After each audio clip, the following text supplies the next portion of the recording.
What up, everybody? It's your boy Johnny, and welcome back to the Hangout spot where you already know it's real talk, boxing talk, live from my man cave. Like I said, it's Johnny along with Coach Hector Bermudez. Let's get it popping, bro. We here live and direct for the Thursday night show. Let's get ready to rumble. Here's Johnny. Coach, what's going on, man? Welcome aboard. It's early for you, man. Yeah. It's early because I gotta participate in a world title fight in a few hours. Oh shit. Okay, so that card is about to start in 2 hours Eastern Standard Time, right? Yeah, it's really late. The fight out here, I think we are in the ring at 10:30. Yeah. 10:30, man. Usually, and who are you coaching? At 10:30 or something. I don't know, but it's really late because I think they did the press conference first. And who are you coaching? Because Yo-Yo's not fighting tonight, right?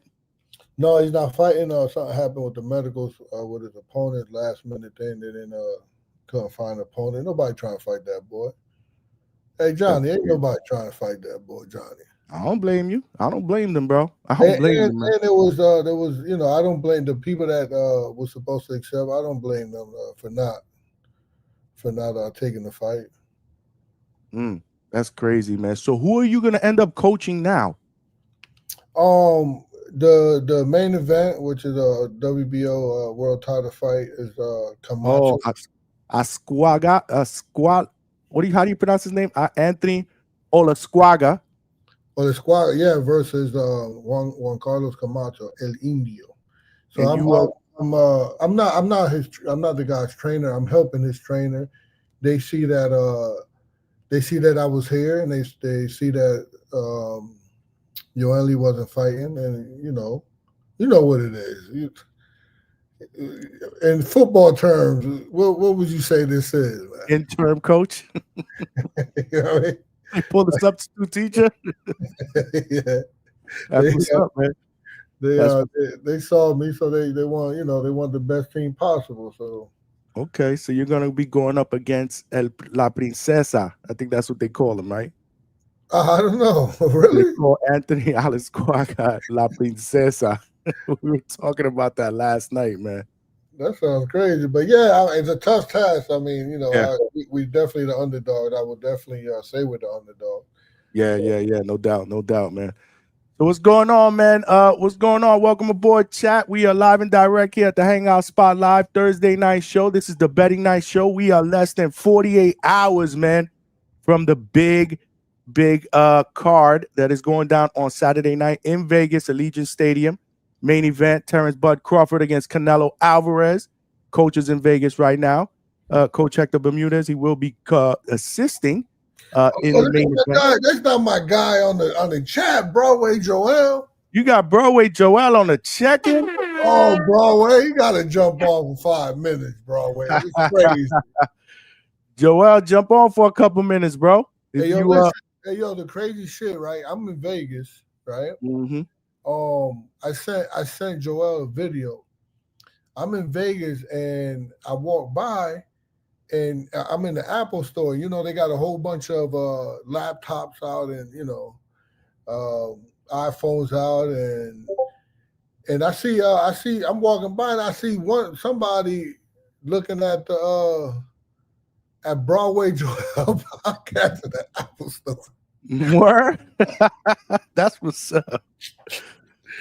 So I was that's what's up. So I was like, I took a video of it and I sent it to him. That's dope, man. The chat is already cooking, man. Yeah, you kind of early, man. We expected you like 11, 12 o'clock at night, but here we are back at it. Yeah, I thought that the fights was because yesterday the fights was early. Mm-hmm. And they finished early. So I'm like, oh yeah, I'm gonna hop on today. But now they start late and they finish really late. Yeah, no doubt. Be on late, but I don't think you're gonna be on no 4 o'clock in the morning. Well, we'll be on late because I'm probably just gonna do the fight chat when the fight card starts at 11 o'clock. Yeah. If we got enough people up in here, I'll do the fight chat. So What time are they saying approximately is your walkouts for the main event? 10, your time. 10:30. My time, 10:30. Yeah. So if I do my normal 2:30 in the morning, I can probably make it. That's normal. I need a lot of viewers, Coach, and I need a lot of super chats for that. I'm telling you that shit right now. Well, you should be getting some super chats about, I got this got some bets for you, man. Let's go. I'm putting a 10 super chat goal, y'all. Let's help a brother get there. 10 super chats of any denomination. It could be $1, $5, $20. I don't care. Every penny counts. We putting in the work here at the Hangout Spot. And if you're watching this live on YouTube, X, or millions.co, make sure you guys smash that like button. Come on over here, subscribe to the channel. I'm gonna pin the link to the chat if Joel wants to come in for a little bit. I also put in a poll and to predict the winner for the main event. I know I got a detailed poll on my page on YouTube, but this one's just win, lose, or draw. Let's see what everybody got last minute, because we're gonna preview all these fights later on during the show. But let's get right into it, Coach. What you got? Hold on, let me get a blank sheet here so I could take down these notes, because I'm sure people are gonna jump on later on thinking you coming on at midnight. These notes is like this is what I feel. I feel I'm always get ambushed with these notes. These notes are like I told you was wrong. You scared get a dog, bro. You scared get a dog. Yeah. Don't tell me you the big bad Hector Bermudez is scared. Scared of little notes. Yeah. Nah, man. I've come to grips with reality, bro. You doing your thing, man. You definitely doing your thing. But talk to me. I'm gonna write these down, because I'm sure people are gonna pop up at 11 o'clock at night, like, yo, where's Coach? I'm like, bro, he was here at 9 o'clock. You missed him. I mean, I could come back. Yeah. If you want to come back, you definitely come back. But I don't know if you're gonna be able to. It's up to you, man. What you want to do? I'm just So I got a couple bets. I got a couple bets that people should bet. Put down Justin Villoria. Justin Villoria, okay. Jalil Hackett. Let's go with Jalil. All right, you picked Justin Villoria to win outright? Yeah, well, yeah, but if what's my man name? I'm always looking for Bellinger, Jake Bellinger. Yeah, I'm gonna give him. I'll give him. I'll let him know, because he be wanting the exact stuff. I'll just throw it out there, because I think Justin will go the distance, and I think Jalil Hackett will go the distance. All right, hold on. So you got Justin Villoria, distance. Man, this next. Oh man. So I had this list already before. I don't know what's the right etiquette. I don't think I should keep going with this one, because I had the list already written out. What you talking about? Before they hired me to work with them. Oh. Okay. Okay. So let me keep this quiet. Let me guess. Wait till I get off. You thinking? Wow.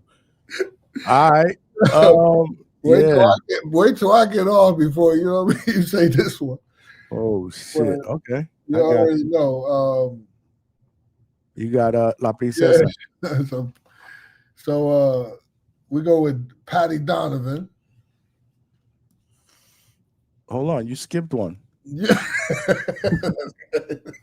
You mad shook today, bro. You shaking the nose, you shaking. What's going on with you, man? I'll let you do that later. Oh, you put it up later. Okay, hold on. We got a special guest with us. Mr. Alex Vega wants to join the party. What's up, Vega? It's my guy. Hey, listen, my encyclopedia. I can't talk no boxing until Johnny accepts my link. What's the link? Oh yeah. We'll work on that as soon as Coach jumps off. Hopefully Vega's in a better mood. He was cranky yesterday, Coach. What made you think I was cranky? Oh, you were fighting with everybody in the chat. Holy smokes! But dude, I enjoy that. How does that make me cranky? Because when you came on the panel, people were telling me to boot you off because you was a Debbie Downer. I mean, laughing, listen, bro. bro, that's my opinion, right? I mean, it's not like I'm saying they're bad boxers. The fight's whack to me. It's a No, lame ass absolutely. fight.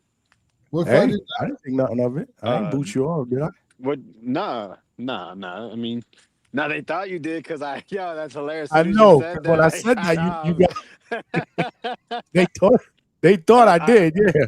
Yeah. No, I don't. I'm not a fan of the Crawford Canelo fight at all. Zero at all. I haven't watched. I only watched one embedded. That's it. I don't watch no interviews. None of that. I just don't care for it. Why not? Why you think it's like a circus show? I wouldn't say circus show. It's just doesn't intrigue me. It's just these two guys making a lot of money. Shout out to them, I guess, if you're into that kind of stuff. But why are you like a hater on it? How am I? I'm not a hater on it. I'm just not interested. It doesn't interest me. I don't. I just, we had Crawford saying there was weight classes for a reason, and then the check come through. He's like, you know what? I can. Hey, guys, let's fight. I know. I didn't know. I saw that a long time ago. I never even talked about it, but it came out, huh? And then Canelo's like, yo, pay me 150, pay me 200. I'll fight whoever. All right, boom, here you go. Fight whoever. All right. Oh, another guy up from 154. Thank you. Yeah, but Alex, this is not just any guy, bro. This is Superman, bro. I hear you, man. I mean, listen. I mean, we all felt that way about our dads when we were younger too. Hold on a second. There, somebody said that the press conference just started, so I'm gonna put the press conference on my iPad just in case anything spicy jumps off. Yeah, let's listen to words. Yeah. Just in case anything spicy jumps off, we will be here to report it. Yeah, I'm gonna knock him out. Yo, did you hear what he said? He's gonna knock him out. Oh yeah, he's gonna knock him out. Look at Canelo. Canelo's on stage with a black wife beater, bro. Really? Yes, sir. Well, that's unexpected. What about a lot of people like to talk about his heels? Is he wearing heels today? Smoking Mo. Look, Smoking Mo is live right now. And he said, damn, Johnny Canelo looking cut up and conditioned. Woo! Lord child. Terence Crawford woke up a beast, bro. He might have. You got this man training with young dudes, with boots, with blasts. Yeah, I heard one of his sparring partners got beat on so bad they had to cancel his fight tonight. Who? What? Which? Oh. Couldn't pass the medicals. This is nasty. Coach, you holding off on me, Coach? What's going on? You ain't giving me the real scoop? You ain't passed the medicals. Too much damage to the ribs? Hey, my boy Vegas coming out to see Yoan League October, what is it, October 12th? October 12th, Sunday, Hard Rock. Oh, I heard about that. But I told somebody, I heard about that like 2 or 3 days ago. I was like, nah, man, that ain't happening because Yo-Yo's fighting on Thursday. And look. Yeah, and then Armando, don't forget Armando Martinez Robbie, son of the legend. He'll be the main event on that, right? I don't know, whoever. Both of them might be fighting bums anyway. So I'll probably see you there. Because we have a big fight in December. For Armando? Yeah, we fighting in at the Riyadh season. Okay. So we're going out there in December against a Japanese boy. Pretty tough fight. Oh, okay, so for Armando's upcoming fight, it'll be like a 122-pounder coming up, right? No, actually, no, not this time. Okay. I wish it was. Hey, I wish it was. You see, and this is supposed to be your boy. Nah, you got to love him, like, because if he doesn't do this, then it's like, yo, well, hold up, yo, fuck you doing? Salute to the boxing kangaroo all the way in Australia. What's going on, champ? Thanks for rocking out on this Thursday night. We're here with Coach Hector Bermudez, who's about to give the rest of his picks. The press conference is underway. We are watching it on the iPad. If anything crazy jumps off, I will loop you guys in. I can't share my screen because I ain't getting flagged, but hey, I want to get an upset. Give an upset of the week. All right, hold on. It's up to you guys now. It's a long shot here, but people got to smash that like button, though, Coach. They got to smash that like button, man. MJ, bro. MJ's the upset pick. That's God. really not that bad either, honestly. But probably the distance is the safer pick. The distance is Well, you my know what? I don't know, man. Like he's been getting dropped by Ramon Cardenas and Luis Neri. Those are natural 122 pounders. MJ's yeah. that. But Ooh. so I'll tell you this, Vega. Right when he fought Doheny, so Mhm. Doheny before that, Doheny was like looked at it like a Japanese killer because he knocked out a couple of Inoue's teammates. Mhm. So and then when we did the public workout, Mhm. um there was the father was a little shook on how TJ was punching the shield. And so when they went in there, they took, I mean, they shouldn't have, but they took my boy serious. And they took him serious. Their defense was on point. Their foot pressure was on point. It was like, they was like crossing their T's, dotting their I's until they seen like, hold up, ain't nothing coming back like that. let me finish. Let me punch this old man in the back. Let me finish this fight. Right? Mm. So I think, and then if you see the way he got knocked out by both of these guys, it was him being like careless, like, I don't got nothing to worry about. And then boom. So I think MJ would be more of a threat than those guys. And so I don't think a knockdown like that's gonna happen. Well, okay, I could understand that. You know what I'm saying? Like I do. he really TJ did a number on his teammate. Like surprised TJ surprised himself. Because TJ was like, I'm done. I'm retired. And then they like gave him a check to go out there and fight a young prospect. And then like he didn't even really train. It was like the hardest weight cut for him that he ever did. He didn't even work out like that. He just Mm. wanted to collect the check. And then dude got careless and TJ called him and knocked him out. And then he was like, all right, fuck it, I'm done. And then anyway calls him. He was like, oh shit, I'll go get another check. And then he's done. He's retired. And then guess what? Nick Ball calls him. So he's like, listen, I'm trying to get out, but they keep giving me these checks. Damn, now Tank gonna call him? No, it's fine. I know. You got Radio Raheem and Sean Zatella asking questions or going to ask a question now. So this is what we got so far, Coach. Make sure you guys smash that like button, man, and subscribe to the channel, man. You got Justin Valoria by decision. Mm. You got That's Jaleel not- Hackett by decision. Yeah. You got Patty Donovan by decision. Yeah, we'll say the other one for later. We That's got right. the other one, which I already know, but I didn't say. Yeah. You got that one by decision? I ain't gonna mention that. I let Vega talk about that. About what? I'm about to go Vega's not looped in. He's not looped in. He's not looped in. I'll loop him in after you jump off. Yeah, You might have jumped on a couple minutes late. Are you working tonight? Yeah. Yeah. I'm working world class, a world title fight. Vega. Oh man, All these- you gotta go against La Princesa. That's Exactly. a crazy name. Like I never knew that was his name. Yeah. Yeah, they say he like a metrosexual or some shit. Yeah, he likes to get his nails and his He's wide open with that. He's like out in the open. No. He's got a girl. No, he's a groomed male. I don't think. I mean, a lot of like NFL players do that. They do. Yeah. They get I their know there's nails and nothing feet wrong with that. done. I thought you were saying that he was out there. Like, he was No, metrosexual. Like he just cares about like his looks. Yeah, metrosexual. Yeah. You get your nails done, Vegas. Stop playing. Nah, I don't Ain't get nothing my wrong nails with that. done. No, There's not. No, listen. You get your feet done too? But I dated a girl when I was in my early 20s, and I used to let her do that shit all the time, man. That shit, yeah, the massage and everything. I said, hell yeah.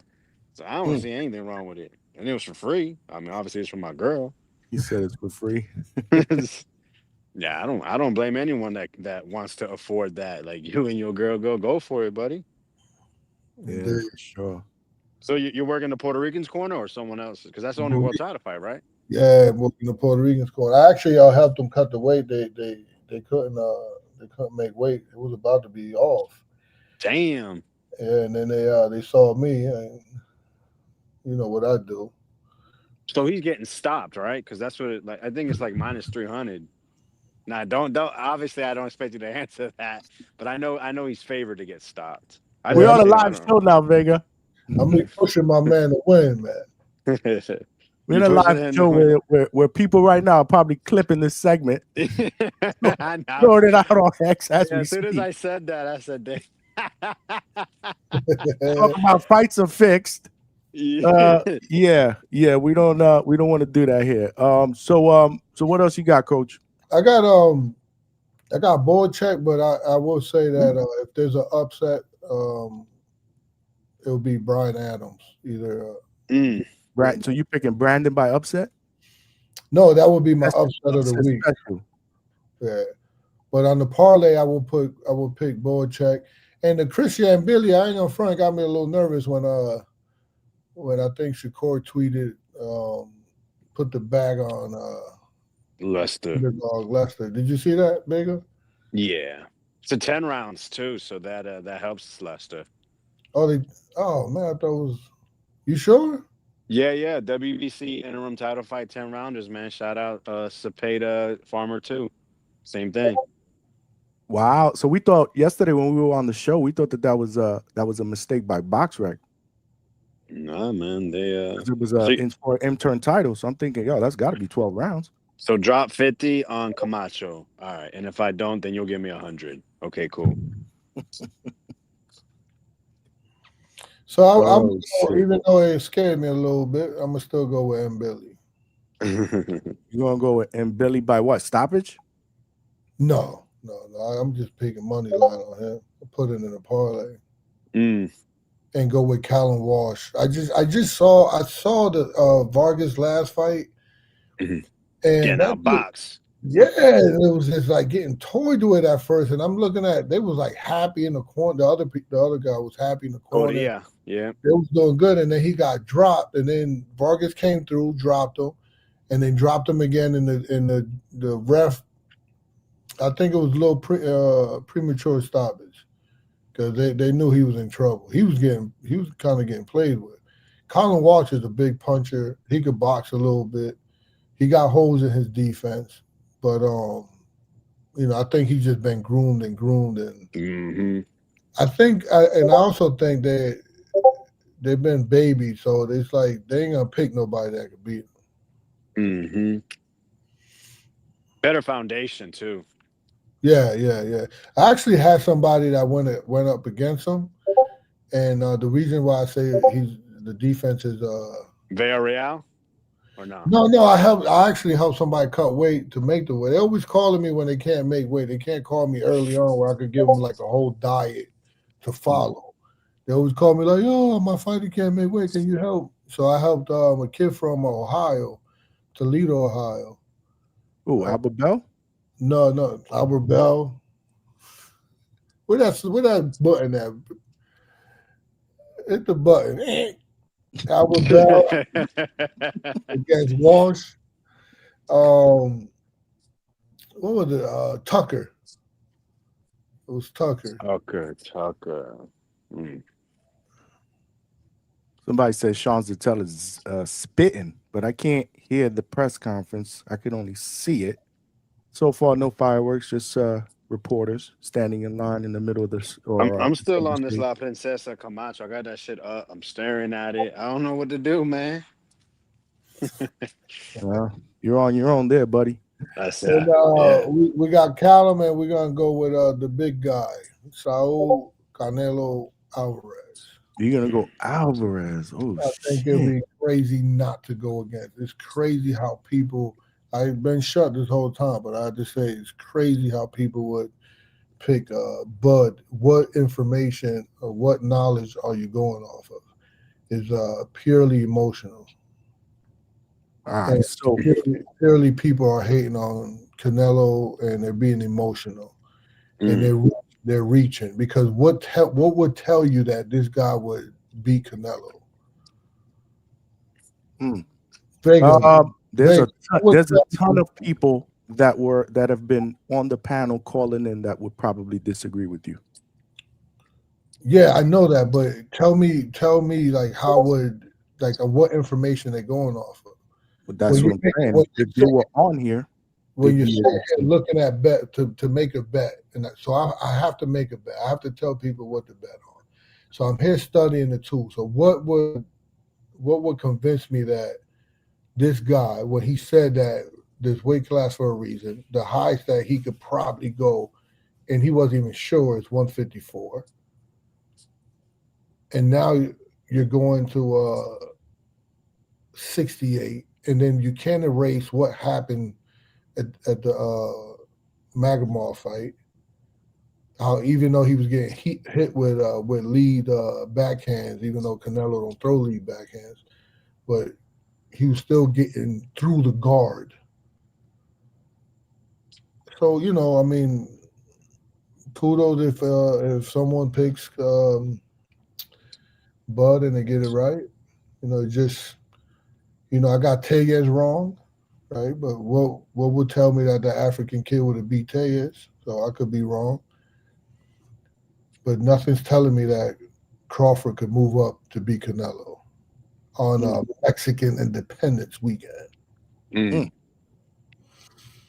That is a good point. I actually forgot it was Mexican Independence weekend, but which is usually dubbed Canelo weekend, right? On Canelo's weekend. What time is it? So you got Canelito. So all right. So let me make sure that I got this correct, because again, later on, when people hop on late, they're going to be asking, and I just want to share the screen and give them your picks. So let's start with so your upset special is Brandon Adams to beat Boyacek. Yes. Okay. And you're not gonna do any by decision. You just win, outright win. Yeah, the Justin Villarreal could be, and Jalil Hackett could be by decision, but it's up to the bettor how they want to bet it. Okay, so and they got my picks. They got numerous names. But hold on. So before we get to the parlay, your upset special is Brandon Adams, right? Yeah. Your parlay, your personal parlay is what? Well, my personal parlay is Mbili, Walsh, Alvarez, Boyacek, and things that I can't talk about. That's hilarious. Yo, my parlays literally I put it in last night is Colin Walsh money line, and Billy money line. I put Canelo decision, and then I put Boyacek. $20 free bet gets me $85 back. That's right. Get that money, yo. Okay, so you got him Billy, Callum Walsh, Canelo, and a secret. Okay, I got that. And then you also got Valoria and Hackett and Patty Donovan. Yeah. But they can do whatever they want. Yeah, you could almost say that's a lot. Now there's gonna be one person that's gonna say, give me the knockout, the decision, and what was the other one? A draw. There's 3. A draw? Oh no. What was it, man? Shout out to oh man. Jake Bellinger usually wants he wants you to get the exact knockout or a decision. What do you want, the round? I remember you gave him 3. He wanted the 3. Man, I wish I had it. What we talking about? Let me see if I still had it written down. What was that? I don't know. Vega. I don't know. You don't remember? You don't remember Vega? No, I mean I just jumped out of nowhere. How do you win a fight? Like, are you gonna win a decision or knock him out, or is it a draw? All right. Oh. I'm just saying, man.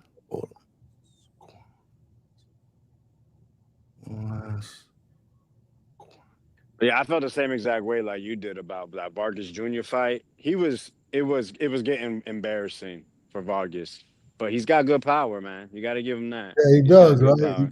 You could cry. That's always going to give him a chance. And that's why I think most likely it goes probably decision. Because I think, like you said, Column's defense isn't the greatest. So he's just going to rely on controlling distance and being the bigger, stronger guy. Yeah. So that that could be the over or. Yeah. Hopefully it's a good fight. I'm hoping, man. Hopefully tonight's good, but yo, this junk's not starting till like an hour and a half, bro. I gotta go to bed, man. I'm gonna wake up. I'm gonna wake up to never mind. I'll show you my ticket later. Only if it happens. So the fight start at 10:30 tonight? 11 Eastern, the first fight. And then so the main event is gonna be like 1 something in the morning. Mm-hmm. Sheesh, and they want us there at 7? Or this time 7? Oh shit, I didn't put that in. You got that, Johnny? We're gonna get this money, Johnny. This weekend's gonna be right. All right, hold on. Let me share up. Put something on that, Johnny. What? Put something on that. Yeah. I'm gonna do that. Sure Vega recommended. I got an app for you, Johnny. FYI. Can you shoot me the link again one more time because it probably got lost in all those text messages. Hey, 100. Yo, don't be cheap, bro. What you mean? Don't be cheap, man. $50, man. Throw 50 start. I could do 50. I could do Hold 50. On. Yeah, the minimum. Yeah, 50. Boom. All right. Hey, there you go. It's my little nephew in the building. What's going on, Javi? What's up? That's the boxing kid? No. This is somebody else, man. He said, it's me, Javi. Great interview. Appreciate you, Pa. Thank you, man. Appreciate all of y'all, man. Make sure you guys smash that like button, man, and subscribe to the channel. Coach, I got your picks here. So all right. I got all your picks and your upset special. So yeah, man. When people start checking in later on and they're asking, we'll hit them up, man. Hopefully Broadway Joel about to come on. And I'm trying to get hey, let me get this. This guy here?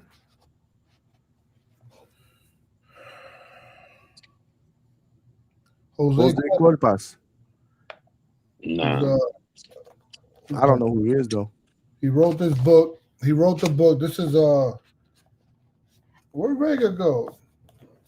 Yeah, where did he go?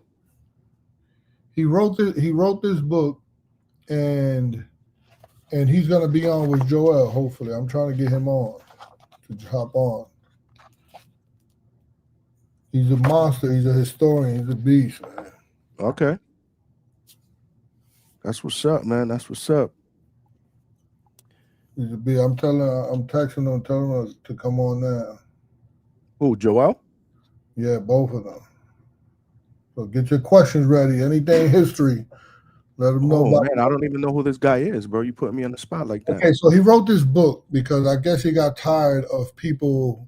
So if you see the four belt error, like a mistake. Yeah. Okay. Error. Then he crossed out error. It's a wordplay, right? And put error. So he wrote that book because he went back in time and he figured out how he could give everybody a belt, the top contenders and who they fought, and how many defenses that they had if there was a 4-belt era back then. Very creative, man. It's a really good book. Where do I get a copy of that? Amazon got it. Okay. Amazon got it. But it's just good information. It's just, we go back, talk about Harry Greb and talk about all the old timers and just get your boxing IQ up when you read stuff like that. No doubt. Is he Hispanic? Yeah. Does he speak English? Yeah, definitely. Okay. Got you. Because you know how we do here. We speak perfect Spanish. You know it. We here at the Hangout spot, y'all. Make sure y'all smash that like button, man, and subscribe to the channel. Where's Rohan Polanco at, man? We got to get him on for an interview. Man, that Spanish, boy, that's tough. So what, man? We'll make it happen. I get a translator. We'll make it happen. Then we got to get Yo-Yo on, bro. I saw Yo-Yo this week. He's been making his rounds, man. He was on with Cesar Seda. He was on with somebody else too. Yeah, I forget who it was. But he's been making his rounds this week, man. But that's good, man, because more than likely I'll get a chance to hook up with you guys in October down here at the Hard Rock. You gonna come through? Yeah, I'll probably come through. That's on a Sunday though. Why did that on a Sunday? Yeah, that's crazy. Then the next day I gotta fly out to Belgium. That's crazy, bro. I got to get a credential. Help me get a credential, man. Yeah, indeed. I need a credential for that. I get a credential. I'll hit that up. We do some backstage stuff. It'd be pretty dope. Yeah, for sure. That's only 2 hour, probably a 2-hour drive from where I'm at, I would assume. Something and this finish pretty early. You know, Mondo Martinez be knocking him out quick. You be home nice and early. Yo and Robbie, man. We were talking about Robbie yesterday. What was it? Or somebody brought him up in the chat when I had Lucas Body up on because we had Lucas Body up on here yesterday. He said something about because he's Nah, he didn't mention Robbie. I think somebody in the chat mentioned him. He said he wants to fight for a belt, man. He's ranked in all these sanctions. Yeah, so that's what I'm saying. So now they boost him up to number 2. So now it's Schofield, him, Andy Cruz, and Robbie. Yeah. That's what it was. He wants to fight Schofield, but I think Schofield is about to get locked in with Murataya. So then he's number 1, Andy Cruz number 2, and Robbie would be number 3. That's going to be a very, very interesting.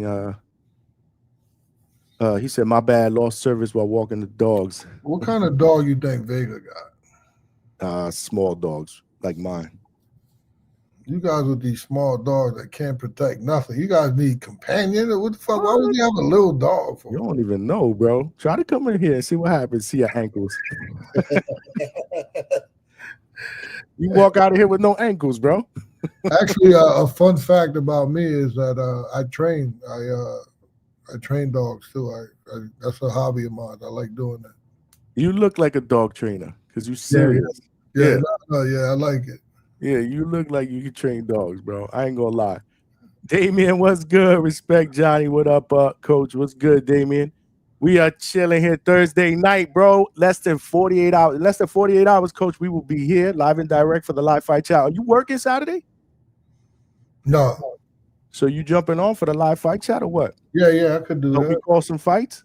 Yeah, I could do that. We're gonna call some fights, The only bad part I hate about that is that the sound, man. I like to hear the fights and I like to hear the sound, but when you're doing a live fight chat, you know how that goes. We got Jose up in the building. What's going on, Jose? What's up, guys? Jose okay. Okay. Thank you. The strange author right here, which I just heard about you, man. Well, welcome to the Hangout spot, man. Yeah, man. I checked this show out recently. I saw you on a live with Broadway, and I totally support having your mom get a statue out in Bushwick, man. I'm behind that 100%. So you heard that? Okay. I heard that one. Yeah, I had to check it out. Broadway told me about you earlier today, so and then just as a coincidence, you guys are doing a live. What's up, Hector? What's good? What's going on? How you enjoyed the fight the other night with that first round knockout with I thought he looked sensational because when you do Jonathan Guzman, when you do what you're supposed to, you can't ask for more than that. Yeah. Right. Mm-hmm. No mistakes. Took care of business, and that's. I was speaking with Felipe a little bit afterwards, though. I hope they can get him right back in the ring. It looks like they're hitting some roadblocks every once in a while. He can't stay active for some reason. Yeah. So I think he's gonna get back active in coming up a couple months. Hopefully, yeah, because he was mentioning some guy. I don't want to drop names, but the guy's like more into baseball now than into boxing, and it's kind of holding him back. Indeed. Yep. Yeah, thanks for having me on, though. I saw you put that book up. And what's your name? Johnny, right? Yeah, man. Johnny from the Hangout spot, man. Johnny from the Hangout. So the reason I wrote that book was I see too many like the zone stats, and they'll say, "Oh, the first fighter to do this, the first fighter to do that," and it's like it's not really accurate because the four belts started like 1988, 1990, right? So really, it's the first guy to do it in the last 30 years. Is if they want to be accurate, it's not the first guy to do it in history. So that's why I called it the four belt era, and I went back to day one, John L. Sullivan bare knuckle days, and I gave everyone four belts, interim belts, regular belts, and now we get an idea who really was the first to do what. And you see all kinds of guys winning 6 titles in 8 different divisions, 6 divisions. Guys got 100 title defenses because they were a lot more active back then. Right. Absolutely. So that was the whole idea of that book. How long did it take you before you were inspired to do that? I would say a couple of months, but it's probably been brewing over the last couple of years when I kept hearing all these stats. Like even Floyd Mayweather himself says I beat more champs than Ray Robinson, right? Right. But if you go from how many champs are there, say from 130 to 154, right? You got 1, 2, 4, 5 divisions. That's potentially that could be as much as 30 different champs once we count the interims, right? And the regulars. So yeah, probably around there, if not more. If maybe more. Now, if you go in Robinson's day, that's only lightweight and welterweight 2 champs, right? Compared to 30. So of course you're going to fight more. You better have fought more champs if you're fighting in that era. So now, if we had that many divisions and that many champs back when Robinson was fighting, now Mayweather no longer has the most champs, and it's not an attack on Mayweather. It's just an attack on. I use the basketball analogy where people say who had the most 3-pointers in history, and you can only go back to 1980s with 3-pointers because before 1980 they didn't have the 3-point shot. So it's kind of like saying a guy like Bill Russell never scored a 3-pointer, right? Because it didn't exist back then. So that's the reason why I wrote that book. I'm not trying to crap on the titles. I hope every fighter wins a title, right? But you can't go back into history. These historians, they're not doing anybody a justice. They're dumbing down history, and there's really no need for that. The fight is good. The people are going to watch it. You don't have to put all these fake statistics on it to sell it. I agree, man. I definitely agree. And I'm one of those where I hate comparing players of different generations and it ain't eras. necessary. Okay. Yeah, I mean it's a waste of time, right? Because it was a totally different era, totally different generation, totally different style of play. All the rules change. It's they don't throw body punches, fights are shorter. Yeah, it's very different. Referees stop fights a lot sooner now. No, on a personal level, in a bar, friends talking amongst each other, it's great to have that conversation. But when you have talking heads on ESPN or on the Zone dropping these down as facts, like you would never watch a baseball game, and they're not going to throw all these garbage stats at you that really don't mean anything. But they do it in boxing because boxing, at the end of the day, no one gives a shit about boxing. They've been disrespecting the sport. That's why the sport is struggling now. TV don't even want to air boxing, right? So, it all you keep dumbing it down, and then they're going to treat you like the dummies, and that's what's happening with the game. No, that makes perfect sense, man. Perfect sense, man. Jose Corpus in the building, man, with Coach, right. man. The Godfather. And listen, y'all can pick up this book, man. Yes, sir, man. I gotta pick up my copy, man, for sure, man. It's not knowing that Harry Grant wore an eye patch of it, right? He did not wear an eye patch, so that's an artist that drew that rendition, and the reason why he drew that was because Harry Grant was blind in one eye for most of his career. So he just put that eye patch on it, and he let me use the photo for the cover. Nice. Yep. So I gotta go to the fights now. Good luck. Whose corner you in? Who corner I'm in, Johnny? He is in the corner of Juan Carlos Camacho Rivera. Oh, you're in the main event. Yeah, he's in the main event, who is 19-1 with 8 knockouts from Puerto Rico. And from Ponce. He's in the corner of El Indio. That's the second guy with that nickname, Indio, from Puerto Rico. Yeah. He is going against La Princesa. La Princesa. La Princesa Anthony Olescuala. Carlos Quintana used to use the name Indio. Yeah.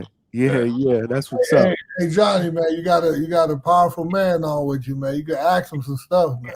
Let's do it, man. Let's do it. Actually, look, we got two powerful men up in here, man. Broadway Joel in the building. There you go. Damn, everybody got a copy except me, man. Where's my copy? Hey, man, it's in Amazon waiting for you. Amazon, order it. I ordered it. You know what I'm saying? He got different covers. You know, Five different cover choices. You know, I got you. Okay, it's definitely if like you a hardcore boxing fan, like I would say this is a must read. Like it really breaks down as to like. I hate that I have to go, man. I hate that I have to go, but my God, the party, man. Go and take care of business. Come back later, good luck, man. Hector. We'll be live when you're done. all right. So I probably will be. Coach, I holla at you, man. That's Coach Hector Bermudez in the building. Make sure y'all smash that like button, man. We got Broadway Joel up in the building. We got Jose Corpus in the building, man. What's up, y'all? What's up? Talk to me. I got to get my copy. I promise I will get my copy after this. Okay. It's great to have you guys here at the Hangout spot, man. Yeah, man. Before I don't know, your audience may know me, may not know me, but I just want to talk about Jose, man. Jose is like the most boxing knowledgeable person I know. This dude is like an encyclopedia. So, like, I don't know, Johnny, if you into boxing history or something like that, especially the Latino boxing history. Yeah, this is the man you got to ask. The same thing Hector said when he was leaving. I'm gonna say the same thing. This dude knows his shit, man. Like I'm talking about like 1920s, 10, 30, 40, like anything you got in your mind that you want to ask, don't ask me. Direct it towards him in terms of history, man. So so have you been a boxing fan? And where are you from? Where are you born and raised from? You look like you're from New York City. I'm from New York, yes, from Brooklyn. Okay. Brooklyn, New York. What part of Brooklyn? My whole life we used to call it Flatbush. Now they call it Kensington. So I don't know where I'm from anymore. It's by Ocean Avenue, though. By Prosper Park. I'm familiar with that area. I used to roam those streets every now and then when I was young. So so you heard the story about my mom living in Bushwick, right? Yeah, yep. So I was born and raised. I ran those streets. But so how long have you been a boxing fan your entire life? I mean, as far back as I can remember, like my father was into it. My older brother was a boxer. So it's there was always on TV and there was always a glove hanging somewhere in the house. But you got to remember, though, when I was I don't know how old you are, but when I was young, boxing was on regular TV. There was ABC, Wild Worlds of Sports, man. All 4 channels plus the Spanish channels, right? Because we had ABC, CBS, 47, 41, and WOR, Channel 9, and Fox would have fights on once in a while, too. So it was always on TV. Juan Laporte was a few blocks away, so it was always around. So it was hard not to be a boxing fan. No, I remember those days, man. It was in the newspapers and everything. It's very different than now. Now you got to look for boxing, right?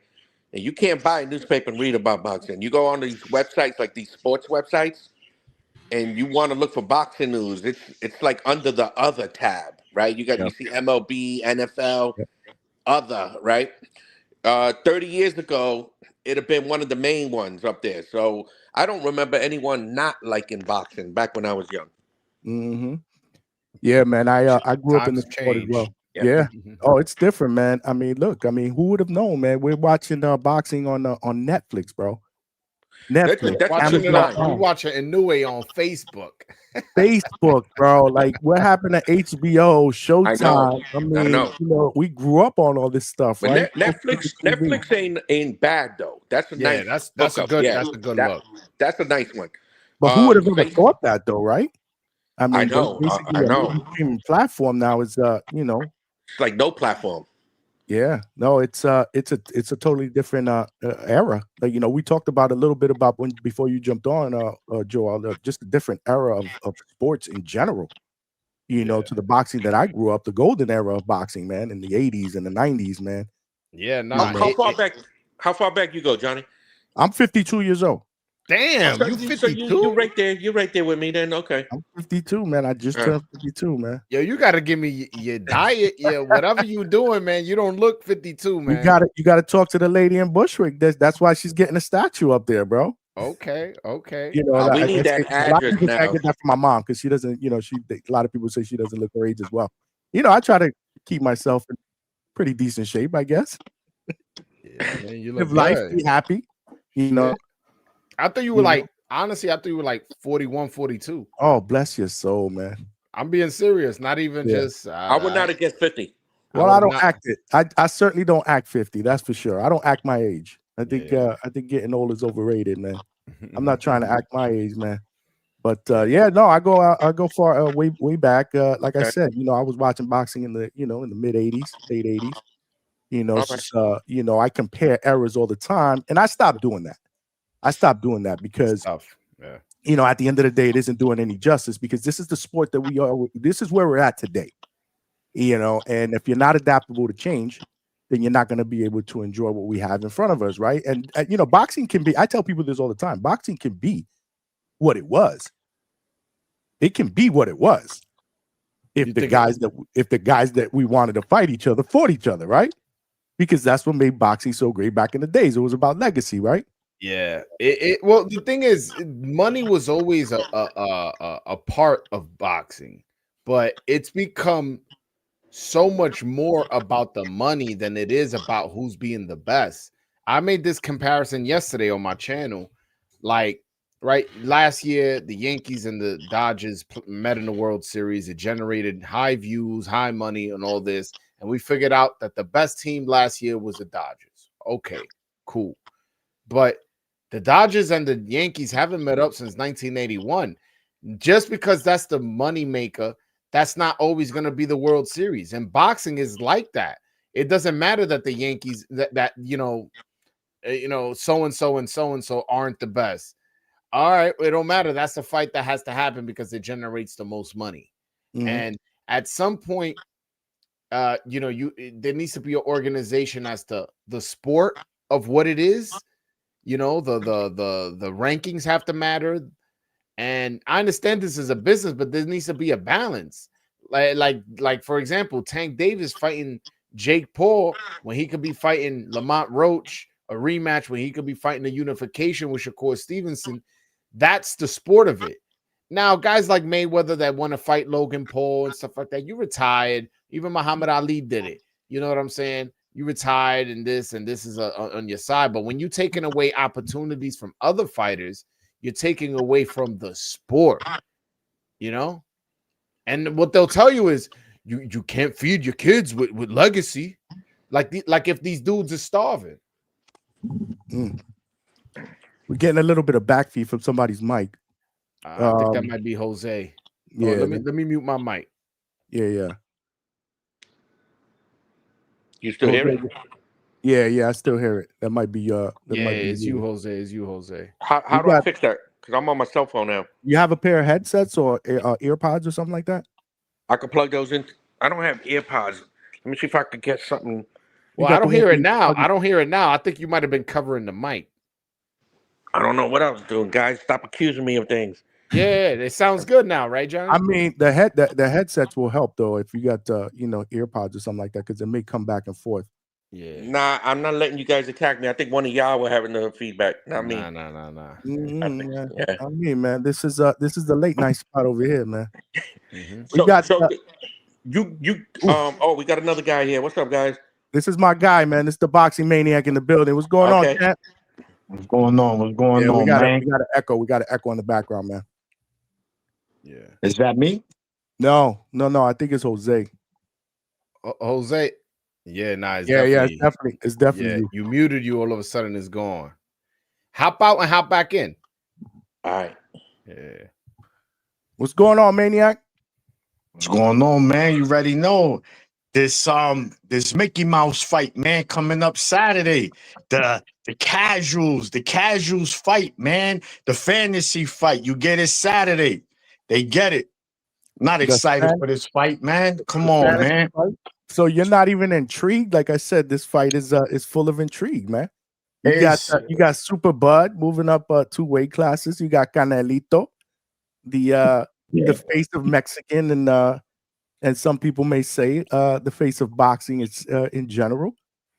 Yeah, I mean, look. The reality is that, these are 2 great fighters, 2 first ballot Hall of Famers. But when we get mega fights, the fight of the century, get the fuck out of here, the fight of the century. What is it for Canelo to gain if he beats Bud? Nothing. He gains nothing. He fought the little guys. That's it. Right? That's all he gains. He doesn't really gain nothing from beating Bud. When we get a mega fight, both fighters gain something out of it. Canelo doesn't really get nothing from beating Bud. He's supposed to beat him. This is a guy coming up 2 weight classes. Some could argue 3. He's only fought once at 154. So is he truly a junior middleweight? I don't know. So again, it's a fight. This was money. Turkey said, I want it. When it was first offered to Canelo, he laughed. He said, I ain't gonna fight this little dude. He's great. Don't get me wrong. I respect Bud, but I'm not gonna fight him for what? But then the money. But Turkey's like, come on. He's like, you know what? If you're gonna pay me what you're gonna pay me to beat up this little dude, then let's do it. And that's what's gonna happen Saturday. It's gonna win a fight, boring fight. Everybody's excited for this, and then that's it. That's what's going to happen. So that's what I want to touch on that, because I did I did a show a couple weeks ago, and my question was, obviously there are people that are calling this the fight of the decade, the fight of the century, right? I just want to know if it's going to be a candidate for fight of the year. That's all. That's all I'm thinking about. So my thing is, do these 2 names, right, which people consider 2 of the best in the sport, top 5, depending on where you put them, pound for pound, does it deliver on Saturday as far as entertainment value? Or do we get a snooze fest? And I spent the entire show, 4 or 5 hours, with callers calling in, and I want them to convince me that this would deliver. So I'm going to ask both of you guys, will this deliver? Nah. Well, first of all, to be fair, I never heard nobody call this the fight of the century or the fight of the decade. I mean, maybe y'all have. I haven't. I have. Okay, no, that's fine. I'm not saying y'all, y'all lying. I'm saying I never heard that. But I did a breakdown last night on my channel where I said that I think this is gonna be a boring fight. I think Canelo's low output and Crawford's, awareness that he's a smaller guy and Canelo really punching like that, I think it's gonna be a little bit of a boring fight, and I'm picking a draw. I'll be honest with you. So I'm picking a draw. I think, Canelo's gonna have his moments. Crawford's gonna have his moments, boxing, moving, and I just think that I can't picture this being an entertaining back and forth fight, like you say, fight of the year. Nah, I can't see that. No. Okay. Hell no. And you fight say of the year candidate. Absolutely not. Absolutely not. For the simple fact that these are not 2 fighters. They are not the most exciting fighters, right? And people might say, what you mean? But no, Bud is a killer, right? He's probably arguably the #1 finisher in boxing, right? When he has you hurt. But that won't be the case Saturday. He's not going to hurt Canelo. And I don't think him and Bo Mac are going in there expecting to stop Canelo. That'd be a stupid game plan. The only way I could see him winning by TKO if Canelo separates his shoulder, throwing a punch, and he just can't fight. And then that's it. But as far as like from getting punched, no, absolutely not. That won't happen.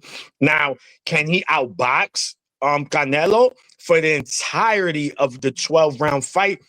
That is the $1 million question. He can absolutely do it in spots. I'm not doubting that.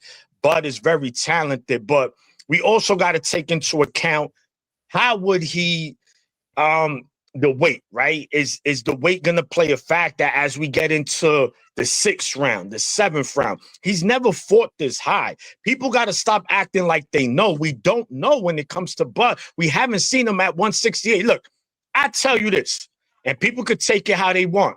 at 160, I wouldn't even favor Bud over Adames. I wouldn't favor him over Adames at 160. And you're going to tell me at 168, he's going to fight not only the best fighter at super middleweight, but a pound-for-pound fighter, the fighter with the most experience in boxing today, with the best resume, who's fought every single style that you can name. And he's just going to go up there and just cook Canelo? Come on, man. We got to use logic. Now, he could beat him. I want to be clear here. I'm not saying Bud has zero chance. That would be hating. That would be stupid to say. But let's use logic, guys. All right, anyone at 160 and at 168 right now, who would you favor to beat Canelo at 160 and 168 right now? Unless it was Benavidez at 168, I don't think I would favor anybody right now. I don't even think at 168, at 175, I'll favor Benavidez. I don't even think I'll favor Benavidez at 168 because I think he'll be weight drained. So yeah, nobody. So there we go. So now we're gonna have Bud that we don't even know if he's a junior middleweight. But come on, guys, we respect Crawford we're talking about, bro. You're right, Superman. I forgot. This is the Avenger, and that's what I don't like because I like Bud. Don't get me wrong. I'm a fan of his. Same way I'm a fan of. I got no dog in this fight. Let's be clear. Now, everyone is using that Spence fight, guys. Like that's it. Oh, you see why he did the Spence? Now, Johnny, you know, me and Dream, I done went back and forth with him, right, on our show regarding that Spence and Crawford fight. I said, listen, I get it. There was something off with Spence that fight, right? But I said, that's not Bud's fault. He still went in there and did what he had to do. But if anyone that knows boxing, I'm talking about, it doesn't matter whether you're a Bud fan, not fan, whatever. You can't sit here and tell me that was the same Errol that beat Ugas. That was the same Errol that beat Danny. The dude's getting dropped with a jab, bro. Like, it was something off for him. Again, that is not Crawford's fault. He did what he had to do. So my point is this. The last true test he had was a fighter with 10 fights at junior middleweight. Mind you, Johnny, this is when we used to do our Instagram lives. All I was hearing, boy, ain't got nothing for Bud, easy knockout. This shit is a foregone conclusion. Competitive fight, Bud won the fight. I'm not going to debate that. A 7-5 to me. I scored it 7-5 for Bud. Oh, well, he had 5,000 amateur fights. What fight Bro, is this? I don't care. About? Say that again? What fight is this you talk about? Madrimov. Oh, okay. Madrimov had 10 fights. 10 fights fighting the #1 killer in boxing and went step for step with him. And once they saw it was a competitive fight, I started to hear Madrimov is the best fighter at junior middleweight. He had an extensive amateur background. Now, where was all of this before the fight? And this is what I don't like. And this is not only for the Bud fans. This is for fans, where they're always looking to justify when they fighter doesn't look good. Just call it like it is. See, that's the difference, Johnny. You know how we do. We're going to call it like it is. I'm transparent. I don't care. Even if it's a fighter I like or not, I keep it a stack, man. It is what it is. Let me see. That was a younger, fresher version. So my guy, Attorney Bailey, says that was a younger, fresher version of Canelo. The Canelo, not that same fighter as a few years ago. So, again, that was going to be my comeback. Do you guys feel like Canelo has lost a step based on his performance against William Skull? Yeah, I felt like he for sure lost a step. Even on the workouts he's been putting out, there was one workout where they had like, you know, like the swimming thing. I don't even know what to call it, like these little fucking, and he was hitting it and he was looking slow as shit. And also his punch output has decreased. And like he is kind of like he waits for the perfect shot to throw 1 or 2 hard punches, as opposed to setting up punching every now and then here, moving it. It's kind of like he just waits, and then figures out the fighter and then tries to punch somebody. Also, he hasn't had a knockout since 2021 against Caleb Plant. Like, I really haven't been feeling, one, his choices of opponents, and two, how he's looked. Like, you can't knock out Munguia, who then gets knocked out with a guy with 4 knockouts. You can't knock out Berlanga, who gets knocked out by Shiraz in 5 rounds. Like, ain't you supposed to be this top pound for pound fighter? So, yeah, has he lost a step? I'll take it a step further. I feel like he lost 2. Yeah, but the thing is, Canelo, people got to Canelo's not a killer, man. He's not a great finisher. If you could see that, he's finished opponents, but that's not who he is as a fighter. This is why I laugh when they call him the greatest Mexican fighter all the time. Get the fuck out of here. He ain't the greatest Mexican fighter of all time. Because if we're just going to go by off accolades that don't matter. Listen, first of all, who's Canelo's best win? What's the most memorable fight Canelo had that you say this is a must watch? Triple G.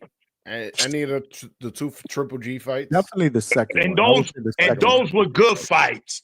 Those are not even classic fights. Those were good boxing matches. They ain't no classics. Those ain't Marquez Pacquiao kind of fights. Absolutely not. None of them. Good fights, but none of them. And mind you, I felt he lost the first one. I gave him the second one. And many felt he lost both fights. I wouldn't go that far. The second fight, he brought it to Triple G. He initiated the action. He was just a busier fighter. Close fight. I gave it Canelo. It could be debated. It could be debated. The point is, bro, he hasn't had that definitive win against a young and a prime fighter. Lara, let's talk about it. Trout, maybe Trout. And that was a close one. Who else? I want Cotto. Sorry. Danny Jacobs. Okay. Former world champ. But I don't think Danny was never an elite fighter. He was a good fighter. He was a top tier at one time, but an elite fighter, no. Absolutely not. So, to call Canelo the greatest Mexican, I wouldn't say that, man. There's nothing there. Now they're going, he's the champions he beat. Yeah, but when did he beat them? And that matters too. When do you beat these guys matter? Because he beat Cotto. He beat Cotto when? He didn't beat Cotto pre-Margarito. He beat Cotto after Cotto beat Sergio Martinez, who had a fucked up knee.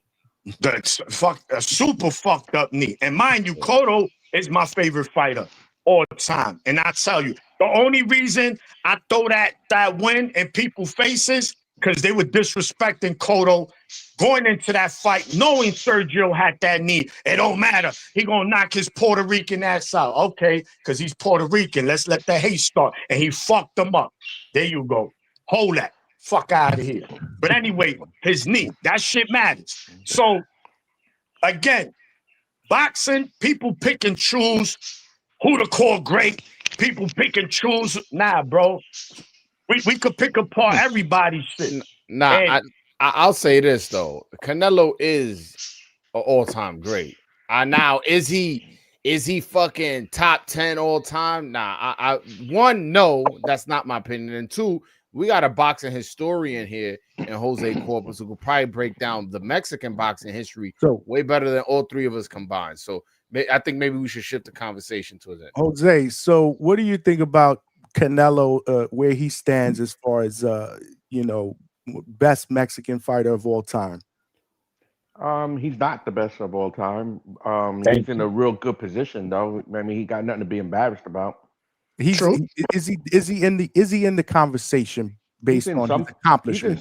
He's in some people's conversation, but if you take a deeper look and you look back at history, history's a very, very long time, and he's not really doing anything that hasn't already been done.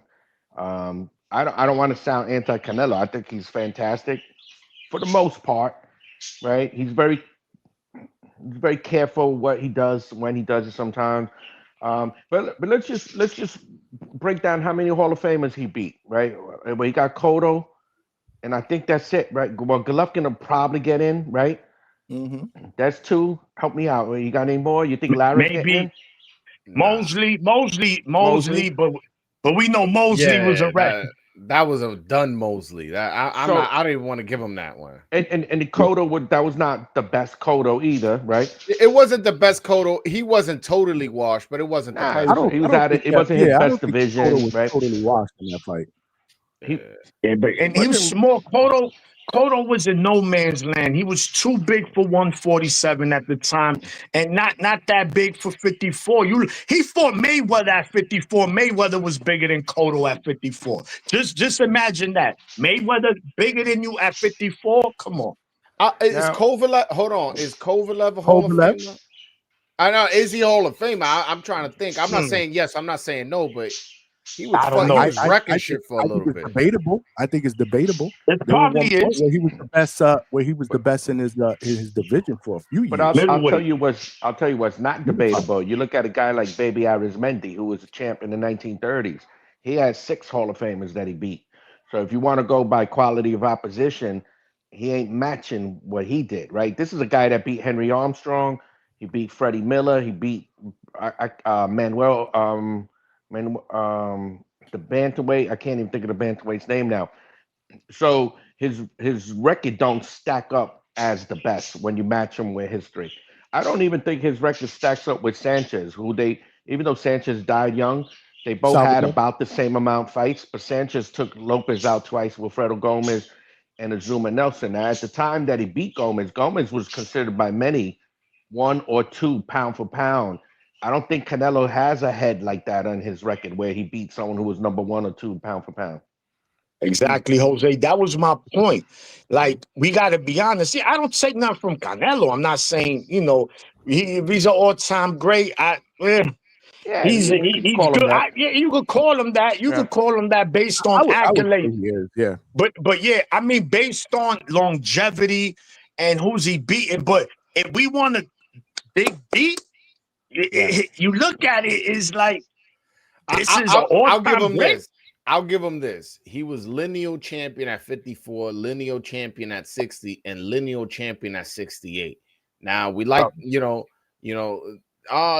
a fake belt, this, that. If we just going by lineal champion, that's 3 divisions. There's very few boxers in history that have that claim. Well, not after my book now, because now I gave everyone all these belts and all these extra divisions back in history. That's why I said lineal. That's why I said lineal. No, but we'll make a lineal back then. Remember, in history, when Baby Arizmendi fought, it was 118, 126, 135, right? And 120 and 147. They didn't have the junior divisions. Yeah. So Jose, let me ask, in that time, because right now we currently have 17 weight divisions. In that time, how many weight division was? 8, 9? At times there was 10, but for the most part, it was 8. Every once in a while, some promoter would try to bring back the junior welterweight or the junior lightweight for certain fighters, but then it would disappear. So it was basically 8 divisions. 8 divisions. Okay. Yeah, I remember that time. So, look, that shit is these sanctioning bodies. Johnny, you already know why I call them, man. They the cartels. The cartels of boxing are the sanctioning bodies. Ain't no one could tell me otherwise. These guys are thieves. These guys are rats. These guys are liars. Fuck out of here. But they're the business of making champions, so they just gonna make as many as they can. That's their business. I know. Mm-hmm. And then, right, okay. All right, so let's have 4 belts in the division. Now you got interim titles, right? Yeah, so now you got the fucking Kentucky Fried Chicken, the Kennedy Fried Chicken belt. This I know, and I like that era. You know what I'm saying? Yeah. It's an era, and I agree. And now you just everybody get a belt. You seen guys like, and no respect, Rolly, a world champion. Twice. The fuck 2 divisions. 2 divisions. Twice, man. Yeah. You got to put some respect on Rolly's. 2 division world champion. Hold on. At least now you get his name correct. At least now you get his name correct. You used to call him Raleigh. Hold on. Doodle. I got nothing against PBC. PBC has always treated me personally really well. No, I don't. No. But hold on. My thing is like, they really pushed this Rolly kid when they had other guys that were like more qualified, more marketable than this guy. Like people like to say, oh, but he's popular, he's this. Like, I don't remember this guy selling any tickets or pay-per-views or none of that. Or when he was on the pay-per-views because of Tank, and the tickets that were sold was because of Tank. And other than that, I don't remember ever him being any kind of a draw at all. So I never understood why they pushed this guy when they had, you know, other good guys that they can push. Like a guy like, for example, Michelle Rivera, who fought 3 final eliminators. You know what I'm saying? Until he finally lost to Frank Martin. Or other guys. I just found it very, very weird that they really pushed this character on us that nobody's a fan of. Have y'all ever met a diehard Rolly fan unless they knew him personally? Right there, the Maniac. Fuck out of here. Like, I don't get it. I never got listen. why they got behind him so hard. Look, I respect every single fighter that get in the ring. You know, Johnny, you know how we do. We don't call no fighter bums. I don't refer to no fighter as a bum. If anyone else does it, that's them, not me. Rolly, I respect him. He's a tough fighter. That's all he is. He's a tough fighter. There's nothing else about him. First of all, his first belt was given to him. He was losing to Abuelo Barroso, getting fried rice. Bing, bang, and here comes Tony Weeks. No. You beating him up too bad. You win. Like, what was that about? He gets a belt. And then he gets cooked by Pitbull, right? But then he gets another opportunity. And then he beats overrated Ryan Garcia. And now, look, now Rolly is that guy. Like, come on, man. Look at Cambosos. He got more lives than a cat, bro. Every fucking corner, he's getting the opportunity. He's fucking trash, bro. No, and the thing is with Rolly, right? Rolly's a champion at 147 on the WBA. Rohan Polanco's not even ranked in the WBA. Like, that's how crazy it is. Welcome to the world of boxing in the year 2025, man. Yeah, when a guy could be 46 years old and come out of retirement, how many years and get a title shot? Yeah. And now Rolly may get a Pacquiao fight. Rumor is that's Johnny. They get a Pacquiao fight. Johnny, you right. Please, no. It's I coming. Am I lying? No, I can't handle that. No, I put money that shit is gonna happen because they really want to get Pacquiao a belt, and that's the perfect guy. He's full. Rolly is full. He's chicharron. Tell him how you really feel, Maniac. Tell him how you really feel. Yeah, don't be shy. Rolly cacadoodle. He gonna get cooked. I don't want to honestly. I don't want to see Pacquiao again. Make sure y'all smash that like button. This is the all-star panel right here, man. The Maniac. We got Jose Broadway Joe here at the Hangout spot. And we got fights coming up in a little while, man. He got fights coming up in a little while, bro. I think Riley should fight Jose Pedraza because those are the two guys that keep fighting everybody. Those guys, no matter how many times they lose, they keep getting opportunities. Oh, he's ranked what? What is he ranked? Number 2 pound per pound? Probably number 4 or something. Yeah, exactly. Yeah. Yeah, he don't go down in the rankings. No, he's the top 3 pound for pound. They bring in Pedraza from the grave. They said, "Papi, come on, para, ven, papi, socio, ven acá, socio. Yo tengo un pelea para ti, papi, ven." That's what's up, man. We got my man AB with the first super chat of the night.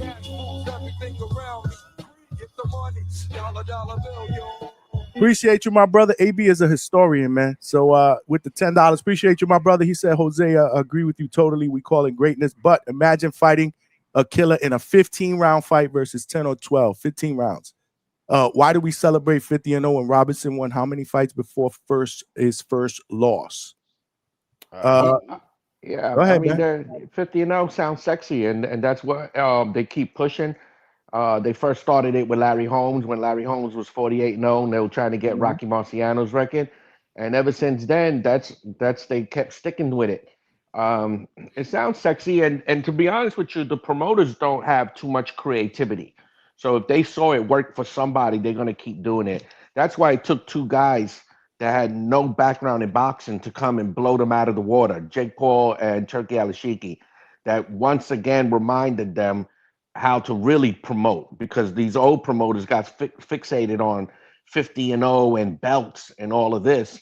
and the game started suffering a little bit. But now these two guys are going on and putting fights that people want to see, and it didn't take long for them to take over the sport.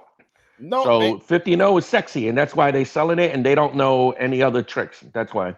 Yeah, I want to piggyback off that they don't know any of the tricks part.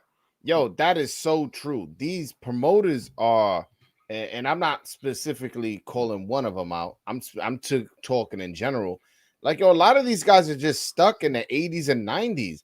Like, yo, that like, for example, y'all know I'm the voice of Dominican boxing. Yo, that Mexico versus PR shit. Yo, sometimes it'd be some random Puerto Rican dude, a random Mexican dude, and they're like, yeah, it's a Puerto Rico versus Mexico rivalry, and it's like, yo, y'all doing a little bit too much. Like, if it's too top, oh, yo, this Puerto Rican dude's a top guy, this Mexican dude's a top guy, then we could sell it. Which is why I was, you and Johnny, we talked about this on my channel. That's why I've kind of been pushing, like, why don't we do a Puerto Rico versus DR rivalry? We cousins, brothers, whatever. We all, we cook with the same sazon. Plus, it'll be a new thing for boxing. But like these people just don't see it like that. I don't get it, man. I think it'll, like I told you, I think eventually it'll marinate into that, because Dominican boxing right now is on the rise.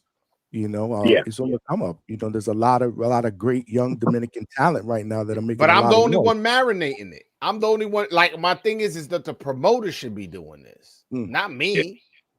Yeah, I think more so. I mean, it is a great idea. I agree. Anyone from the New York City area, which I think we all here on this panel's from New York City, we understand that, just like you said, the Dominican, Puerto Rican, we family. My wife is Dominican. I got two, a lot of my close friends are Dominican. I'm Puerto Rican though, 100%, but that I love Dominicans, you know what I'm saying? That's family right there. And it's always been a rivalry. It really dates back to baseball, right? Sure. At one time, Puerto Ricans in the 90s, the early 90s, Puerto Ricans kind of had baseball. It was right there, and then forget about it. Dominicans just took over. Now they run baseball, the whole entire sport. But now they not hitting home runs on the field. They hitting home runs in the ring too. There's a lot of they fighters I like. Johnny, I've been here. I spoke to Coach. I told him I love Polanco, man. I love his style of fighting. He's young. I think he could definitely be a play at 147. He just gotta, as long as he stay focused. Coach said, that's not a problem. He got him like that, so that's good. De Los Santos. I think De Los Santos, with the right team, he's very explosive. He's one of the most dangerous fighters. Hence why Keyshawn came in overweight. That shit was a plan. I don't care what anybody tell me. They understood how dangerous De Los Santos was, and they wanted to come in with an advantage. And I'm glad his team said, nah, fuck that. I know him and Samson has parted ways, but I think that was the right decision, man. It wasn't. I just want to correct you. It wasn't. This is a rumor that's been going out, and I know who put that rumor out. It wasn't Samson who stopped that fight. It was his trainer Chelo Betancourt who stepped in and said, "Yo, I'm not having my fighter fight." And then there's been a narrative, and I'm not gonna get too much into it because I'm trying to change, man. I'm a little bit of a hothead. I'm trying to change. So basically, that narrative was put out for other reasons. But no, it wasn't Samson who stopped that fight. It was his trainer, Chelo Betancourt. Oh, thank you for that. Thank you for that clarification. So no doubt, yeah, no doubt. so when I speak on it, I give the right information. So thanks to his trainer, they did the right thing, man. Because at the end of the day, he still got paid, right? Did he? Right? I heard he still got paid. Is that true? He got paid $165,000, but he was scheduled to make $500,000. Oh shit! 165 to not fight. I take that. Shit, I take that. But I mean, so I noticed that he said that he's gonna. Who is he signed to? I seen a post. I didn't really look into it. De Los Santos. De Los Santos. Yeah. He's a promotional free agent, but he is currently signed to Adrian Clark. Adrian Clark, yeah. Fighters first. Fighters first. Yeah, Fighters First Management, who does business with Top Rank. They also manage Brian Norman. So he's with that team right now. And you know what? And he has a fight coming up, by the way. He has a fight coming up. Yeah. What I never understood, right? We know there's a heavy, Dominican population in New York City. Top Rank does a lot of cards in New York City. I'll be snatching all the Dominican fighters, honestly, if I'm Bob Arum. I know there's some of them that are with him, but I'll try to get someone like De Los Santos, man, because the Hulu Theater is a very nice venue. It's small, but it gets packed, it gets loud. And bro, it's easy to fill up as long as you get the right fight. Shit. I was in there for the last fight. Were you there for the Zayas when he Yeah, you saw how lit Section 205 was with Dominicans? I was you was there? Hell yeah, I was the one who brought all those people. Okay, the thing was I was in that section. I was speaking with De Los Santos. As a matter of fact, me, him, and my brother Fight Night X, we were about to do an interview with him under the tunnel, and then security was on their bullshit. And you know, I'm not trying to fight security. Them days is over for me, man. I leave the fighting to the young kids, man. I'm done with that, man. I'm there to have a good time. It was, it was lit that time. Smoking Mo Frazier with the $2. Let me see.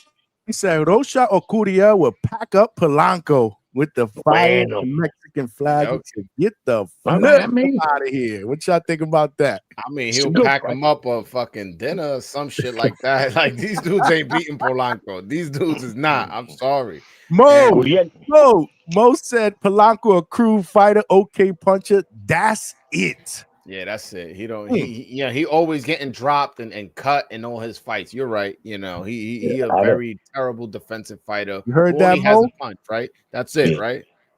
Those are. Don't get me wrong. Those are good scraps. Don't you know? I would definitely love to see a Rocha. I want to see Rocha. Curiel, he would. What La Rocha's I think that's a good fight. I think all right, but Curiel, and I'm not saying he's bad fighter. I'm just saying.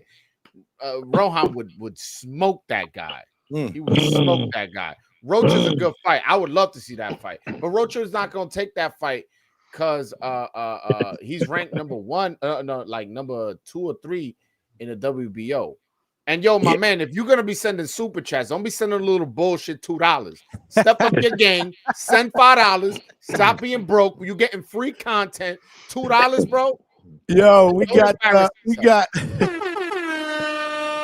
We need 8 more super chats to get to our goal, y'all. No, I want Smoking Joe. I want Smoking Mo to send $5. Smoking Mo to send the smoke. No more $2. I don't want to see no more $2 from nobody. Smoking Mo right now is in Vegas, bro. He's at the he's at all right. Well, stop. Don't gamble $5 and send it over so here. If you hit the slot machines, don't forget a brother here at the Hangout spot because this is how we doing it up. Make sure y'all smash that like button and subscribe. We here working overtime tonight, man, because we got fights on tonight too. Yeah, I want to ask Jose. I want to ask Jose something. So Jose, right? I think Attorney Bailey, he had a super chat regarding. He mentioned the 15 rounds. Correct me if I'm wrong. Wasn't it a Boom Boom Mancini fight? I think that he killed a fighter. Is where they stopped doing 15 rounds because of that. The Dooku Kim. Yeah. So what happened was. That's what triggered it, but the conversation to reduce it to 12 rounds was already going on. So they were gonna do it, but then when the Dooku Kim fight happened, and it happened on national TV, they just expedited it, right? So yeah, because of Dooku Kim, but they were planning to do it because what was happening was when you had the 15 round fights on back in the day. It was taking up an hour and a half time slot, right, on the sports channels. So they wanted it a square hour for boxing only, right? Because they used to only just show the main event. So they were thinking about doing it, but when the Dooku Kim happened, they kind of felt like, all right, we dragged our butts doing this, so let's hurry up and do it now. But it wasn't immediate though, because remember the IBF still had 15 rounds for about 5 or 6 years after that, though. Wow. Okay. Like Vinny Paz was fighting 15 rounders with Greg Haugen 4 or 5 years after the Dooku Kim fight. Damn, that's what's up. Mm. Oh shit! Back Joel, to we heard you, Rohan. bro. All right. We heard all you, right. bro. I respect it. I respect that. I respect that. Smoking Mo with the There 55. you go. There There you we go. go. He says 50. Yo, sometimes you win. What was Sometimes you that? win. Sometimes you lose. Right there, I But lost no, that one. no, Shout but out it's to the right. But you made it happen though. Regardless, you made it happen. So I think No, it's more of a win. I'll it's a say win. that was a I'll win. take it. It's a win. That There was we a But go. Rohan, That was a win. Rohan's fighting guys that I don't think anybody would look against anyway, though. So I think he's coming this last through. dude, especially this last guy. Yeah, exactly. And he did better against him than the current world champion. Right, Brian Norman. Oh, I Yeah, knew that was Norman. coming. I knew that was No, coming. it's the truth. Yeah, It's the yeah. truth. Yeah, But he go ahead, did it. Jose. I mean to interrupt. Joel, how'd that video come out with the referee Eddie Claudio? Did you check it out? I didn't. I've been so. You want to let them know what Eddie Claudio said? Yeah, Eddie Claudio comes up to me. The referee, Eddie Claudio. He's a referee. Yeah. I know who he is. He comes up to me. He's like, "Hey, Broadway, man, I've ref 2 of Rohan Polanco's fights, and man, that guy could punch, man. He hit that guy. I felt it." He was like, "I was like, all right, yeah." We got him on the demon list, bro. We got him on the two-tone demon list, bro. Don't sleep on him. Appreciate you, Mo, man. Mo, live it up out there too. He's in Vegas, man. He's out there for fight weekend, man. He's there all weekend. Okay. Yeah, he'll be there. Shout out to Mo. Shout out to Mo, and shout out to my Mexican people as well. Yes. Which is gonna be a very, very heavy Mexican crowd on Saturday. You think they're going home happy? Yeah, I think so. He gave his prediction right when you were off. He gave his prediction. I think so, man. I mean, it's like I mentioned, this is a fight Bud can win. I want to be clear. It would not. All right, let me say it like this: if Bud wins this fight, I'm not gonna be like, what? No, I'll be like, Now, if he stops Canelo, something no one has ever done, because he's never even hit the canvas. Yeah. Right. And he goes in there and stop. Then that's when I'm gonna do the Macaulay Culkin. Like, what? Yeah, I'll be shocked. Let me tell you something, though, guys. I'm not even kidding, man. I've put out polls. We've talked about this at length on my shows. There are a lot of people that have called in, panel members, that feel like he will stop Canelo. These are fanboys, bro. Yeah. Listen. My thing is, I'm just reporting the news, bro. No, I know. No, my thing is like, even if it does happen, how do you get to that prediction? Like, this dude has an iron chin, never been dropped. This guy couldn't stop Madrimov, and then is moving up 2 more weight divisions. Like, logically, how is that a legit prediction? I can't take somebody serious if that's their prediction. Exactly. You think Crawford's gonna outbox him, and Canelo lost some shit in his some gas out of his tank or whatever? I don't think that's what's gonna happen, but whatever. I can see that happening. You telling me Crawford's gonna knock out Canelo? That is like fanboy shit. And the Nobody 92, he's from my channel. That's my personal assistant, man. But go ahead. Oh, word. Yeah. Okay, appreciate you, man. Shout out Joel's personal assistant with the $5. Personal researcher. Researcher with the $5. Appreciate you, chat. Thanks for rocking out here on a Thursday night. He says, what are y'all thoughts on Canelo bringing in Boots Ennis and Yoanellis Hernandez for sparring? Will that have an effect Saturday night? I'll let the panel, man. I got my thoughts on it. Go ahead. There's a good sparring partners. I don't think either one of them fights like Terence. So I don't think it's gonna exactly help them, but that's some world-class sparring, that's for sure. I mean, I do like that he's sparring Boots, because Boots is about similar size to Crawford, also switches southpaw, orthodox like Crawford. As far as Yoanellis Hernandez, I don't really. He's right-handed, and we know Crawford fights more left-handed, and I don't see the comparison, but it's just good work, man. This guy is a strong guy, come forward, a brawler, and I think he just maybe keeping him sharp. Yo-Yo's been working with Canelo for the past 4 or 5 camps. So yeah, Yeah, that was kind of a given. I will tell you. that was. Yeah, that was Yeah. kind of a given. I think Boot was a good choice. And let me tell you something. One sleeper, I don't know if you guys know this dude, but Darrell Blasval Saint. Yes. Oh, the Haitian guy. Yeah. I He know. fights out of Pro Box. The Pro Yes. Box. He's I know coming him up. He's fighting coming up. Yeah, on the 29th of September, 27th of September here at Kissimmee. But that was a great choice because stylistically, this kid is young. He switches from orthodox to southpaw. He's aggressive. He can fight in the inside. He can fight on the outside. So I thought that was a great choice by Canelo. Yeah. And that is going to go under the radar because not a lot of people know this kid. Watch out for this kid. That. Trust me when I tell you, watch out for this kid in the future. Who's Terence sparring with? Terence is sparring with Lester. He sparred with obviously the guys in his camp, Stevie, Steven Nelson, which is fighting Saturday too. He's well, both of them. All 3 of them are fighting on Saturday. All three of them are fighting on Saturday. But I mean, listen, sparring is sparring. But I like that work. I like that work for Canelo. I mean, to answer your question, nobody. I mean, work is work, brother. And it just tells me that Canelo is taking this fight serious. Correct. And that was going to be, so there has been some talk about Canelo based on the way he fought against Skull that he's getting lazy and and he's become a privileged fighter, right? This era's version of Floyd Mayweather, right? So let's see if this whole Bud talk about Bud moving up 2 weight classes to make history will motivate him to go out there and do his thing, man. Because trust me when I tell you, man, I got to be honest. Out of the last 3 shows, let's say that we did, and we had that we had panel members and people that have called in to talk about this Bud and Canelo fight, I would say it's probably 70-30 in Bud's favor. Yeah. And that's 70-30 in Bud's favor. And absolutely. I'm not saying that's a bad thing. I'm just letting you guys know that's what it's been here. Yeah. I think, again, everybody's still hungover over the Spence performance because they act like Majamov's performance didn't happen. Like, no one talks about that. And Bud is older. Because the Canelo Skull performance happened after that. That's what it was. That's exactly what it was. I remember vividly people saying after the Majamov performance that he should not move up 2 weight classes to fight Canelo. I remember it. And now after the Skull performance in Canelo, it's a different story. That's what I believe. That's what I believe changed a lot of people's minds, unless you're a true hardcore Bud fan. And there are a lot of hardcore Bud fans out there. I'm a Bud fan. This fight is hard for me because I like both of them. In fact, I like watching him more than Canelo. I got to be honest with you. I'm rooting. I want him to win.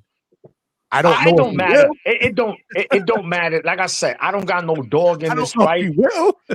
Yeah, I'm rooting for a draw because that's what I'm betting. That shit is plus 1400. You actually betting a draw? Yeah. So what are the? I'm not a better. I'm not a better. So what are the odds? Plus 1400. I'm about to throw 200. So if you throw 200, what do you make? 2,800. Yeah. 28. Hey, listen, that's not a bad. That's not a bad bet. That's a good bet. I bet a draw on the first better be a Bivol fight, and that shit was a majority decision.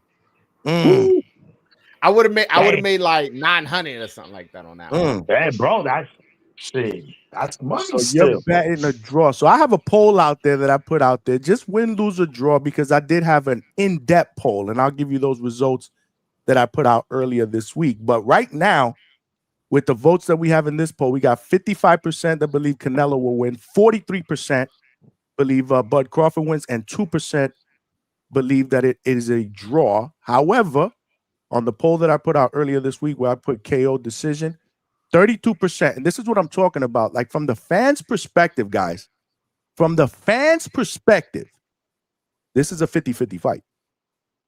Because if you look at all the polls and all the talk that's out there, Canelo right now on mine, 32% believe that Canelo will win by stoppage.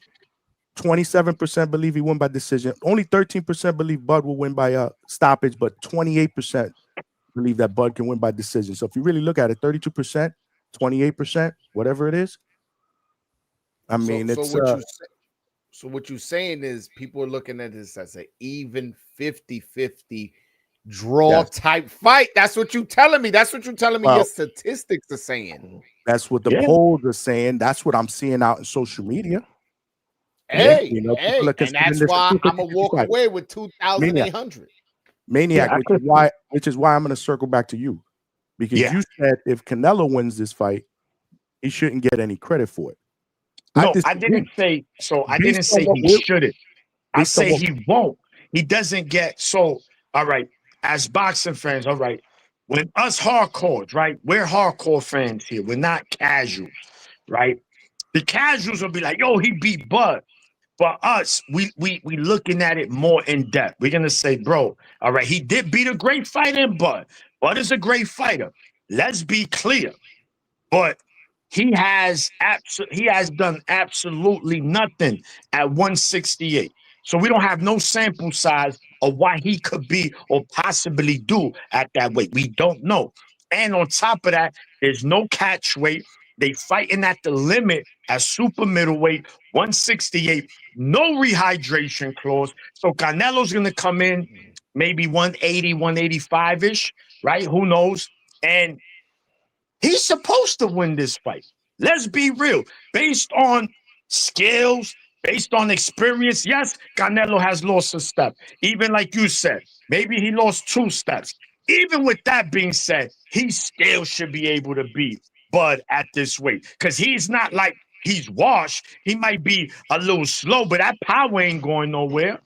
And what he needs to do is not fucking respect Bud. The fuck out of here. You come, you think I'm fool. So you said, fuck I want you out. All right. So let's come here to 168. If I'm Canelo, I go right at Bud. I'm not respecting you. Once you punch me and I laugh, you're going to understand you made a mistake. And I'm out there to rip you apart. Now, if he wants to go in there and prove a point, I could outbox him. Fuck all that shit. Go in there and be a fucking Mexican. Go in there, pressure, volume puncher. Be a fucking Mexican. Fuck this technical pity pat patty. Go in there. He's a little dude. Let him know he don't belong here. But no, that's not Canelo. That's not who he is. So he's gonna go in there. They're gonna be in the middle of the ring. I think Joel said it's gonna be a boring fight. It's gonna be a lot of technical. He's not, and if he beats Bud, he's not going to get credit. He's just not. Everything is for Bud. Bud wins this fight. He becomes 3-time undisputed in the full belt era, which will make him the first fighter to do so. And that'll be what? 35, 40, 47, 54, and 68. 5 weight class champion. Bro, he got everything to get. He's playing with house money. Bud is playing with house money. If he lose, he's supposed to lose. If he win, he gains the world. I get what you're saying, and I don't disagree. But based on what the people are saying before the fight, that this is a 50-50 fight, then the Bud fans better give Canelo his credit when Canelo beats him. That's all I'm saying. And that's not going to happen, Johnny. You have 2 people. Well, you have 2 people in the chat. I give Canelo. Nah, bro. And you see, and now I'm not going to go that route because I was going to talk because we know Canelo tested positive in the past, but Bud is fucking with who? That snack shit. There we go. That's going to open up. Yeah. I'm just saying, those are facts. These is not opinion. Again, I'm not going to go down that rabbit hole because I don't get into that. I don't get into the bochinche boxing. I just want to be in there.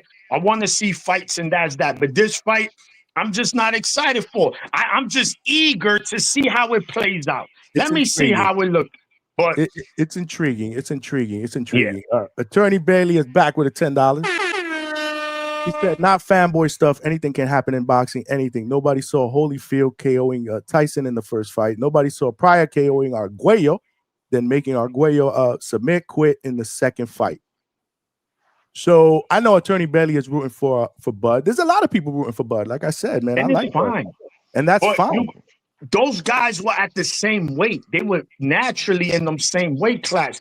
Bud, Whatever. Yeah, he's gonna knock Canelo out in 4 rounds. Put him to sleep.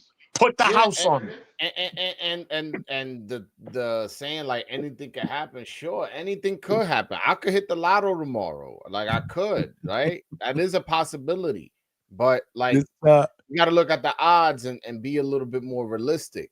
At least from my perspective. Like I don't think that's a realistic prediction. And you know what I'm saying? That's not somebody. Nobody would bet me like, all right, if he does, I'm not so confident. Oh yeah, I'm gonna bet the knockout and I'm gonna bet $200. Like I'm betting on the draw. I'm betting 200. Nobody betting 200. Well, I don't want to say nobody. Not a lot of people betting 200 on a Crawford knockout. Get out of here, man. How much would that pay though? What's the odds on that? What's the odds? I never even checked because that's not something I was. No. We gotta check, bro, because like I said, man. Let me pull it up. Hold 15%, on. Johnny, of my people believe that Bud's gonna knock out Canelo, so we gotta check. We owe it to my people. If you bet $100, you get 900. Woo! Lord, they saying that's more likely than a draw. To sleep Canelito, Pacquiao Marquez style. What you think? Yo, now we gotta spice it up, bro. We gotta spice this shit up. If he knock out Canelo, he getting mad credit for me, bro. That's bro. But you see, I still think there's a world. Now I'm gonna go. No. Now you got to go down the rabbit hole if he knocks out Canelo. So that's going to raise question marks. He fucked with Snack. And let's keep it. No, listen, because if the shoes was if Canelo went up 2 weight classes and knocked somebody out, there's never even been dropped. We can't put that narrative out there. It's way too early for that. I'm gonna stop you right there. Listen. And again, because I know how the boxing community operates, bro. I'm not here to sugarcoat shit. I know how it works. I know how it works. Let's cross that bridge when we get there. But right now, I'm telling you, far from it. Because that's like, all right, I'm gonna give people a perfect example.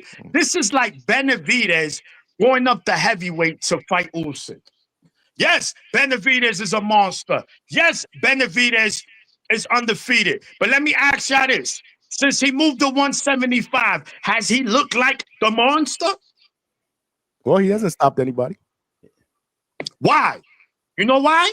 Because which weight classes? That's what you're going to say, right? There you go. Hey. Bro, this shit ain't rocket science. This shit is 1 + 1. This is elementary math. Tell that to the 13% of my voters. I'll add to the fact that Crawford was coming off an 11 knockout streak at welterweight, moves up to 54 and gets a decision. Now, he moved up the division. That's why. But there's also the layer that he was fighting with 10-ounce gloves. When you fight at 47 and lower, you fight with 8 ounces. Yeah. So his whole career, and he's 37 years old. He'll be 38 in like 2 weeks. He'll be 38 in 2 weeks. He has 1 professional fight with 10-ounce gloves. 1. You get what I'm saying? And now you're moving up to fighting one of those iron chin fighters of all time. It's like, come on, bro. Yeah, listen, I'm just again, this is there's been a lot of chatter back and forth between the people that are rooting for Bud and the people that are rooting for Canelo. Attorney Bailey, I know you were rooting for Bud, but he said not rooting for Bud, want a good fight, violence. And that's 13. I don't know if we're going to get violence in that fight based on the panel. So Jose, hold on. Jose wanted to say something. I think the 13% that want to bet 100 on Crawford getting a knockout are better served buying copies of my book with those $100. That's what I did. There you go. Let's go, champ. Let's go. The 4-belt era, baby. What's the exact title? The 4-belt era. Yeah. Okay. All right. I see it. Yeah. I see it. I only seen Canelo get buzzed badly once, wobbled. That was against Cotto's brother. That was about 15 years ago. If I'm not mistaken, exactly. Right? So to bet on that happening, I mean, it's not impossible, but that's a fool's bet right there, though. Really. Yeah, that's more like you said. It's a fanboy. That's more of a fanboy thing. Like, let's look at notable fights where top fighters went up 2 weight classes and lost, right? Because there's also examples they went up and won. We know Kelly Pavlik, he goes up 2 weight classes to fight Hopkins. Ass whooping. We saw Amir Khan move up 2 weight classes to fight Canelo, which I don't know why he did that. We seen Kell Brook go up 2 weight classes, take on a fucking killer who was on a 22 fight knockout streak, Triple G. 22 fight, and he goes up to 160 to fight him, and he was having success. Bro. That's cojones, bro. And he fought well. He fought well. Very well. Well. But Joel, what happened when you got to the middle of the fight? That weight, that power. You can't. Marquez moved up 2 weight classes to fight Mayweather to fight too. Floyd. But he went up to fight Floyd. Let's be fair. Okay, let's be fair. It also has happened. The historian is here. Yes. How many times has it happened successfully? Right? Many times. Didn't Pacquiao do it?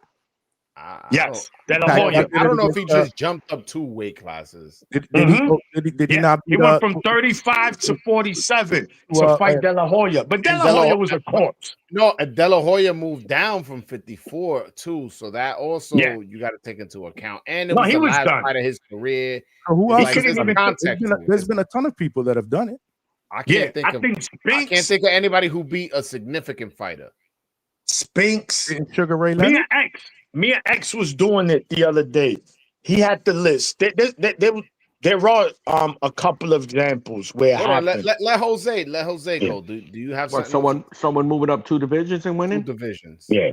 I mean, listen, if you want to go back to before when there was just 8 divisions, then it was constantly happening. 135 going to 147, right? It wasn't even Sugar Ray Robinson did it because he started out as a lightweight. We're talking now a 168 who also has fought at 175, so it's kind of different. Crawford, well, I guess he was at welterweight long enough, but I don't know. I think of Crawford more as a lightweight that moved up to welterweight. Now you're asking him to move up 2 more again, so he's kind of moving up 4 divisions, really, right? There's a lot of X factors in here. Maniac was bringing them up. Nobody wanted to hear them, though, right? Look, I was right. Yeah, those X factors changed the game now, so that makes moving up in weight a non-factor anymore. When you got guys like Snack behind you, now you could, the weight doesn't matter anymore. Now it's going to come down to, can Crawford hurt Canelo? If Crawford can't hurt Canelo, I don't think he's going to win. If he could keep Canelo off him, then I think the better boxer wins, and that's where it becomes a 50-50 fight, and that's where the draw becomes very, very likely.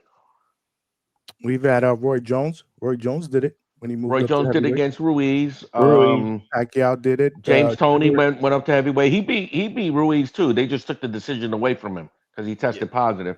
Yes. Yeah, so it happens, right? Yeah, it can happen both ways.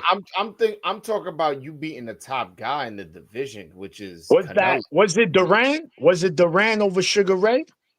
Yeah, but he was at welterweight for a little bit though. Remember, he beat Palomino, he beat Monroe Brooks. Yes. So he didn't go straight up. Right. It's happening more and more often now, though, with the last 25 years, though.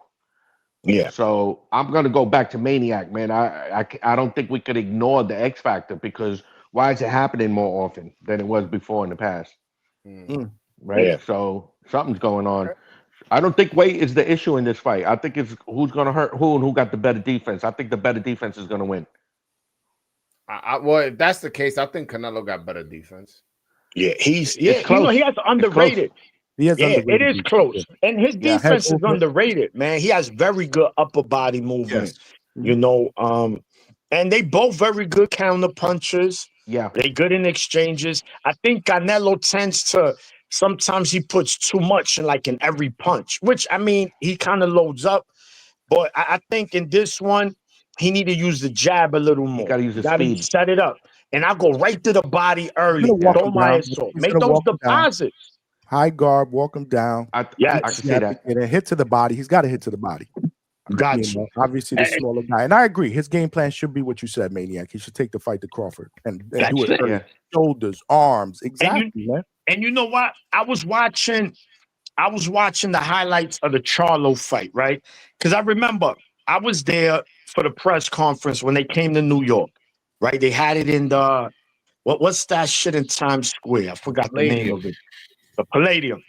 So Charlo is right there. He faced, I'm talking to him. I'm like, damn, the motherfucker built like a linebacker. He a big dude, right? So I said, I know size ain't gonna be a matter in this fight. But come fight night, it was evident he was the bigger fighter. But Canelo's just strong, man. Big, the bone density is just different, man. And people are overlooking that. And it's okay because, again, a lot of them are casuals, so I'm not mad at them. But they're going to see, but I don't care how great he is, man. When Canelo hit him, he's going to know, puñeta. All right, now this shit is different. And I'm not saying Canelo's going to stop him neither. I got Canelo winning a decision because, again, Canelo's not a killer. He's not a fighter that's just going to go in there and finish you. Now, buy it.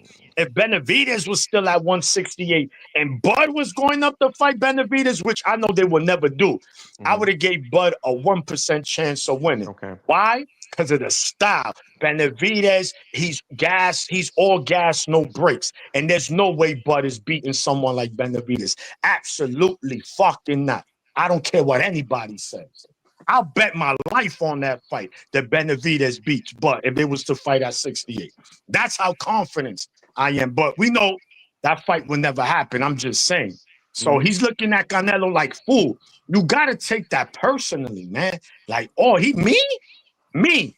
Oh, I'm okay. Está bien. Say no more. Yeah. Well, I mean, we're going to see. Bud did say there was something that he saw in Canelo that he felt he could beat him. Charlo said the same thing in the plant fight. Oh, I could beat this guy. Mikey said the same thing about Errol. I see something. Yes. I see something. But saw an ass whooping. Also, right? Also, but none of those guys are Bud Crawford. True. They don't got cape. Nah, but yo, Mikey Garcia was that dude back then, bro. He was super nice. Mikey, yeah. Mikey was real good. Yeah, Mikey was the truth. But there's another undisputed fight that's gonna happen like 5 hours after the main event is over. Our guy. Anyway, Area 61. Area 51 resident. Naoya in the way. MJ Ahmadaliya, right? Yup. And you know who's at 122 now, right, Johnny? My boy, Junto. Junto Nakatani. It's coming. The mega fight. They gotta make that fight happen, man. Yeah, I mean, I still gonna favor Inoue in that fight, even though Junto is my guy, one of my favorite fighters. But I love to see it, man. Fuck it. Yo, that is a violent fight if that ever happens. Oh, I think it is. That's why he's up there, man. I would think it would be next. What's your thoughts? What's your thoughts? Speaking of a Japanese fighter, Jose, can you give us some insight, like in the past, who's been like great Japanese fighters back then, or any Asian fighters for that matter? Yeah, there's a few. I think Inoue is probably the best. I think you could say that already. You had Yoko Gushiken, you had Fighting Harada. Now they had Fighting Harada had a lot more fights though, right? He had like 60 fights. So, but I think it's Inoue. I think Inoue is up there, man. Junto's knocking on that door too, though. Right? So that's a nice matchup. I actually don't want to see them fight because I like both of them. Yeah, me neither. Yeah, I really don't want to see that fight. But I don't see how they could avoid each other, man. I want to see it. Hell man. Yeah. Oh my God. Ain't Call of Duty, buddy. Let them get that scrap on, man. That to me, that's like Riddick Bowe, Mike Tyson. Even though, like some people, I didn't want to see that fight. I need to see it. I need to see it, man. That fight it's guaranteed. Probably fight of the year or knockout of the year or something like that. I think it's a 2-round fight. To be honest with you, I don't see that. Damn, Jose, 2 rounds. Yeah, I think it's a quick fight. Yeah. Wow. Who'd you favor? I think like if they fought 5 times, one of them is winning 3, the other one's winning 2. Okay. That's fair. That's fair. And only, I think, but if it happened 5 years ago, I would say Inoue 4-1. oh, fair. That is fair. I think Inoue's And- starting to, I think he might lost the touch a little bit. It's impossible that he's going to keep getting better. I think he's on the other side now a little bit. Was he like 32? He's probably like I 32 agree. now, right? I agree. Yeah. Who? Is he like yeah. 32 now? Something I like believe. that. I don't know. Early 30s, maybe. And Yeah. again, the question is, how well does Junto fill out at 122, right? He's going to have a fight, which is good, a fill out fight. I'm going to definitely see how he looks. I'm going to really break that fight down and see everything. But he's an animal, man. He's a southpaw.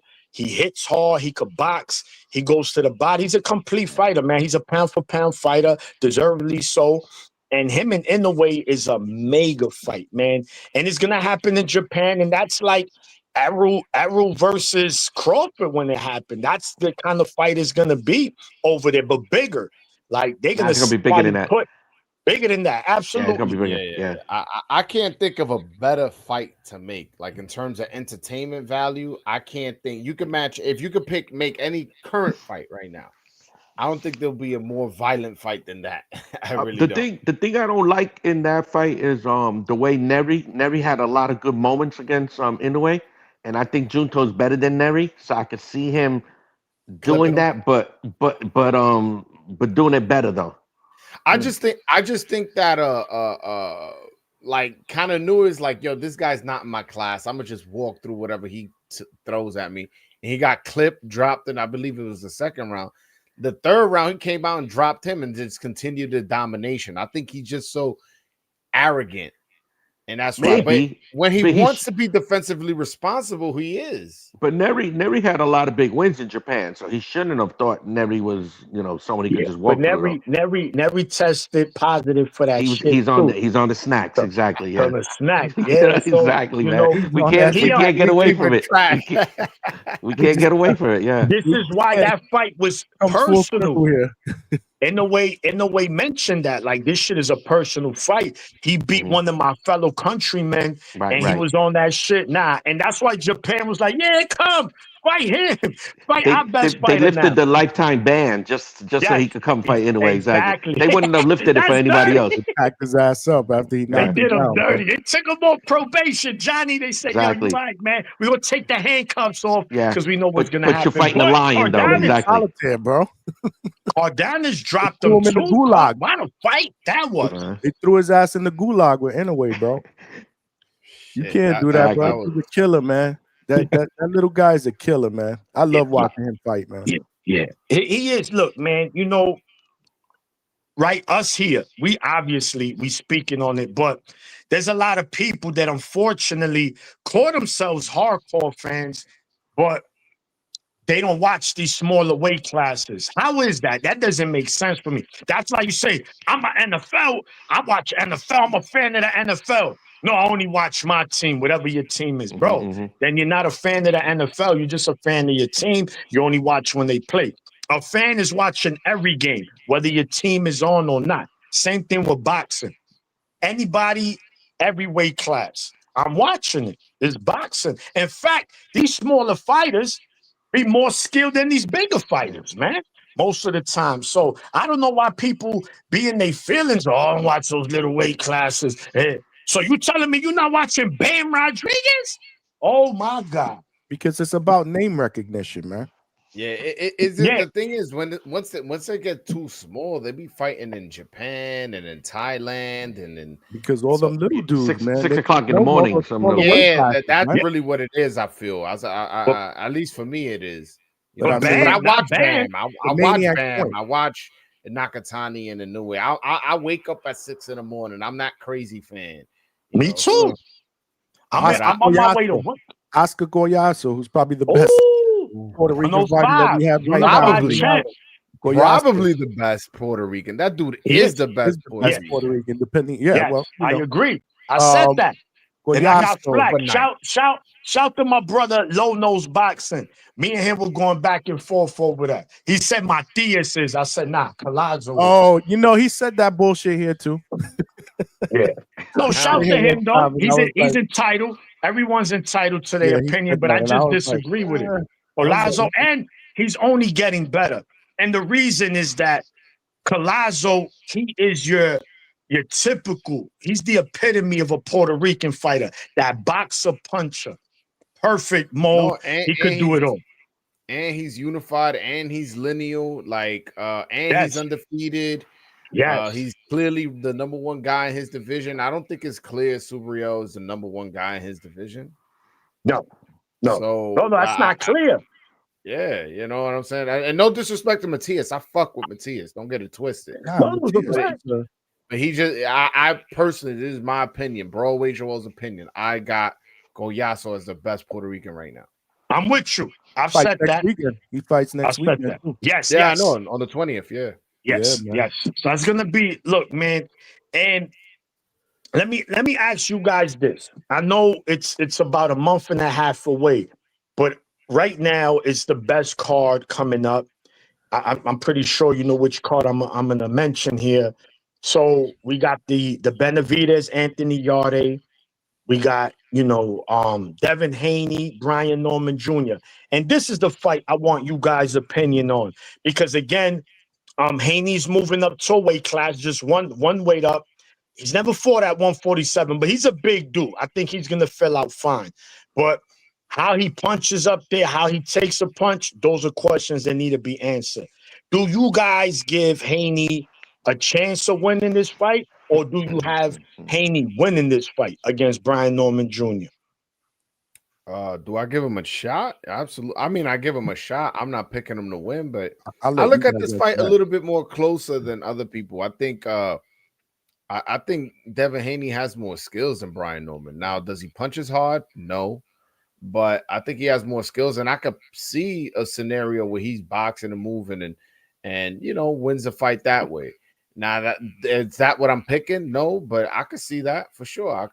It's a possibility. I'm picking Brian Norman, but I'm not going to dismiss Haney's chances and his experience at all. No. Facts. Jose. I think it's closer than most people think. I'm trying to think now. Norman's been looking real hot lately. Trying to see what Haney does. I would lean Norman. I'll lean Norman by decision. Fair. Johnny, I think we know where we're going with Johnny. I think we know where we're going here.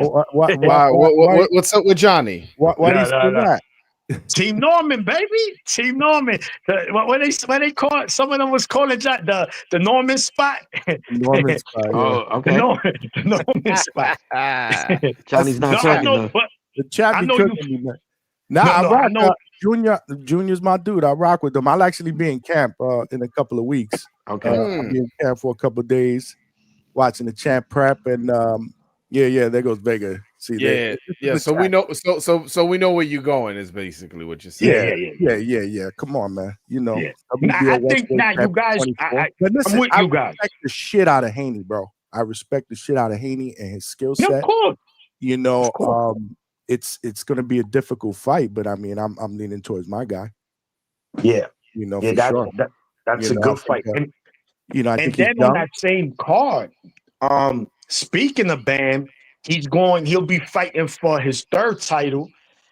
He's fighting a tough Argentinian and Fernando Puma Martinez.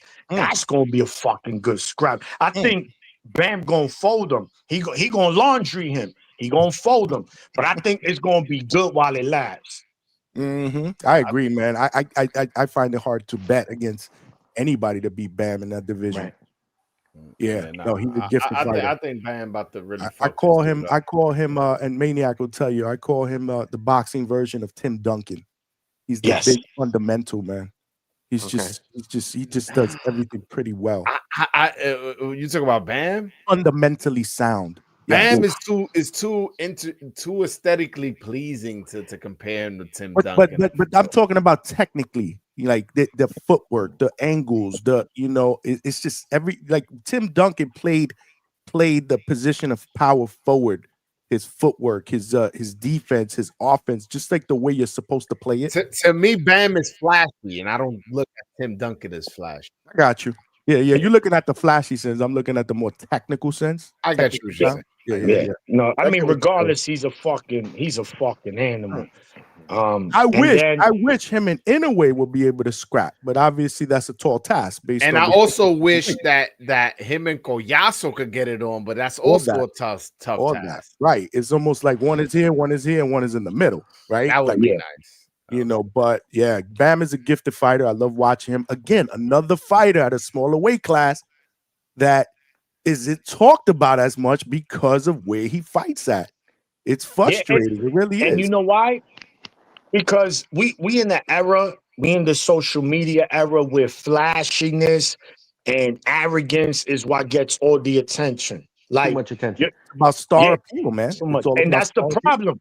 And someone like Bam, right? Because I remember I met him at the Caribe Royale for the Hitchin Cepeda fight. This is when they was promoting they fight when him and Sonny Edwards. They were both. Sonny Edwards is mad cool. Sonny Edwards is the motherfucker you want to hang out with. That's a wild boy. But Bam, you could tell he just like, you remember we was all in school where there's that one nerd in the class that don't really talk to nobody. He just there quiet. You know, you leave him alone. Just like, yo, he don't bother. Just leave him alone. Don't bother him. That's Bam. He just don't really, hey, yeah. You know, I'm gonna win, and okay, yeah, that's you like, all right, cool. But once he get in that ring, I mean me, he give you that night quick. Yeah, you know, I think one of the reasons why people listen to social media so much is because the guys ain't fighting as much, so they have no choice. If they fought more often, they'd talk more about the fighting. But since nothing else is going on, they might as well talk about, you know, what picture they posted or something. Well, no, they actually fight each other 4 or 5 times on Twitter instead of fighting each other in the ring. Right? They're doing 15 rounds. They're doing 15 rounds on social media. Tank and Shakur fought like 5 times on Twitter. 5? They got like 10 fights in. Yeah. 10 fights. They fought for undisputed. They fought for everything on Twitter already. For real. Johnny. What's up? I want to go back to the NBA comparisons. Who's Canelo if he was an NBA player?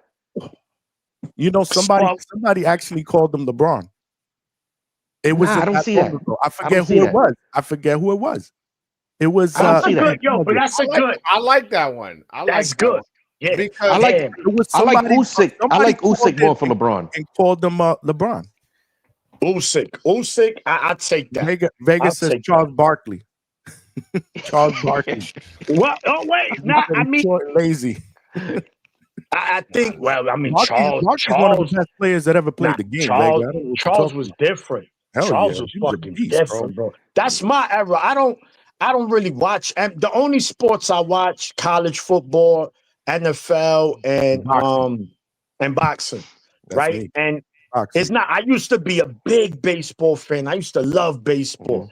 I lost the love. Something about it. NBA, I love. And I know y'all gonna laugh at me when I say this. But my NBA team is the Utah Jazz, and I'm not being funny. I'm not. Yeah, listen, 90s.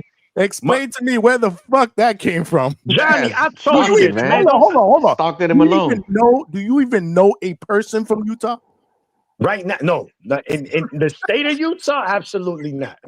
Yeah.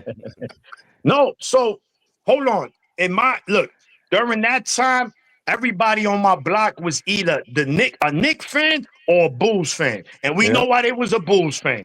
And it's funny, you speak to them today, they don't got a team no more. But at least I stay true to my squad. Malone and Stockton, I just like the way they played. And I said, yo, I like this team. Now, there was nothing flashy about Utah. My man Stockton with the poom shorts. In fact, in them days, when motherfuckers wore short shorts, they say, yo, take them Stockton shorts off, motherfucker. You get cooked out here. You know New York City, bro. We all from the city. You better have thick skin. You're going to get cooked. That's what people don't know. The way we grew up, like, you had to be on point, bro. Or else you was going to get ranked on, bro. And if you didn't have thick skin or you didn't have quick wit, rank back or whatever, like you would get eaten alive in the streets, bro. These people don't know, bro. No, New York City is harsh. New York is brutal, man. I would never ever trade. You know, growing up in the hood, man. Yo, let me ask. I don't know if you guys. My mother, growing up, my mother was on welfare, right? So those were the cupones days. Remember the cupones? Bro, the monopoly money. Money talks, food stamps whisper. I never heard that one. The chinos used to take cupones. Take them, bro. Yeah. So, mommy, you know, those days, mommy, I'm hungry. Here's $5. But this shit was so. Look at how you get so mentally traumatized. Mind you, the whole neighborhood is on welfare. But once I got into the chinos, you know, you don't want nobody to see you paying with cupones. So I'm like, let me get an order of fried rice chicken. I didn't even finish my order. I'm throwing the money to Chino. Like, hurry up, give me my change. I don't want nobody to see me. Because I used to get a little kid from the block and be like, yo, go in there, order that for me. Yo, the struggle was real, man. The struggle was real. You guys remember the no frills boxes? Hell yeah. The struggle was Hell real, yeah. man. The no frills, the Bro, raisin. you remember the no frills? Nah, that might be before my time. Plain white box. Yours the young Plain guy white. on the panel. You're the young Plain guy. white box. I'm in my 30s, so I'm not that young. Oh, yeah, you Oh, young. my God. You're the youngest. 30s, bro. So if you had food stamps, you could only buy the no frills. It was something like that, right? Yeah. It was a plain white box. Instead of cornflakes, it would say something like Cornflakes. exactly. With a K. With a K. Yeah, corn. Corn with a K. So it was embarrassing when your shopping cart was filled with the white boxes. Yeah. It'd be was like shit, instead of Fruit Loops, it'd be like Fruit Rings or something like that, though. Like Fruitios. Plain white box with black letters. man. That's all it was. Some of them, Jose, some of them didn't even come in. It came in a plastic bag. It was like in that The see-through bag. I remember waiting in line. You don't even get the box, right? I remember waiting in line in the freezing cold at a church for the cheese. Get a box of food, with the fucking cheese, the white orange juice, of course, all that. I remember getting the box. That's still some of the best cheese you could get, though. That is the best, hands down cheese. Yeah, that was a great cheese. I don't know. I don't think so, man. God, man, I tell you, look at this is why we call this shit the hangout spot, bro. Because this is what we do. Yeah, we go all over the place. No, but those are listen, man. You define yourself based on your past, man. There's nothing wrong about knowing where you come from, and that builds character, man. You know, that makes you who you are today. You learn to appreciate, everything you get. You understand, like, yo, once upon a time, this shit wasn't. I didn't even think about this shit right here. So, I'm happy I went through what I went through, man. I'm not ashamed of it at all, bro. I let it be known. I was on welfare, my mother. It ain't where you're from, it is where you at. So right now, currently, I'm not rich by any stretch of the imagination, but neither am I. I'm not on food stamps. You know what I'm saying? I leveled up a little bit, whatever, but I leveled up. So that's all that matters. Listen, I'm not gonna lie. I wouldn't mind an EBT card, bro. Cause it's crazy. I'm in the supermarket. I'm in the supermarket. I'm like, all right, I gotta get this. I got 2 little girls, you know what I'm saying? I got daughters. Motherfucker, 2 carritos full of food. And she just like this shit is an American Express card platinum. He just like, I'm like, damn. Shit. But it is what it is, man. Shout to everybody. Like you said, man, I'm not rich by any means of the imagination, but I am in a good place, man. I thank God for that. As long as you're happy and your family is healthy, you are rich. We're all rich. We're all rich and we're all blessed. If you travel the world, you realize how rich you are. Doesn't mean money doesn't always make you rich, bro. Yeah, you're right. Right now on this panel with everybody up in here, I feel like the richest guy in the world, man. We having a blast, man. Make sure you guys smash that damn like button. The fight started, bro. This fight's on the zone. What's up, tonight? The underdog. What did they call it? The underdog series, right? This is the whole thing that Turkey's putting together. This was supposed to be fighters that fought on that sparred in that New York City. That's the one it is. Okay. Yeah. So that just started. So I got that on the iPad here. It just started, but nobody's in the ring yet. But yeah, there's fights tonight. I don't think there's fights tomorrow because tomorrow's the weigh-in. And then why they hosting? They starting it so late. Where does this shit the hell, bro? I'm saying it starts at 11. It's starting at 11 o'clock Eastern, bro. So it gotta be. I'm not staying up for this fight. Me neither. I'm going right after this. I'm going to sleep. I gotta be up. Tell that none of y'all have watched my show. No, we know. We up, Johnny. I know. You about to kick Johnny, us off? I done go to sleep. Wake up at 2 in the morning and I still see you live. I'm like, God damn. Oh, okay. We got the third shift in the overnight, man. We get I know you're gonna be on to like 4 in the morning. Who knows? Nah, I don't think so, man, because we're actually doing a live fight chat for this fight on Saturday, and then we'll do There's also 3 more cards on Saturday. There's a one in the UK, one in the Dream Boxing in Germany. There's 3 cards on, but they on the zone. And then we got the obviously the card in Vegas, Japan. And then we got the Japan one in Sunday morning. Yeah. So I noticed that's going to be on Facebook, Top Rank Facebook. I just they just announced that. Let's talk about that. Yo, how crazy it is that Top Rank don't got a network. They out here streaming their shit off a platform we all got for free. My daughter streams shit. She ain't even close to Top Rank. That's crazy. Yeah. Let me ask you. You said you have a good relationship with PBC. There was a rumor. Again, you could clear it up if you know that Al Heyman was in talks with ESPN about having something with them. Any truth to that? Well, when I say I have a good relationship with PBC, is meaning like anytime that there's a Dominican fighter, they make sure I get my credentials and make sure I'm position me correct. I don't know the ins and out of that. Maybe that's true. I have no idea.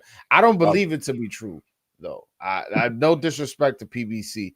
I just don't believe it to be true because I think ESPN got such a sour taste in their mouth off of the little bit of pay-per-view fights that happened and little bit of money they generated as to how much they invested in boxing to go to a promoter. I don't think that's gonna happen. And the reality is ESPN does not need boxing at all. You're talking about the #1 sports network in the world. So now with college football starting, so forget about it. Listen, boxing was always the stepchild there anyway. If there was a fight that came on at 10 o'clock and there was a ping pong tournament at 9 o'clock that went into 10:30, we would get pushed back or watch it on ESPN 30. Exactly. You know ESPN 30, that's wild. What I do miss from ESPN is ESPN Friday night fights. Ooh, those were it was basically for the people who may be too young. It was basically a show box on ESPN. But the fire part about it, Teddy Atlas, this dude, Joe Tessitore, Brian Kenny. But the fire thing about so they would match fighters tough, like if you went on ESPN, you got a tough journeyman, and sometimes it'll be 2 club fighters, but it'll be an entertaining fight. But they'll be like, oh, after this fight, now we're gonna interview Mayweather. Boom. All right, now back to the fight. Boom. After that fight, now we're gonna discuss what's going on in the welterweight division. Boom. And then so it was a fire concept and series that once they got rid of it, I was like, man, I always enjoyed that just as much as I did Showtime and HBO. Yeah. Friday night fights was a staple of boxing at one point, man. You're right. And meant a lot. It really did. And unfortunately, now with Top Rank officially ending a contract with ESPN, Jose, when was the last time boxing had no contract on no major network? Everything is streamed now. Now it's just the zone.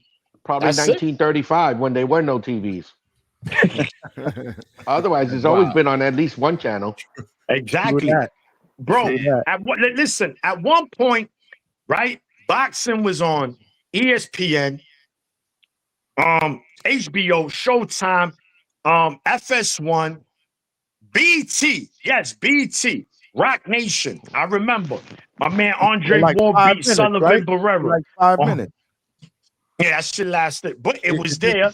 was there. Yeah, Al yeah. Heyman, he put fights on Fox. On Fox, I 5. remember. He had some fights on CBS. Bro, we was boxing and we had Telemundo.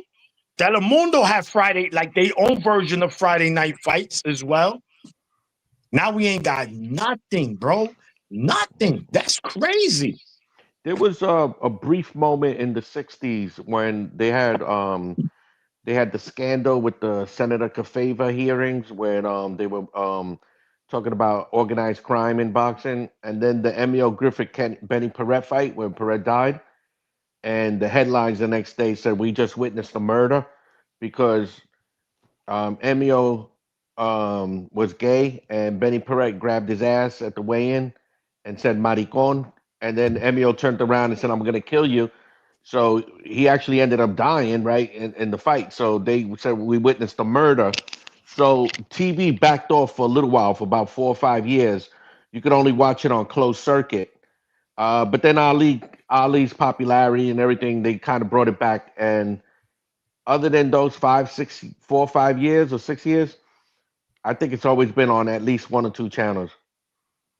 Yeah. But the different part now is we didn't have a controversy like a death or organized crime. They just got tired of the product, and that's why they didn't continue it. Yeah, this is 2 things that I think really hurt boxing right now. Why we not seeing it in the mainstream? The first thing is the lack of creativity in promoting fighters, putting Dominican fighters to fight in Minnesota, fucking forcing down the throat of Mexican Puerto Rican rivalry that, you know, sometimes like it's just not there. Sometimes just a dude's a Puerto Rican and a dude's a Mexican. We don't got to necessarily push that. And then also the bleeding of the sport of trying to get every fucking cent. And I'm keeping my fighter undefeated. Yeah. So instead of fighting the number 1 guy, number 2 guy, he gonna fight the number 12 guy, number 15 guy, and make only a little bit of less money. And this is business. And you can't feed your kids with legacy and that type of dumb bullshit. So once it got to like that, to the point where it's all about the money and not about the sport, people are like, all right, hold on. Like, you just not gonna bleed me and fucking try to take this shit. Like, it's not a serious situation you giving me here. Get out of here. You know what I'm saying? You imagine every year is Yankees versus Mets, a Yankees versus Dodgers in the World Series, because that's gonna generate the most money. It's like, nah, we got to figure out who's the best. All right, there was one year it was the Diamondbacks versus the Rangers. At the end of the day, those 2 were the best that year that made it to the World Series. And so what? Maybe that didn't generate as much money, but those were 2, and we figured out who was the best that year. So those are the 2 things. There's many other things, like activity of the fighters. You know, there's a bunch of things, but I want to say those are the 2 things that really, really hurt the sport. No, absolutely. And I get it, man. No one's telling these fighters not to get paid, but bro, at some point you got to fight for something. And this is why people, when you look at the golden era, right, this shit meant something. When Duran was in that ring, he fought for Panama, bro. You know, that shit meant something. Sugar Ray Leonard, he fought for his people. That shit meant something. Now it's about, like you said, money. No, and if he don't come in with, he can't eat for 3 weeks and before the fight, and he can't sleep for 48 hours, and if not, no fight, man, get the fuck out of here. And the perfect example of this is Gervonta Davis. I'm sorry. He's talented, but this motherfucker has been baby, bro.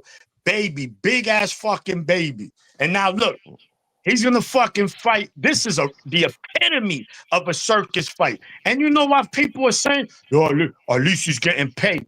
Man, fuck you. Are you getting any of that money? No, get the fuck out of here. Stop watching the next man pocket. Bro, Gervonta Davis, he hasn't fought Shakur Stevenson. He hasn't fought Teofimo Lopez. He hasn't fought Devin Haney. He fought fucking Ryan Garcia at a catch weight with a rehydration clause. Get the fuck out of here. The fuck, come on, man. Like, at the end of the day, we could keep it real, bro. I respect Gervonta Davis. I think he's a great talent. I take nothing from him as a fighter. But if we looking at the way his career has been handled, bro, it's been careful. And anybody say otherwise is capping, bro. That's just true. It's not opinion. That's the truth. Who has he fought? Leo Santa Cruz, a fighter he brought up. He brought up Lamont Roach and should have lost that fight because that was a knockdown. Whether he took a knee by the letter of the law of boxing, and we have Jose right here, you take a knee, that should be an automatic 8 count. Oh, he could have got disqualified too by going into the corner when the guy jumped on the apron. They followed the rules strictly. He has something in his eye, bro. Yeah. It's up to the referee. It's up to the referee. Yeah. He had grease in his shit. Yeah. He had the hair gel. Yeah, exactly. The braids. Why, Johnny? Why y'all mad though? Why y'all mad? They ain't fucking mad. We saying the truth. It's the truth. And that's the problem. I will respect, right, more if that people would keep it a stack, right? Just be honest, bro. Johnny, you know my crackhead reference, right? Right? You know the crack. If your aunt is a crackhead and my aunt is a crackhead, and we only laugh at your aunt for being a crackhead, but when it comes to my aunt, now you gotta understand she's a crackhead, but she work Fortune 500. I don't give a fuck. She's a crackhead. She's a corporate crackhead. It don't matter. A crackhead is a crackhead. So boxing fans, they gotta keep the same energy across the board. Stop fucking because you're a fan of a fighter. He can't do no wrong. I hate that shit, bro. My man never disappoints, bro. Never disappoints. That's a wild ass comparison. Yeah, I like it. I'm gonna use that shit next time. I've heard it. Yeah. I've heard it probably about 20 times. I might call my next book that. Crackhead is a crackhead. There you go. We making titles here. We doing it all, man. There it is for the belt. Jose, let me ask you. Baby. Hold on. Let me read the super chat because this comes directly from Coach Hector Bermudez with the $2. He said, Broadway salute, Corpus salute, Maniac salute, Johnny salute, best content out there. Shout out to you, Coach, who's actually working the corner, wrapping hands right now of one of the main event fighters tonight. He got pulled in. So he'll be working the corner of Juan Carlos Camacho Rivera, who is going up against La Princesa. La Princesa. Damn, why the fucking nickname? That's his nickname, bro. No bueno. Anthony Olasquaga. He is going up against, and that is for the WBO World Flyweight title. So, Coach is working the corner tonight, which means we may not see him again tonight. But he did give his lock picks. So, for you guys in the chat, because usually on Thursdays, Coach will come up in and he'll give his picks. And he gave his upset special. I'll post those in a little bit for you betting guys in the chat. Make sure you guys stay tuned because I'm putting them on. I'll put them on the screen in just a little bit once I type these things up.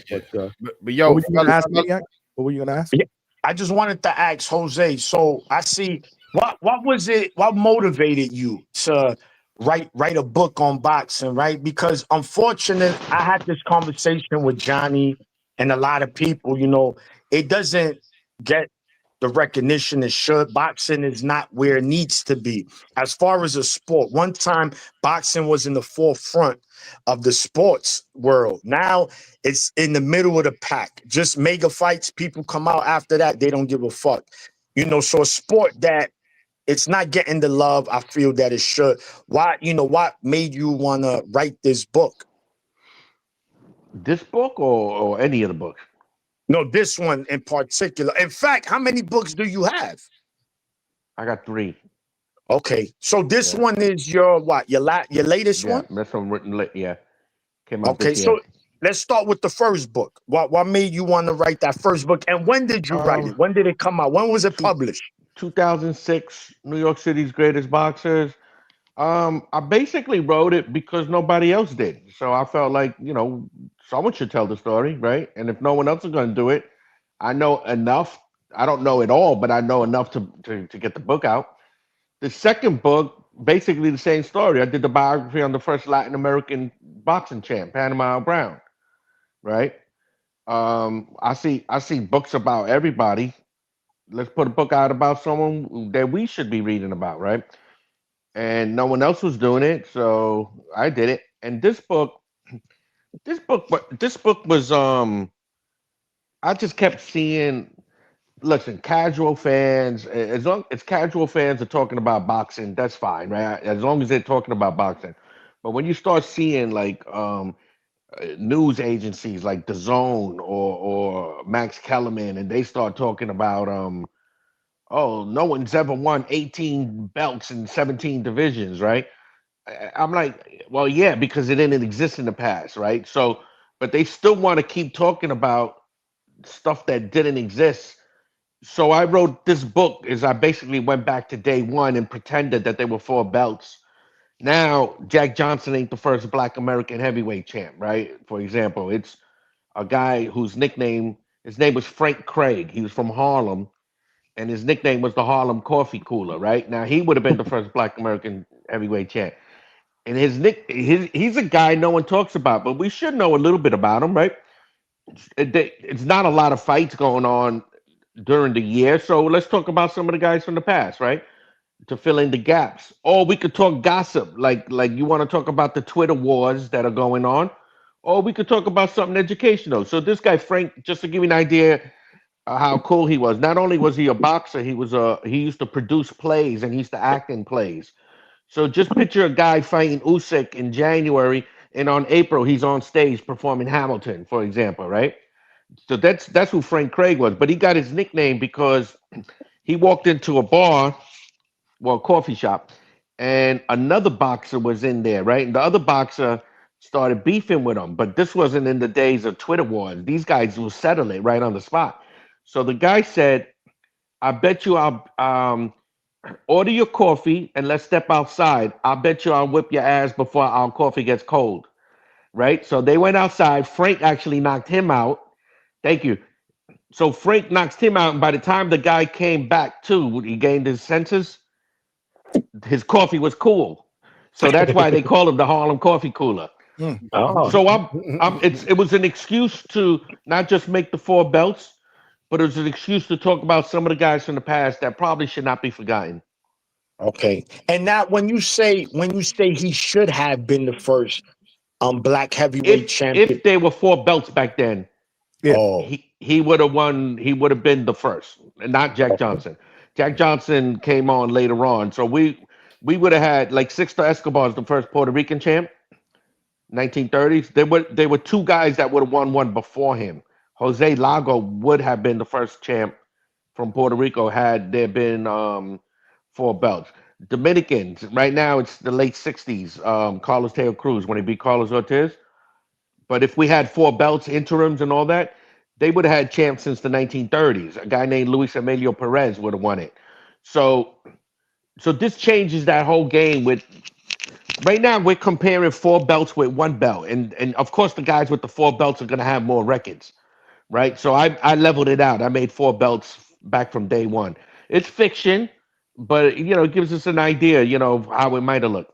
Amazing, man. amazing. If that's not the best promo for a book, I don't know what is. If y'all not buying the book after that, Word. Here it is. I got it up on the screen, man. Make sure y'all check it out. Easy buy, Amazon.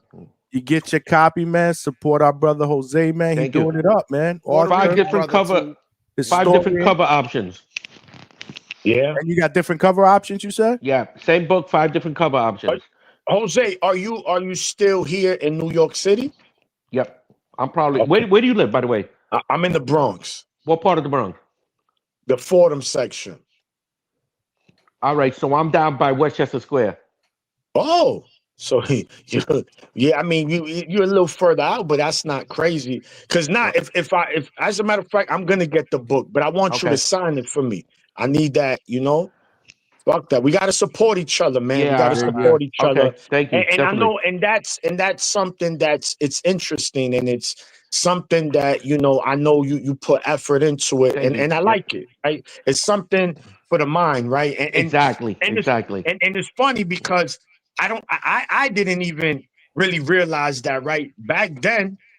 that wasn't the case, right? They didn't have all these belts. So you like, okay, if you're talking about he beat 88 world champions, Exactly. if that was the case back then, he would have been 150 champions. So That's I get it. exactly right. That's exactly right. Yeah. That's exactly So, what it is. But fellas, I'm gonna step off. It's getting a little late for me, but I I appreciate see you. I see guys, you man. getting squinty eyed over there. You Yeah. like Y'all like what happened to Broadway all of a sudden? Broadway. Broadway. Broadway's about to pass out. My brother, I He's appreciate tapping you out. hopping on, man. Nah, I appreciate you guys, man. Yeah, I'm gonna night, run man. in a Have a minute good too night, because Joel. my phone is dying, and Right. when I go to the charger, it's not gonna have the best sound and everything over there. Plus, Hey, No I'd man, have to problem. be like bent over and shit talking. we Jose, appreciate you you, man. got Instagram? Yeah, Corpus Writer. You got Corpus My last writer, name Writer. Corpus Writer. Yeah, exactly. like a right. Yeah, Okay. with the W. Yep. With the Yep. all right. I'm gonna once I get off, I'm gonna give you a follow. All right. What's yours, Johnny? the hangout spot. That's you on Instagram? Mhm. Yeah. All right, I'm gonna start hitting up both of you guys. Let's do it, man. I'm gonna get a book, man. I'm gonna get a book. Jose is the hangout spot / Papi Chulo of podcasting. Of course, man. Of course, man. I got another book coming out, God willing, in a couple of months. It's called The Baddest Men on the Planet. Okay. And I'm talking about the top 100 all fighters, not just boxing. Okay. Really? Okay. So we talking Ali, Bruce Lee, John Jones. Exactly. Okay. Let us know, man. As soon as you drop that, come on here. We'll talk about it. That one I'm trying to get with a full publisher house. This one I did independently, right? Because I don't think that many people are gonna buy it, right? So there's no sense giving 90%, 92% out to somebody else, right? But that one I want to treat a little bit because that one I want to see in stores. I want that one on everything, on Barnes and Nobles, whatever, Apple Books, everything. So you got to go through a publishing house for that. Okay. Yeah, and that one might be a little more mainstream. Yep. Got it. Yeah. Well, listen, man.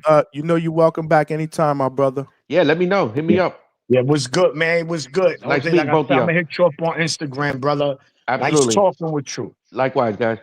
All All right, man. There y'all guys have it, man. Boxing historian, author, and now a family member here at the Hangout spot, like everybody else, man. Jose Corpus, man. Make sure you check out his book, man. It's on Amazon. Throw some support. The 4-Belt Era. I put it up on the screen.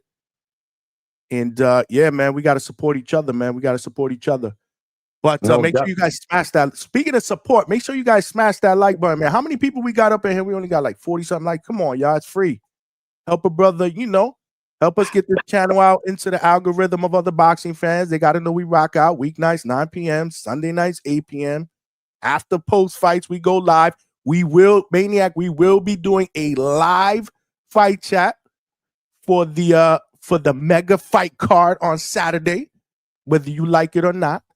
The mega fight card. We'll do a live fight chat, and then after the main event, we'll stay live and take calls.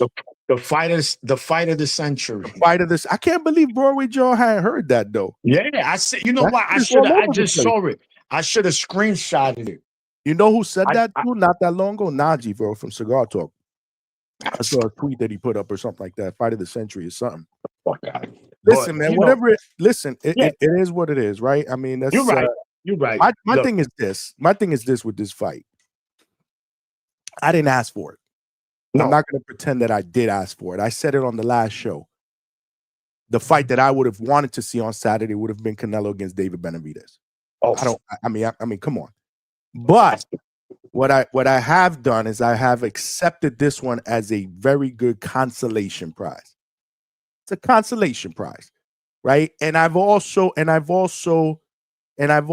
adapted a sense of intrigue around it because it is intriguing, right? We don't have the luxury of saying to ourselves, Bud does have a chance because we've seen him at least fight somebody at 160 or 168. We don't have that luxury. He hasn't done that.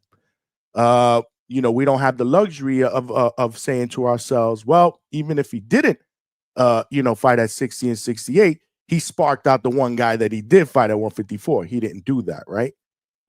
But he is undefeated. He is Terence Bud Crawford. And there's all these memes all over social media with a cape and a Superman outfit, right? That's why we call him Super Bud. So a part of me wants to see Maniac. A part of me wants to see, like, can he pull this off? If you look at them physically, they were together, right? I was watching this while we had the show on. Shout out to the chat. Keep cooking in the chat, man. We need 3 more super chats to get to our goal, y'all. What's going on, man? We working overtime tonight. We got the fights here. The first fight is, right now a little bit of a snooze fest, so we're not missing much. So, yeah. So if there's any action or anything like that, I'll make sure that I let everybody know. But, what was I saying? I forgot what I was fucking saying right here. I start flipping all over the place here. But, there's a sense of intrigue, for me. I would say, look, to do this? Is he going to be able to pull this off? Is he going to be able to outbox? Because this is what I was going to say. If you look at them physically, Maniac, yes, there's really, really not that big of there is no size discrepancy. In fact, Bud Crawford looks like the bigger guy. Yeah, and Johnny, yes, you're right. And this is why I mentioned the Charlo. I was at New York City, right? And even that, I'm not even talking about even at the press conference. I'm talking about the night of the fight. Go look at the highlights. When you can, it's evident like, yo, Charlo's the bigger fighter. You could see that. And people could say what they want. You're talking about Charlo before Canelo versus Bud. You cannot just tell me easy win for Bud at 54. I don't know. Listen, you could say, I'm not gonna be mad if you favor Bud, but to just say, oh, Bud beats Charlo, I'm not gonna go that. Like that's gonna be a fight. Now it's a different story. Charlo hasn't fought in forever. And right now, I don't even want to see that fight. If it happens, it happens. But the bottom line is that it was the same thing with Charlo. Charlo was an undisputed fighter at 154. He was the king. He still is the king. They just took all his belts. He was out the crib. They raided the house, and they took all his belts and ran out. So no one's really taking them belts from him in the ring. So he is currently still the king of 54 until proven otherwise. Is he ever going to fight at 54 again, Johnny? I don't know. Maybe he goes to 160. I don't know. I seen a little promo about perhaps him and Errol Spence. Mm-hmm. Now, I won't be mad at that for one reason. They both been inactive. Mm-hmm. Spence, definitely, way more. Charlo, not as long as Spence, but still. And I'm pretty sure that, once upon a time, they were stablemates. So they know each other very well, right? I'm pretty sure they were friends. So I like that. Fuck this friendship shit. Let's get money. Johnny, listen, I love you. I ain't afraid to say you my brother. Somebody say, yo, listen, you want to do a celebrity match with Johnny for $100K each? I'm like, yo, Johnny, get ready. I don't give a fuck if you knock me out. I'm gonna come home with $100K. I'll take that. Let's make that bag together, man. Exactly, correct. Bro. Correct, man. But I get what you're saying. I mean, you know what? Look, there is 2 fights on that undercard that I'm also intrigued by. That's right? What I wanted to kind of get into. Like, there's an undercard here too, and there's one fight in specific that I'm excited about. But I'm gonna let you cook. Make sure y'all smash that like button, y'all. And we are taking calls if y'all want to jump in and join the party. I'm here with the Boxing Maniac, bro. We cooking it up. Go ahead, Maniac. I'm gonna turn it over so to you. Lester Martinez and Christian and Billy. Guys, listen. If y'all don't, maybe y'all more familiar with Billy because he's pushed by Top Rank. He's fought on ESPN. He's part of Eye of the Tiger promotions as well. They fight out of is he part? No, he's not part of Eye of the Tiger. Excuse me. That's the other Cuban. Oh, Osley. Oh man, I forgot.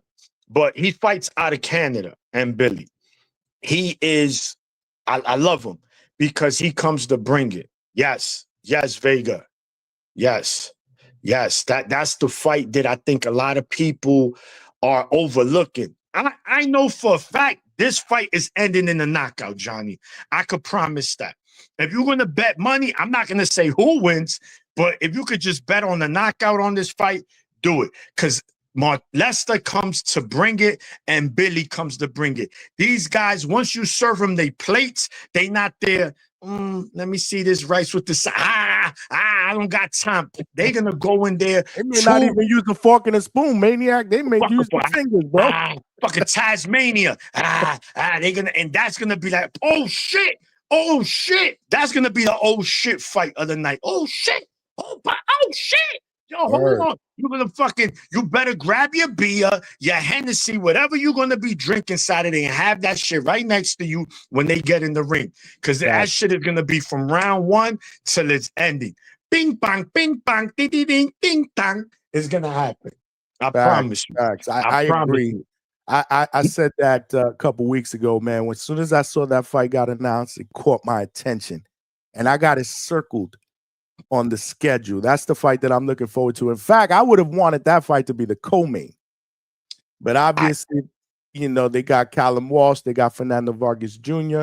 as the co-main. I think I understand why. Obviously, the Callum Walsh ties with Dana White. I'm going to bring my guy Trini Bronx up in the building. Shit, we all Bronxes? All right. We all fucking Bronx here? What up?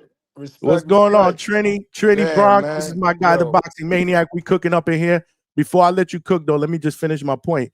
Yes, yeah, man, it's that's a fight that I had circled. But the Fernando Vargas and Callum Walsh fight, that's another, depending on how you look at it, I think that could be another interesting fight. So before I turn it over to Trini, Maniac, what you think about that fight, the co-main?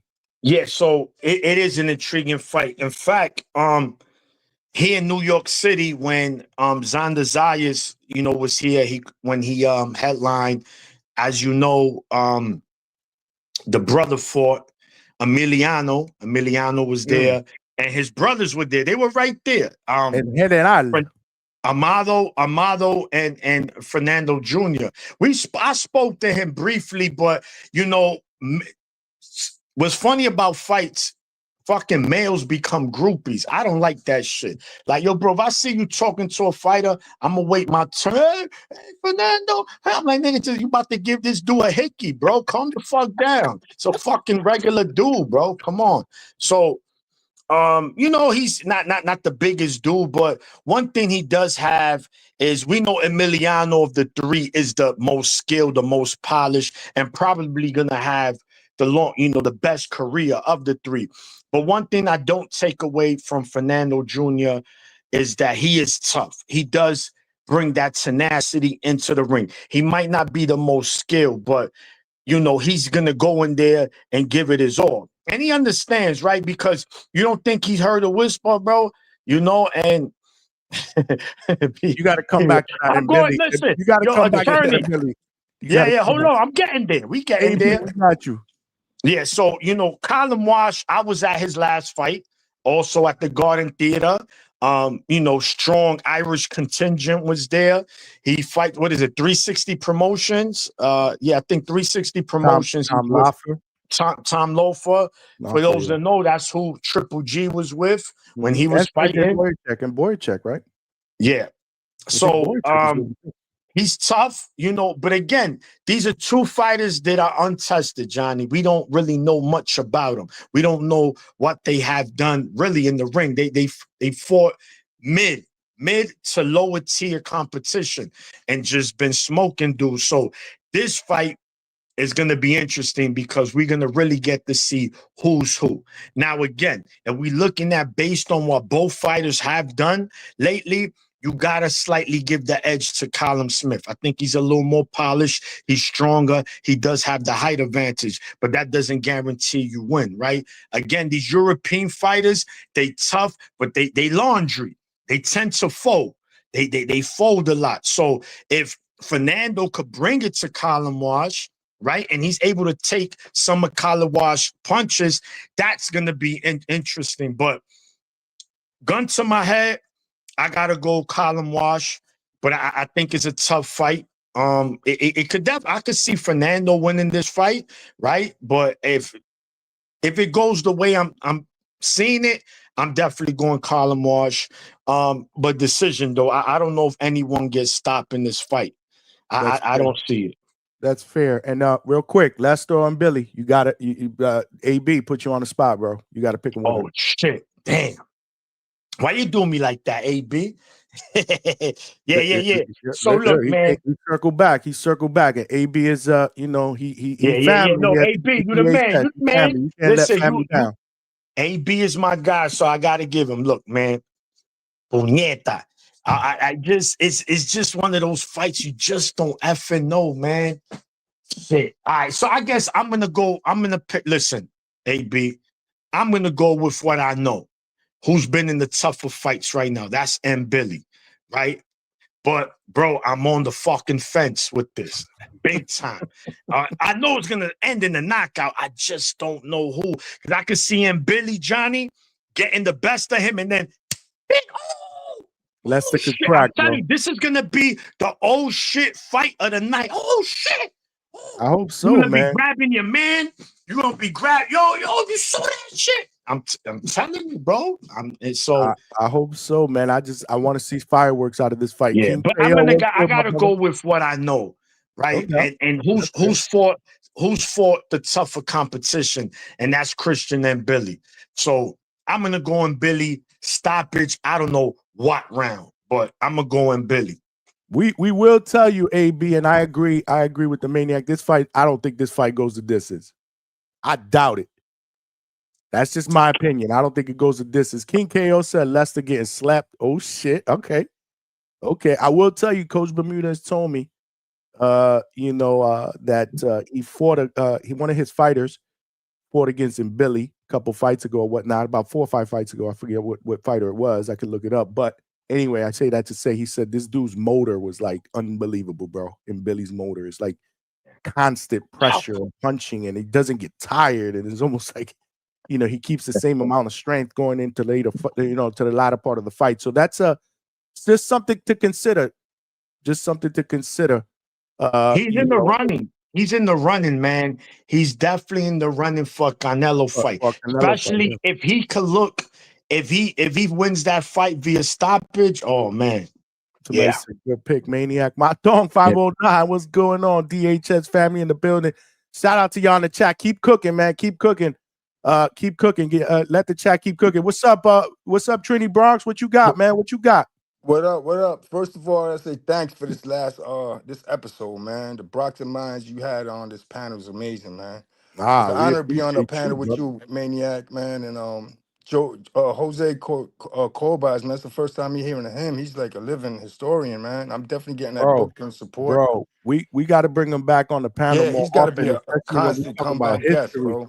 Yeah, make sure we get that book, man, and let's support him. Definitely gonna support. I've been working on the book for a minute too, for the past like a while, but it's more like a fictional joint that's going to touch to the hearts of real boxing fans. It's really dope. Do it, baby. I'm gonna get it out there. I'm gonna reach out to y'all and all that. Hit y'all with copies. Hit y'all with shit. You already know, bro. You already know. We showing that support, brother. We showing that support. But what's good, man? You looking forward to Saturday? You know me. I'm the Crawford fan, not the fan. He the Crawford guy. Did you get the video? Did you get the video I sent? I did, bro. I was dying, all right, that bro. goes to say what Maniac just says. They're regular boxers, bro. They're regular people. You see how it was. Just like you see the same energy I got when I ran into what's his name, Victor Ortiz. He sent me a video. They caught up with Victor Ortiz right in the street in the Bronx. Yeah, 2020. He had the nerve to pull out a Wu-Tang Metro card. Yo, let me get that, homie. You from the West Coast? I'll give you a regular Metro card. Let me get that. You see it on my Instagram. Word. You got what's your Instagram? Oh, my shit is Trini Green Thumb.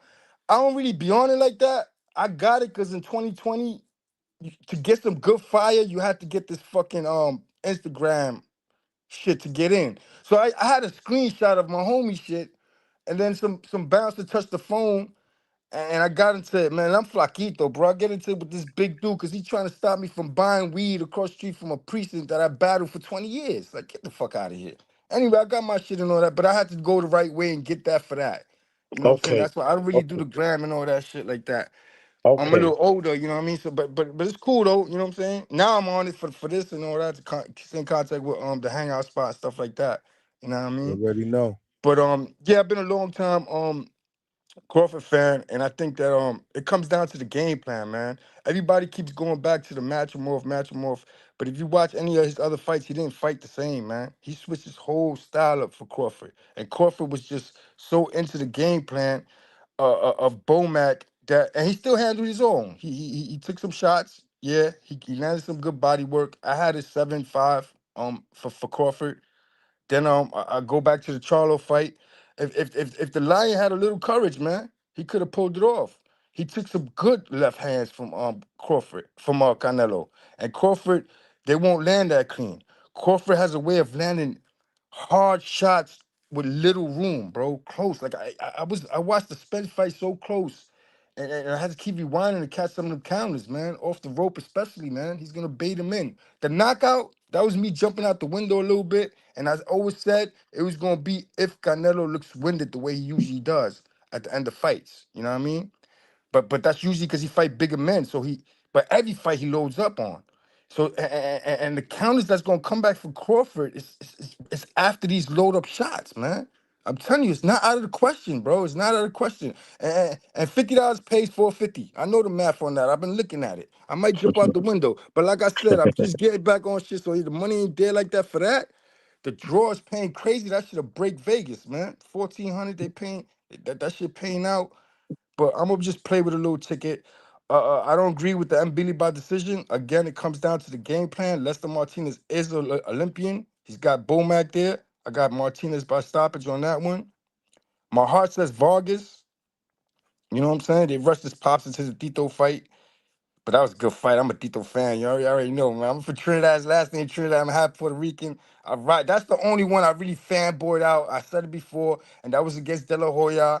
And you know what I'm saying? Because he was getting beat up by De La Hoya, man, outboxed and shit. And I just stood by guns, but you can't run like that in the last round against a puncher like that.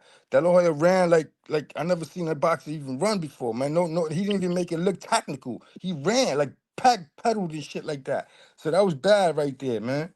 But yeah, man, and then win or lose, real Crawford and all these other Crawford fans, they came out the window, bro. He ain't had a lot of fans like that. He ain't had that support like that because he ain't jumping out the window doing dumb shit. You know what I mean? You know what I mean? He's a role model type dude that should have got pushed to the front. So the 50 million is the 10 million he could have got for everybody that ducked him for PBC. You know what I'm saying? The Danny Garcia would have been 7 million. Who else was running like that? He got Sean Porter later on. You guys didn't get it. A couple people, man. So he's gonna get what he earned, and if he pull it off, he pull it off, man. You know what I'm saying? But there's not a lot of support there for him. Not a lot of real support. He gonna come with a chip on his shoulder because he didn't get the support after the Spence fight. Well, Spence looked tough in that fight. Yeah, I know that car accident and all that, but the Spence that he fought, you know, and it wasn't a regular jab that dropped him down. You gotta understand this is a jab coming from the guy's power hand. It's like Cotto. Cotto used to jab with his power hand, so it's a different jab. You know what I'm saying? But I think it's the game plan, bro. It's a little heart going in there too, but a lot of brains too, man. This guy's Black Bruce Lee. This guy's real, bro. I'm telling you, it's different. It comes I down to like that grit. one. Yeah, I it like comes that down one. to The Black grit, Bruce my Lee. G. It comes down to grit. You know what I mean? The last couple fights that Canelo had, he's walking the park type fights. He got the fan base for it. You know what I'm saying?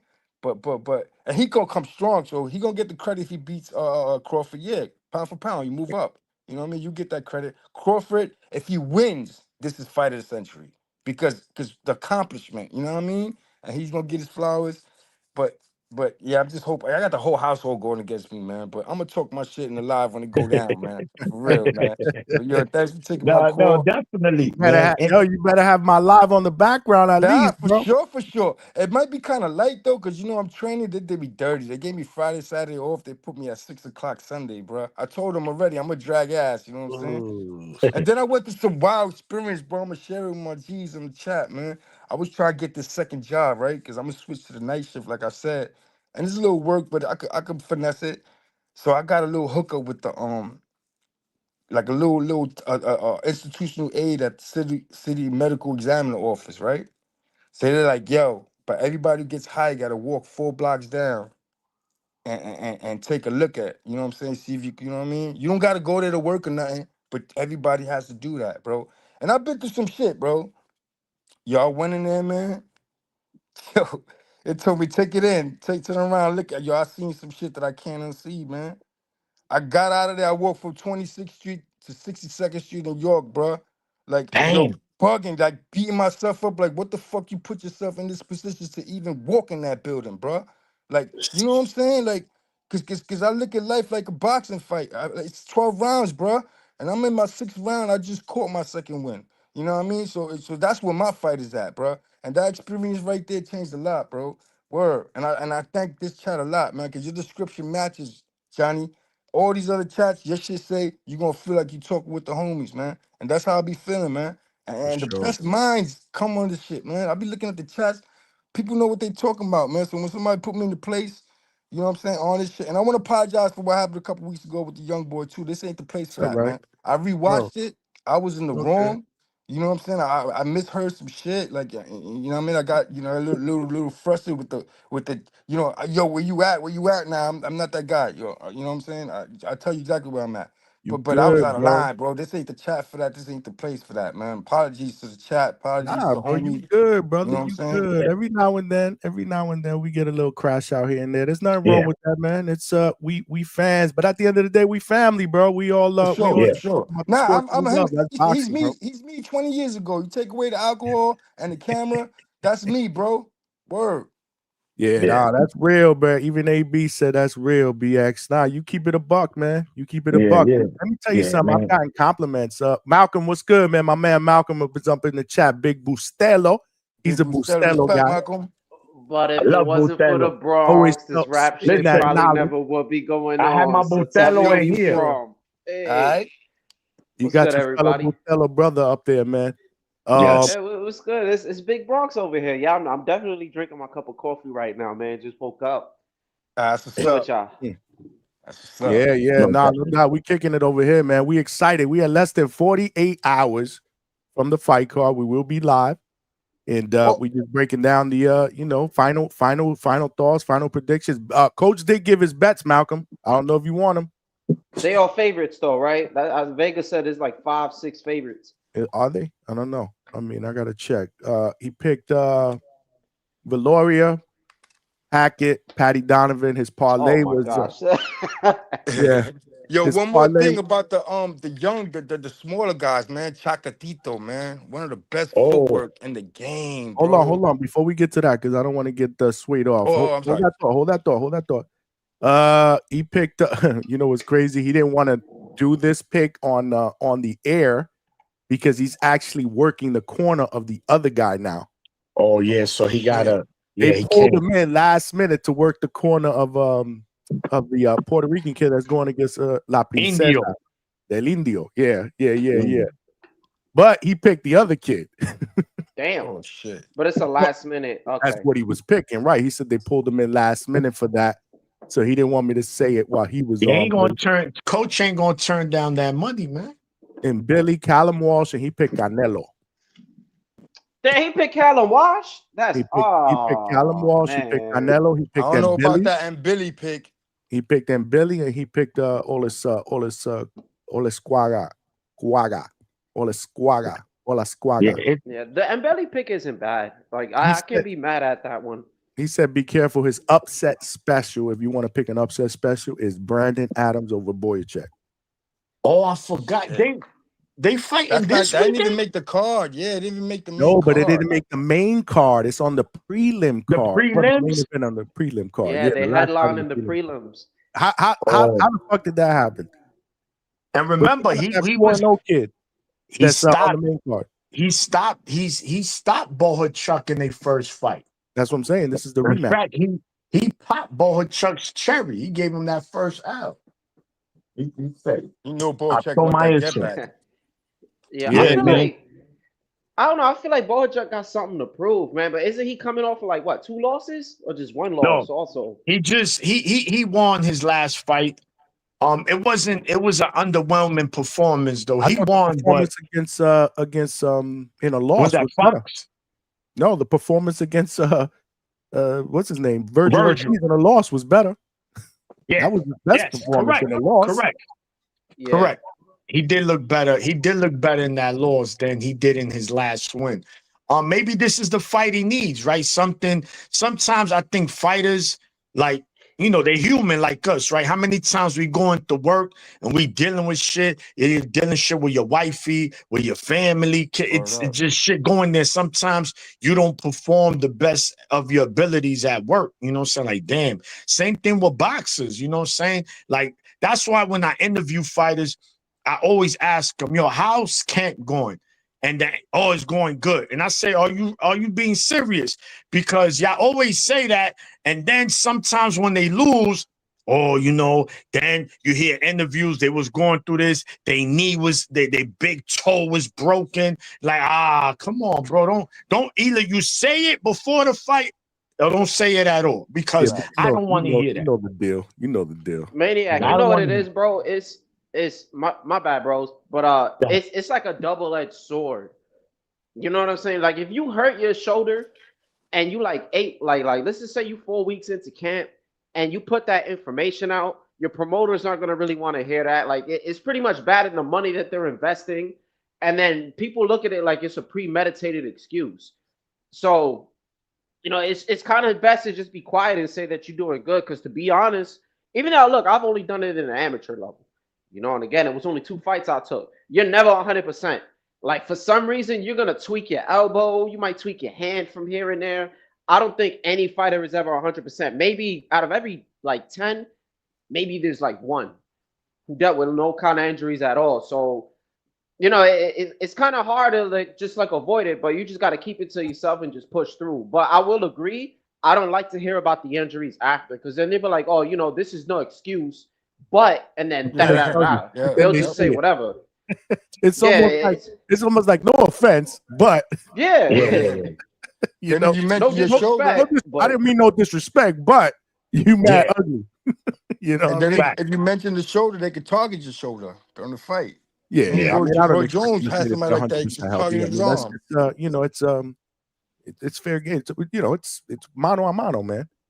Yeah, it's fair game. It's a tough, man. You know that saying, man. You don't play boxing. It's a serious sport. Now we all on the block, done put on gloves and fought on the block, but that's rare, right? You play basketball, let's go to the park, let's play football, go to the schoolyard, baseball, with the box, the pitching box. But boxing, you don't play that, man. That's a serious sport. And that's why I respect every fighter, whether I'm a fan of them or not, bro, because you could die in that ring. You're not going to see a motherfucker. You ain't going to see no player die because he got crossed over or he got dunked on. You're not going to see no fucking... use the word bum. That's why we can't use the word bum. We don't use that here. On the basketball court, shit like that. But with boxing, nah, man. We don't use that word here at the Hangout spot. Every year, bro. Homie that passed away with the Matias fight. That dude was going to be launched. Buddy McGirr's fighter. He was on his way, man.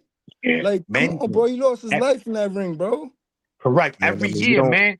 Every year, fighters die from it. And remember, boxing is a global sport. So you got fighters dying from Africa or from somewhere in Europe or here in the States. We don't even hear about sometimes. We don't hear it. Yeah, look at Norman's last fight. Everybody was fucking scared when homie was on the floor. The dude forgot his what did he have? A memory loss for the last 60 days or some shit? Bro, he was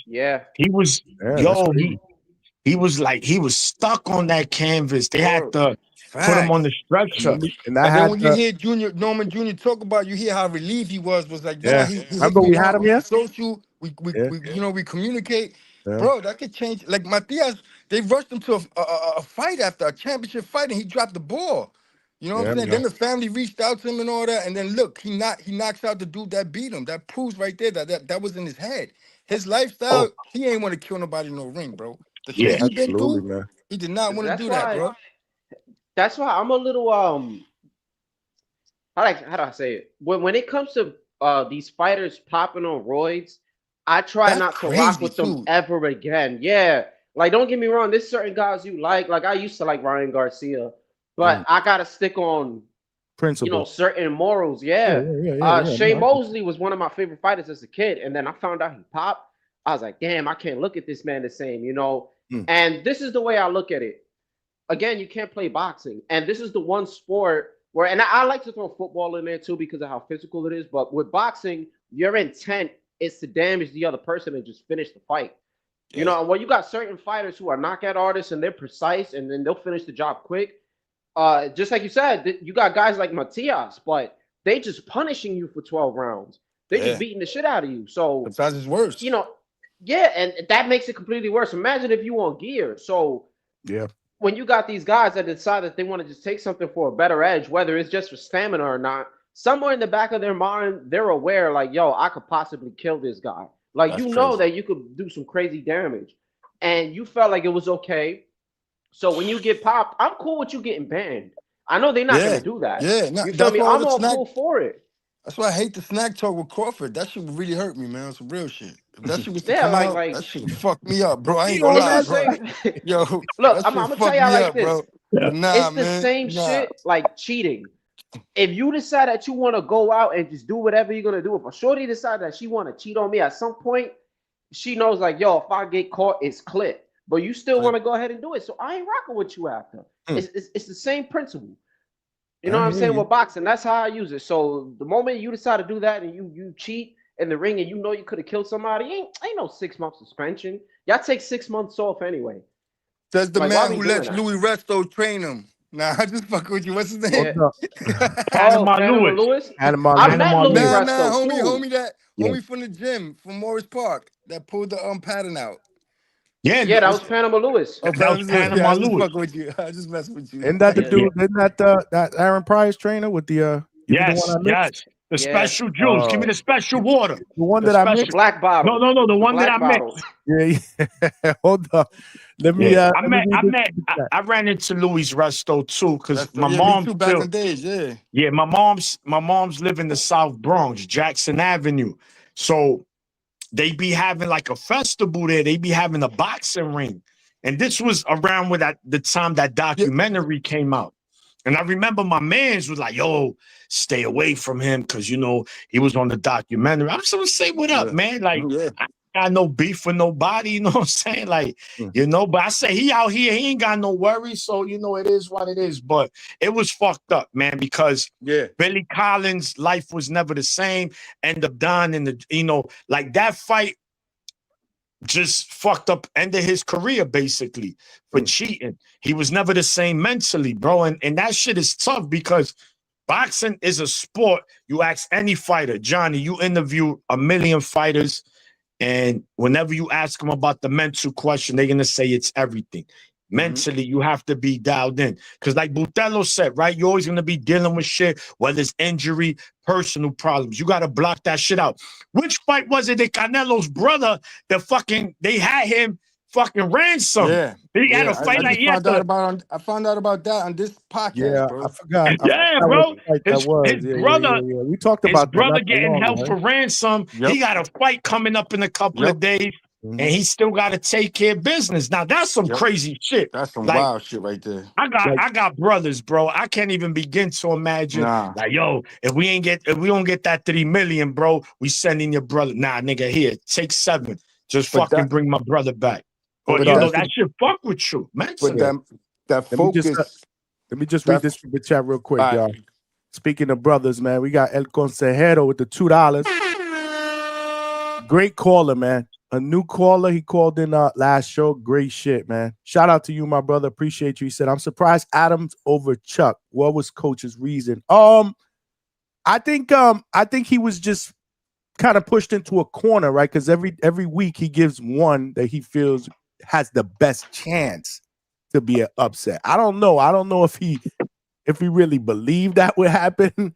El Consejero, I wish he was here on the panel. He's actually going to be working the main event, depending on how long we're on, or I don't know if he wants to jump on a little bit before that. He does have his phone. He has the link. But he said that one has the most possibility, he believes, if, you know, you're going to put him, you know, you're going to put a gun to his head and say, give me one upset special. So that was it. So I don't know if I answered that, bro. But I think he said he had Belichick. But if Adams was to win, that would be the biggest, yeah, you were listening, right? I think he said I'm picking Belichick, but this would be my upset special. You know, like I guess, you know, in his mind, you know, that was the fight that he could see that could end up in an upset. Yo, man, that's not far fetched. I mean, the guy already beat him once. Yo, Maniac, that ring you was talking about, you know how I ran into it? He ended up becoming a clown too. Because my boy's pops knows his grandfather, Felix Verdejo. I met him in that ring when he was popping, and I got like a poster. We turned that poster into like a dartboard when that bullshit happened to him with that lady, man, in Puerto Rico, crazy man. sad story, bro. I mean, Oh, man. that's just ridiculous. Yeah, That that's was some crazy. real sucker shit. I was a Yeah, fan. I don't It mean was. it's sad in a sad way. I just mean like that's just sad. Yeah, fucked Like, up. Yeah. Like, Now damn, bro. he was look, man. It's funny because when you know he was coming up with Top Rank, he was Yeah. fighting in the Hulu Theater. I was there, I met him, his family, like maybe his third, fourth fight. And then, you know, I was an advocate for him. I thought, okay, I think we got one here. Then he got cooked, but I was still there rooting for my boys, you know. But I was a realist. I said, I don't know. But when that happened, that you know, him and his man, they went and did that to his side chick, bro. That's some scumbag shit, bro. There's no coming back from that. Yeah. And you know, my man was telling me, that you know he got people locked up with him and he's lost it. That he be like, yo, he be like, yo, I got to fight next week, and he be like, fucking, yeah, bro. I heard it's bad. You know, again, I don't know how true that is because you know anybody could say, but from what my man is a good source, man. You know, he got a lot of ties back to the island. So if he's telling me, I think it's true, man. And that's just you threw your whole life away just because you knocked up your side chick. Just tell your wifey, listen, I fucked up. What happened? What you want to do? Yeah, You he want to not in go? PC. Nah, you know, Puerto Rico, they got them. They operate Everybody. different. Nah, it's different. Yeah, Damn. I'm not saying they don't got PC, but you know, I think you know at the end of the day, he still got hands. You know, so I don't think too many people gonna. I mean, not when it comes to this, but you know how jail do. They play with everything. Hang. They Michael Myers you up in there. Yeah, I think just because of like you know what I'm saying. You know how it is when it comes to like children or women. That depending on where you at, they stand on business.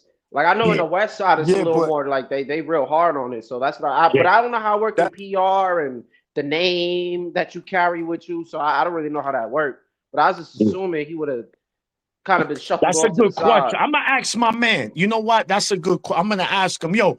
But is he in PC in there? And he'll let me know what it is, how the jail operates in there. Let me get this super chat.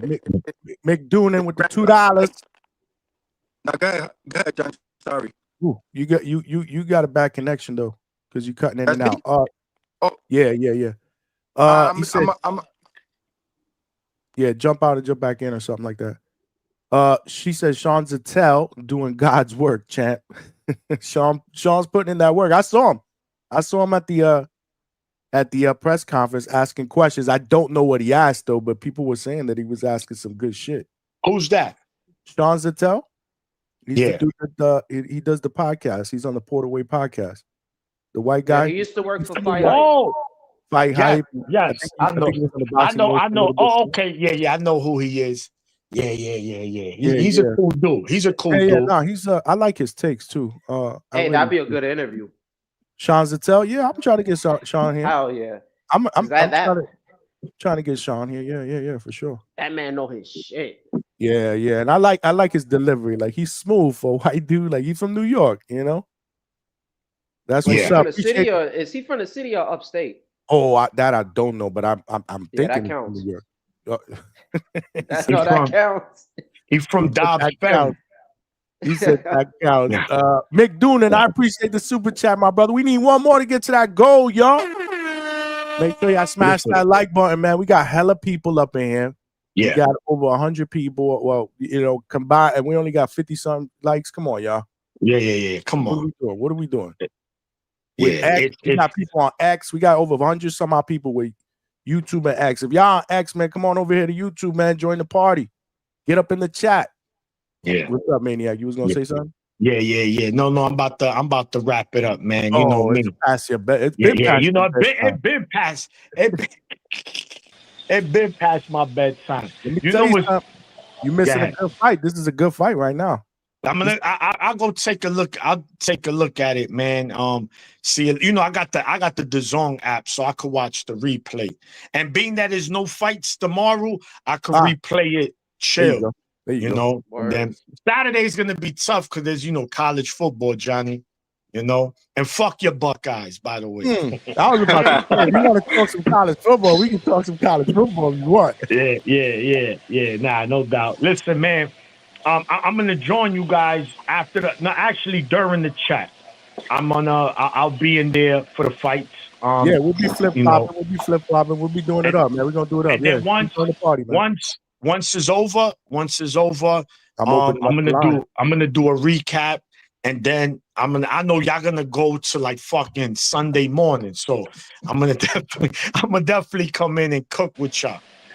Hey, I told Johnny do the 24-hour stream. Nah, we ain't doing 24 hours unless I get I gotta get hella super chats for that, bro. Yeah. He's covering the Inoue fight. He said he was gonna do it. So we're going through, Johnny. We go marathon. Johnny, you gonna break the record, baby. You gonna become a legend this weekend, I promise you. That's what I told Johnny. He gotta go for broke. Bro, I don't even know if I'm physically able to do that shit. I'm old, bro. Like, even if I wanted to, I don't even know if I can do that. We'll see. We'll see how long we could go. You see how you right there sitting? A fucking taco's gonna come flying and hit you in your head. Your wife be puñeta, come to bed already. Well, this is why tomorrow night, is I don't think I'm gonna go live unless something crazy happens. If something crazy happens at that weigh-in, then we'll have to go live to do something. But if not, time, because then Saturday is work in the evening. Yeah, take her out. You know what I'm saying? Remember your motto. The slogan, you got a couple slogans. One of them is quote unquote, I love this shit. You know what I'm saying? I love this shit, man. So you got to do a 24-hour live. Yeah, man. So I'm gonna spend some wifey time tomorrow night because then Saturday night it is on. Guys, are y'all excited? We are less than fucking 48 hours away from Terence Crawford and Canelo Alvarez, and obviously the card, man. What's up, Alberto? Talk to me. Yeah, man. I kind of missed the first half of the show. My bad, Johnny. But damn, you usually be the first one here. I know. I think this is like the first time where I'm not the first one clocked in. But yeah, I seen the little press conference or whatever. It was cool. I feel like you could kind of see like in Bud's eye, like the moment's too big for him. That's what I took away. You think so? Like I couldn't hear anything, so I'm gonna go back and play it. But was there anything that was said between the two that you want to highlight? I mean, Malcolm didn't see it because Malcolm just woke up. So that's nasty. Malcolm just woke up. He just said he woke up. That's yo. There wasn't nothing like too spicy. Like they kept it pretty cordial. They the at the little face-off, Canelo even shook his hand. So now it wasn't nothing too crazy. But I don't know. I feel like Canelo's gonna get him up out of there. That's how I'm feeling now. That's what the Maniac said. The Maniac said that he should be able to impose his will and get him out of there. And he's the smaller guy. I mean, if you guys didn't watch the Maniac's take on that, he got super duper passionate because he's not happy about this fight. He doesn't care for it. Oh, he came with the Vega energy. He came with the Vega energy. He doesn't care for it. He called it. What did he call it? Did he call it a Mickey Mouse fight? I think he called it a Mickey Mouse fight. For those of you guys in the chat that heard the Maniac, maybe you guys can refresh my memory. But he was super, and this is why I love to have the Maniac on here, man. He lets it all out, man. And his go on, Berto. No. What are you guys gonna say?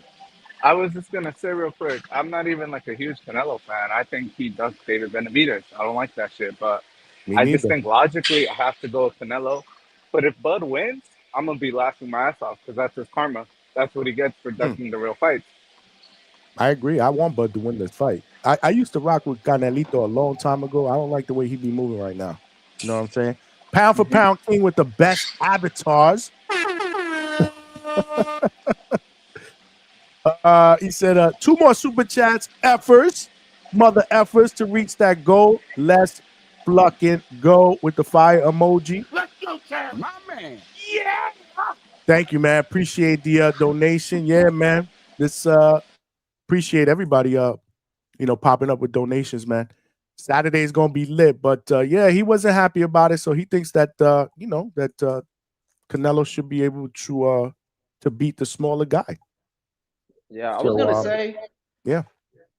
I'm still in that line, that little laundry line. There was an exact line he said with laundry and getting folded.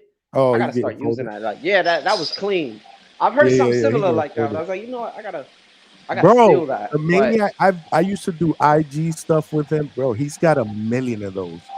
1,000,000 of those, bro. That's what I told him. He's really good. He's a body version of Marco. Like if you ever hear Marco, Marco has all these one-liners. He has these crazy the ass. Maniacs are cooler, bro. Yeah. Oh, damn. They need a one-liner.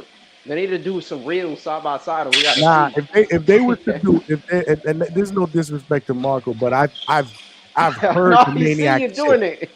I've heard the I know, right? No disrespect, but no disrespect. Go on. No, but I'm saying I've heard the Maniac shit, and I'm like, yo, like pound for pound, I think his bars are better. I think Marco got cool. Marco got good bars, but the Maniac got. I think what hurts Marco is like when he starts to like get into that character, like his voice gets a little screechy. Like Ness used to call him like Mickey Mouse. Like I think that's what kind of messes up the delivery a little bit. Shout out to Marco. He's two different people though. If you see him on his live, he's mad chill. And then when you see him on those, he's got like 1,000% energy. Like it's weird. Like, he goes from 0 to 100. I told him, I said, you like Drake, bro. You go from 0 to 100, bro. Yeah, the reels be crazy. Like that. Like he'll say some shit, and he'll be like, "Oh yeah, he was at the press conference and he was popping off like a teenage zit," and you like, "Damn." No, it'd be a crazy ass one-liner like that. You know what? You're right. He got good ones, man. But yo, the Maniac got good ones too, man. I'm telling you. But Maniac sounds like he went to like what's it called, like broadcasting school or some shit. Like he sounds real like professional. Yeah. No, the Maniac. I told him, man, I'd like to get him on here more often, but you know, he's got a busy life. He's got 2 small kids, 2 small girls. So you know, family life, man. This is a lot. If I had small children, I wouldn't be doing this like this, man. That's a huge responsibility, man. Yeah, especially when they start walking, it's over. Yeah, I mean, I'm good. It's just me and my wife and the dogs, man. You know, I just got to worry about, you know, we're good. You know, we're good. But yeah, man. Can I get something off real quick? Yeah, because you already know I'm about to get off in a few. Got it, brother. Yeah, what was I gonna say? Yeah, so look, because I was gonna tie into Maniac not liking the fight. I didn't want the fight. I said this before. It wasn't something I planned on. I mean, nobody expected it. You know what I'm saying? Like I like guys to just dominate one division or clean up a division, move up, and so and so. But I will say, and it didn't hit me until this week. It's always around fight week. I'm kind of happy that we got some casual ass card. Because look, it's cool. You know what I'm saying? I dubbed myself a hardcore. I watch everything. I watch Pro Box. I watch these UK guys and then on Matchroom. It'd be dudes I don't know. I don't know about watching dudes in Greece and Romania. I haven't done that yet. Yo, y'all hear me? Yeah. I can hear you. I didn't want to interrupt you. Oh, yeah, that was okay. Bro. Okay, yeah, it was Berto. You muted, and I'm like, what the hell? All right, you sound like he's taking a shower while he's talking to us. Yeah, wait, what happened? Wait, that's on? Nah, is the background noise kind of crazy? Yeah. Oh, my bad. I'm at the gym. My bad. I'll meet up. Oh, is that okay? No, yeah, he good. That's why I was tripping. I'm like, damn, I don't hear the background noise. Like, but taking a shower and shit. The shower spot. But hey, like, you know, I wasn't cool. Pause, Johnny. I wasn't. But I didn't want the fight. You know what I'm saying? I wasn't cool for it. But now that we got the fight, I'm kind of happy for a casual card because I watch all this other stuff and all these names that we don't really know. And to be honest, it feels kind of cool. Like, it's just a popular fight. Like, it's just, I don't want to say buzz, like, too popular. But it's like this big-ass casual fest. So, like, now everybody's kind of engaged into it. And I don't know. It has that vibe. You know what I'm saying? It's going to be the same thing with the November card. Because we just been getting a bunch of hardcore fights. So, I'm a little more hyped for it now. And then all the side content I've been seeing. And like I said, I'm like, really invested in the Vargas fight. That's the one that I'm most interested in. I'd be more upset about Vargas losing than Bud. I said this yesterday, and I'm still gonna stand on it. You know, I tried not to get attached to fighters, but that one kind of just happened because I'm like, damn, man, I'm really pulling for this guy. You know what I'm saying? You got to live in the shadow of your pops. Is that So why you really like him? Because you were a big fan of his dad? that you know what's funny? I don't want to say I was the biggest fan, but That's a I started legend, to man. appreciate him. Yeah, I appreciated him more as I got older. You know, and look, I just respect people that just be taking these fights. You know what I'm saying? And I don't care how many times he lost, because he ultimately, I think he lost all his big fights for the most He part. got a couple. He got a couple. But Yeah, and like, Alberto's his biggest fan, Malcolm. oh, he's a Yeah, My that's my mother was a guy, Vargas man. fan.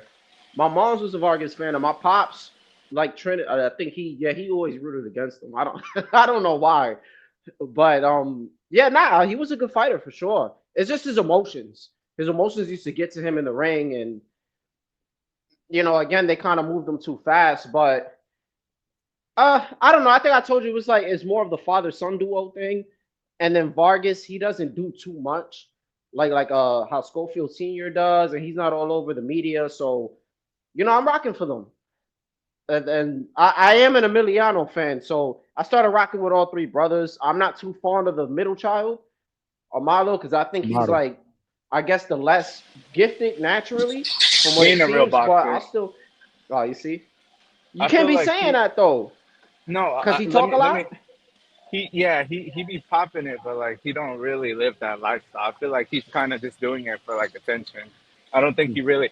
If he was really locking in, I could support him. But I feel like he ain't locked in like that. Like if you even see him this week, he's kind of like bloated up. So he's kind of not living that lifestyle. Yeah, nah, he doesn't. He never seemed, from when I seen him, he never looked too toned up. He's always kind of looked like. I think he starts cutting next week, and he's gonna announce a fight. Now, here's my argument for that. Right? People say this a lot, but the one thing we always talk about, we complain about fighters not marketing themselves. You know what I'm saying? So if you want to go online and you talk shit, or you want to post, you know, send a couple tweets here and there, which doesn't take too much time, or maybe have like a 30-minute video, which is a collage of you just going out and eating some chilequiles or whatever the fuck it is. Throughout the rest of the day, we don't see you training. You know, a lot of fighters sometimes they just don't push out that content of them fighting. So I have no problem with you just going out, and even if you go to the club, you know what I'm saying? We don't see you drinking no liquor. You just chilling. But what were you doing the rest of the day? You were probably training. And now this is just your lax time, and Right. this is what we see. So I just look at it like good marketing. Got you. No, I got you. And you got to be able to market I yourself well in this day and age. Absolutely. I Oh, think. by the way, y'all, Jaleel Hackett is fighting right now. Oh really? Yeah, round Who's one he just fighting? started. He's fighting against some dude named Vines, Elijah Vines, who's also undefeated. He's undefeated, bro. He's Oh, it's 8 not and a 0. layup. 8 and 0 with 7 knockouts, bro. This is gonna be a Damn. good fight, man. You guys are not watching it? I'm I'm about to not get at ready home for right work. I'm about to hop off. now. Well, I'm watching it. I'm watching watch it. it. Oh, Ecosahero is here. What's up, champ? Yo, Johnny. Chilling. Yo, what's Malcolm, up, you gotta panel? watch that shit while you get dressed or whatever. Ooh, it's a good spot so far in Nah, I the first can't round, bro. focus, Yeah. man. But look, I'm gonna get off, right? My bad. All Shout right. out to Cosiero. You feel me? Berto, shout out to you. Shout out to you too, Johnny. Yo, Hey, Malcolm. oh Hey, Shout out, Wiz. Malcolm. appreciate your knowledge, Malcolm. Appreciate, man. You know a lot. I like your calls, man. Oh, Yeah, thank you, Absolutely. man. You Malcolm know, knows his shit, bro. I Malcolm knows try to, his shit. you know, spew a little something here and there. You know what I'm saying? I appreciate that though, bro. But oh Wiz, you feel me? Or the next time you get on, I want to run that fade, that push-up fade with you. Cause you know, he was in the chat one day and he's saying something about he could do more push-ups than me, talking about he could do like 100 something straight. We're gonna have to line that up one day. It could be live on a hangout spot or whatever, and I'll cook him. Let's do it. You Oh, know, Wizard? so yeah, You y'all talking about see Oh him? Wizard? Yeah, always. Yeah, nah. I don't know if you want to do full range of motion. You want to add some shorties in there. Bro, My, is this yeah. shoulder? Is this shoulder all right? I don't know. Hey, the man said he could do like Oh, 130 Y'all straight. trying to get the man hurt. He ain't pop his shoulder out in the last fighting Border Wars. Nah, he said he should be good, man. If anything, I Good. DM him, but this might be a clout move at the moment. I'm gonna try to hype this up. He gotta run. He gotta run my push-up fade. Look, I could do 80 something in a minute. I could do 80 for sure. I could do like 80 something in a minute. So Oh, he gotta run my fade with the push-ups, man. Yeah. Like on So your I'm knees calling or you out, like always. full? Hey, what you said? What? Like full push-up, like 80 is a lot Nah, for you one said on minute. my knees. That's No, like you know how crazy. some people do it like on their knees and they But no, can't hit yeah, it on like their toes. straight standard push-ups, not like the Okay. female joints. Yeah, to put you. I got to get a pause button here. Yeah, you need one or like a Come hey on, yo. Johnny. Yeah, you need that. Nah, I'm too old for that shit, man. I'm not too old, bro. I do it to my pops. I don't care who it is. I'm too old for But that shit, bro. yeah, I'm gonna jump off and then I'm gonna definitely catch. You already know the back end of the first half of the show. Yeah, the You coach feel was me? on. The coach was on for the first hour. We had Broadway Joel. We had the Maniac. We had Joe, the author, his I need story. that book too. I gotta check that out. It's unfortunate, no hardcover. I fuck with the hardcovers, but Do they have a I'll hardcover? check it No. out. You No, I get the just checked. It Kindle was just version. You paperback. get the Kindle version or the paperback. Well, I might do the Kindle because everything's electronic now. But Yeah. yeah, that's it. You feel me? Shout out to the Hangout spot. Shout out to everybody. You feel me? And I Salute. will Appreciate you, call brother. in Saturday. I will call in Saturday off the I don't want to say the liquor, but Modelos. yeah, niggas is gonna be venting, man. If Canelo win, he ain't getting no credit, man. Fuck all that. Hey, But Oh Lord. don't fall shout out asleep to on the y'all. Here we stream, go. homie. Oh no, I ain't trees. Get I your, ain't. Shout out to trees. Shout out to Albert Bell. Nah. get your Huntington Center. drink ready, man, because we gonna hang out Saturday night watching the fights here at the Hangout spot, man. Hey, I'm surprised last night Treese didn't promote his guy Albert Bell. You know, any chance he gets, he'll mention Albert Bell. He I did it. know, I thought he man. did. Did he mention last night? I don't think Probably. so. I don't know. He mentions them all. He's even promoting them in Spanish now. Damn. Shout out to Treese, man, if he's watching. Yo, this first round was dope, man. I don't you guys. I might need to call this, man, because they are fighting toe to toe in the center of the ring, guys. That's some I good don't action. want to cut you off and go ahead. I want to let you cook for a little bit, but this fight is good. You watching it too, right? No, yeah, I'm watching. No, you're good. Yeah, Look at this. I mean, these guys are fighting in the pocket, just hooks, uppercuts inside. Jaleel Hackett is giving it some good work right now. He's a little bit more active. We are at 225, round number 2 of 8. Elijah Vines undefeated against Jaleel Hackett. Now Jaleel Hackett is he's kind of chasing him around here. He's fighting on the front foot. Looking very, very aggressive. And this kid's a puncher. He's 8-0 with 7 knockouts. Make sure you guys smash that like button and subscribe, man. We only got one subscriber on this show. What's going on, y'all?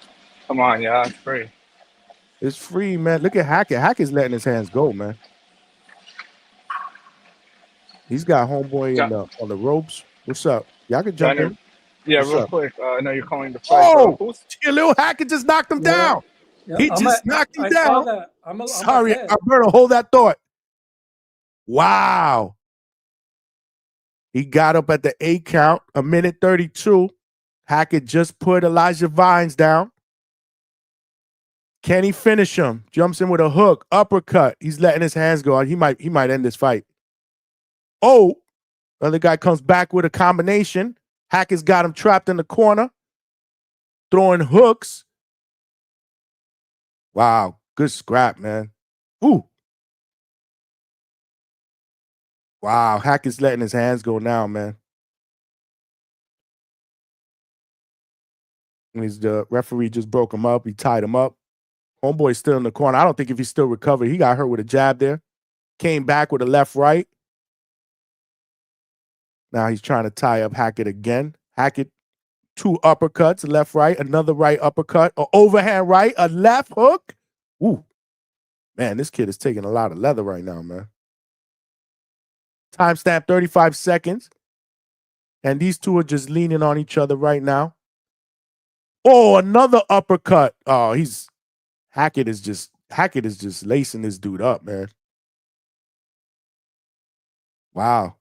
If he can finish this guy undefeated, man, this would be a hell of a statement for him.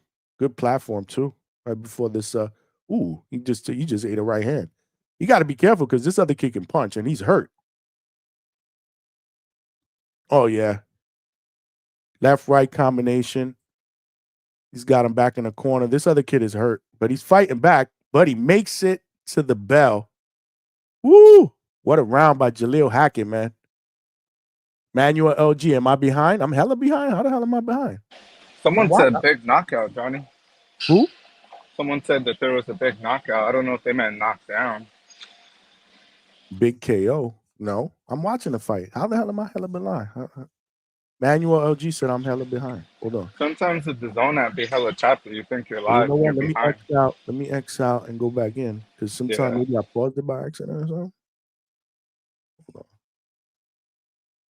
Let me see here because I wanna be on point here. Oh, what happened to Echo Zero? He left? I think he got into the fight. He said he's gonna jump out real quick. Oh, I thought I didn't boot him, did I? I didn't boot him. Nah.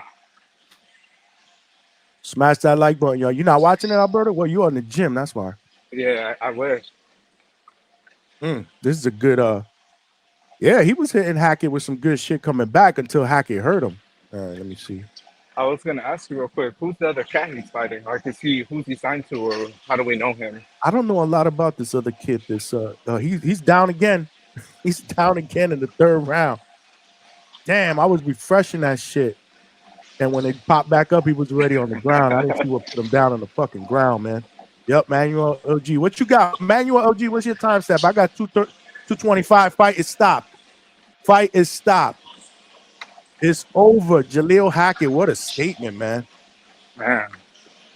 That's a hell of a statement, man. He came out there with conviction from round one, man. Good performance, man. You gotta, that's good, man. I'm trying to get Jaleel Hackett on, man. That's a good comeback for him. I know he lost his last fight, right? I actually got his trainer's contact too. Yeah, this is a hell of a fight. Remember, he had to pull out of that fight in was it the last rematch fight that he got hurt? Yeah, remember that he was doing the sauna the night before or 2 nights before the fight, and he tripped. It was over here in Orlando. He was supposed to. I was at that card. He was supposed to fight at that card. They had to pull him out at the Caribbean, right?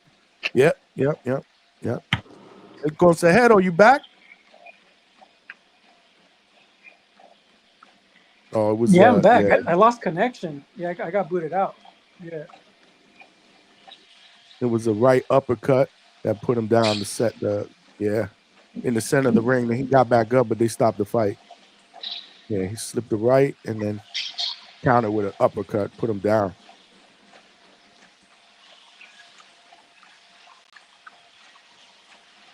Did Coach give a prediction for that fight, AB? Yes, I believe. Hackett lost, I think. He picked Hackett. Yeah, he picked Hackett.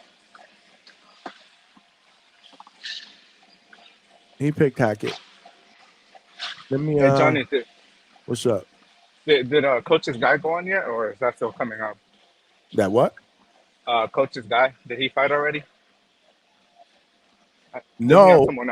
So Yo-Yo Hernandez's fight got canceled. Oh. Because the other guy didn't pass a medical and they couldn't get a late replacement.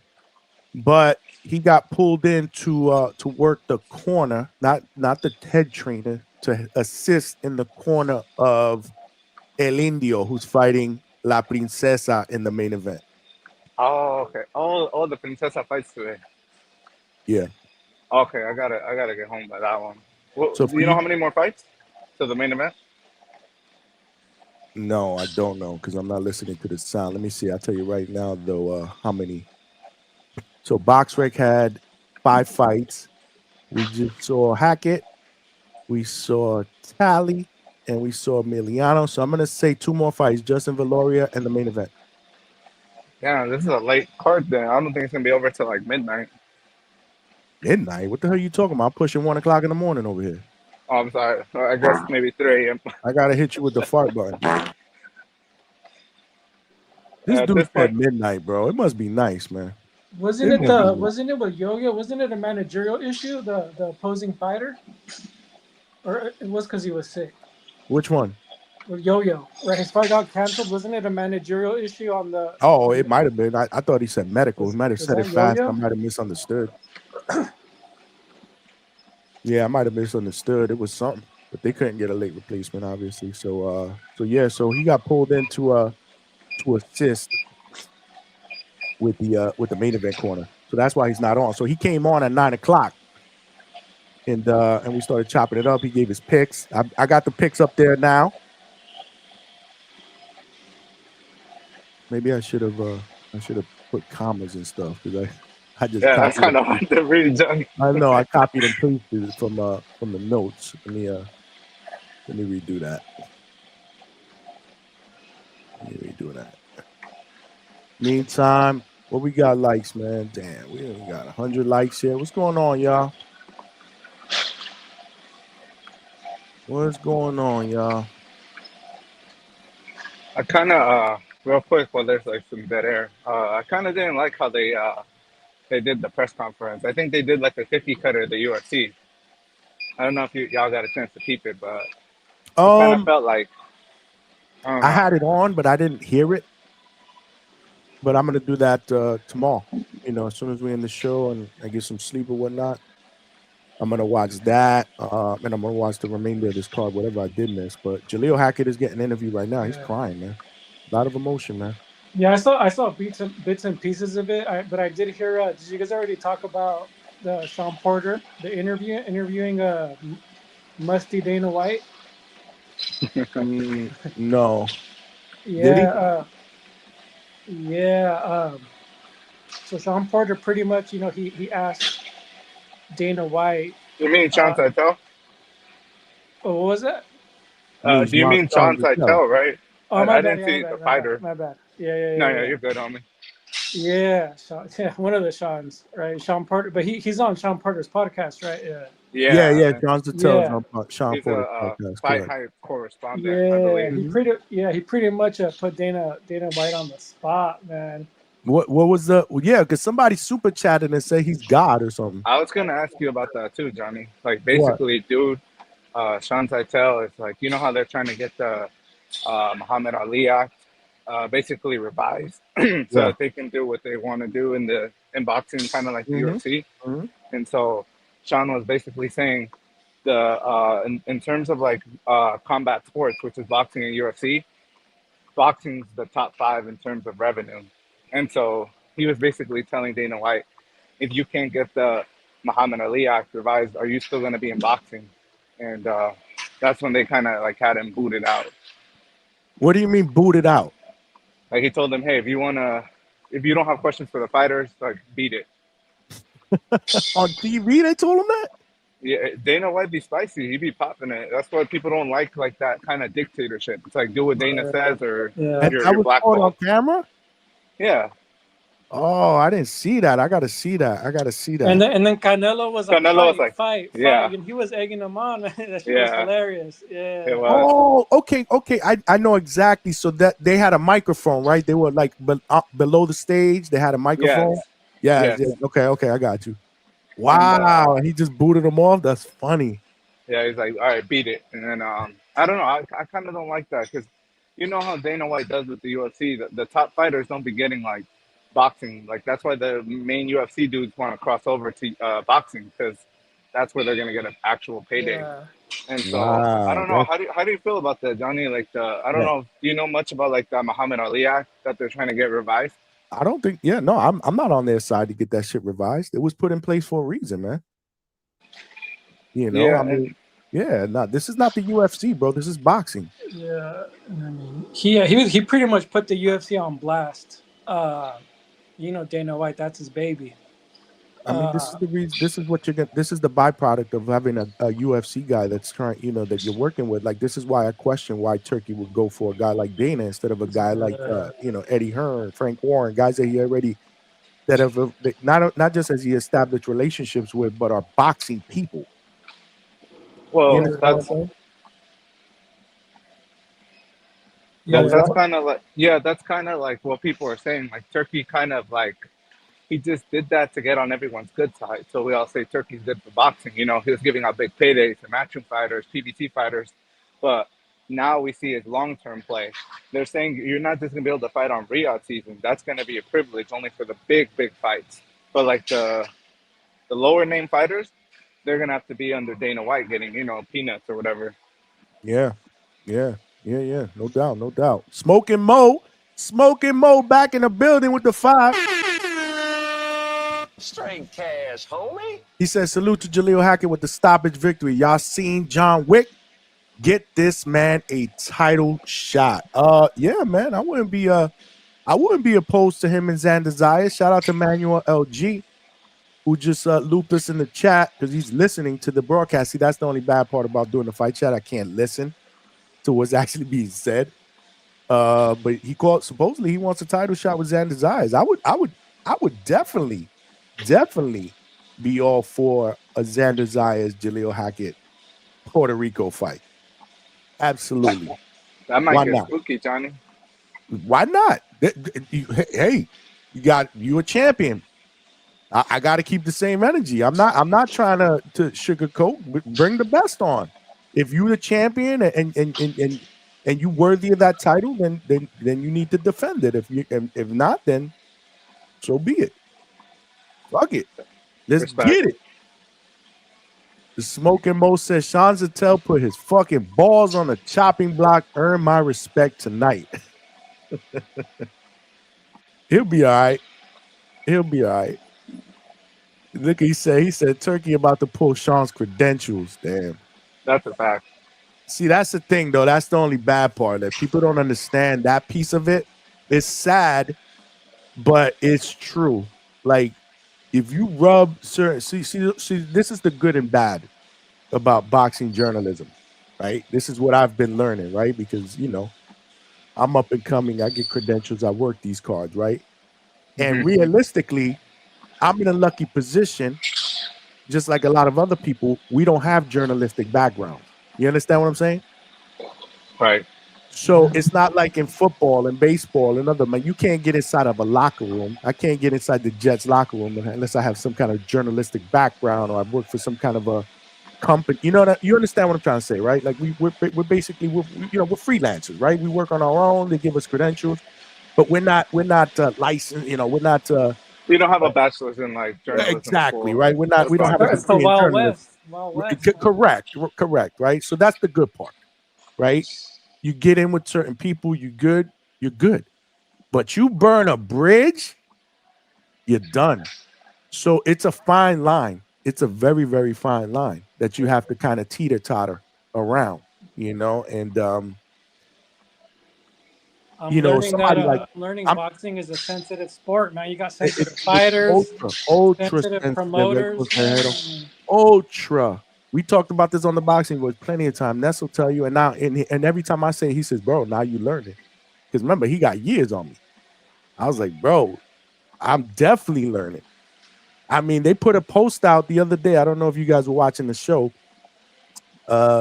Ray Ford. We were talking about I had Coach on the panel. Shout out to Coach Bermudez.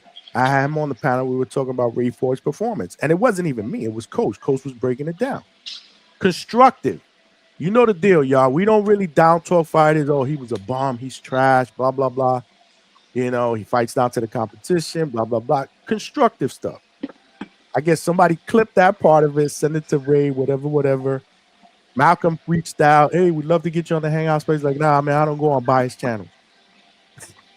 Based off that clip. I'm like, it was constructive criticism. What you mean biased? But nobody was talking bad about you, but this is what I'm talking about. You gotta walk on eggshells with these guys, man. It's tough, man. And if you're established, like if you got years, like a guy like Ness and old Najee, that's different. I'm still up and coming. So it's even, I still gotta be careful. You know what I'm saying? Yeah, no, that's like tricky to navigate, Johnny. But I feel but it's challenging. I love it.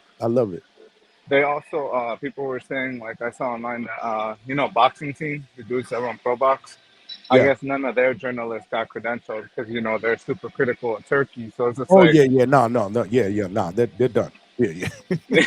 I would have told you that. I would have told them don't even apply. That's what I'm trying to tell you. This is what boxing is all about. So yeah, he may be in trouble. In a Riyadh card or ring, he may be in trouble. and that's what people don't like Johnny is because I don't know. Do you watch like any UFC, like any cards or? Casually, man, casually. I'm a Yeah, casual. same here.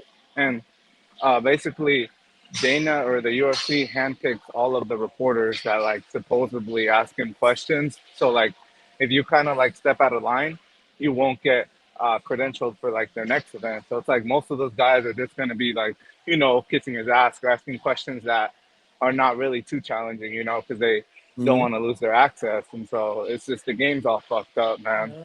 Oh yeah. Ariel Helwani, right? He got blackballed. Oh yeah, McKenna. yep, because he didn't play game. He didn't play ball. And let me tell you something. I interview fighters live. There's been a couple times, not a lot, like once, maybe twice, where before I get a fight or whatever, like their manager or somebody would come over like, "Yo, do me a favor, don't ask him that question." And what am I supposed to do? Right? Yeah. I mean, you gotta do what's best for you, right? So what was I gonna do? I'm like, nah, man, I have to ask him whatever. Hello. So it's a fine line. You guys. I tell you guys these stories. It's just so But let me tell you something. They're not playing around. There's already round one of the next fight. Alberto Valoria's already in the ring. Look like he's gonna stop this dude. Oh man, I gotta start bugging out of here then. I wouldn't say he's gonna stop him, but I mean he. Yeah, this John. I'm kind of seeing it, because like I say, hardcore in training, right? I mean, I got the wrong Sean's mixed up, right? But I know more about football, and the way I see boxing is kind of the same with football, right? Especially if you're an up and coming journalist who doesn't have credentials, you got to be like the home field advantage, right, for these boxers. Mm-hmm. So that's why I respect, right, your channel, jokingly getting called the Norman Hangout spot, right? Yeah, I don't mind that. It is what it is. No, because in this field you're gonna establish relationships. That's just the way it is, I mean. And fighters are gonna want to go on the channel where you gotta, there's some favoritism. Ain't nothing wrong with that. I mean, it is what it is. Hey, we're human too, We're all fans. But real quick, I feel like Coach Brian Norman Sr. shows major love to the channel, so why wouldn't it be reciprocated? He's helping Johnny grow, so I don't buy into that bias shit. Like, who else is showing Johnny love like that? If you show Johnny love, he'll show it back. It's not favoritism. Man. And I'm very, very loyal. I'm just that's how I was raised. You know what I'm saying? Like, you show love, I'm gonna show love, man. That's what it's all about, man. That's what I try to incorporate in the channel. Somebody wants me to call the fight. Damn, y'all. Hold on. We got Treese up in the building.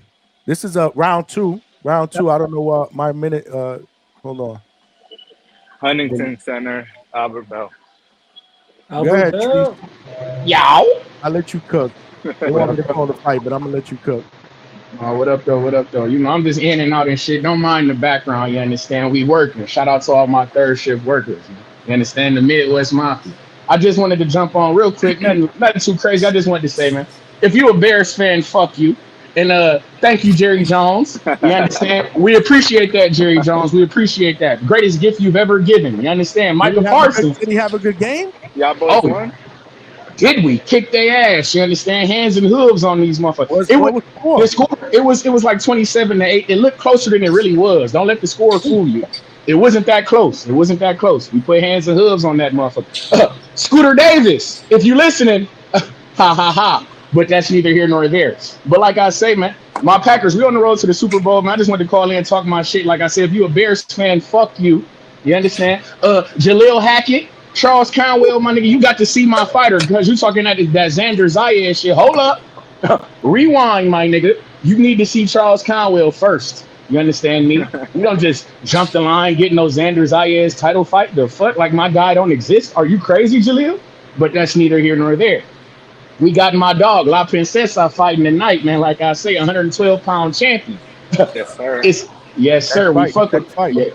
Yes, sir. We fuck with that guy. Can't wait. I'm at the workplace and shit. I've been tuning in, so when that come on, we'll be flipping that fight on. Shout out to DAZN. You feel me? Putting my guys in the mix. Oh, and you're right, my dog. I didn't promote my boy. Alberto Campana. You understand? yeah. We was talking that Charles Conwell shit yesterday. You understand? See, I got multiple fighters. I got multiple bags I can dig into. I could go Albert Bell.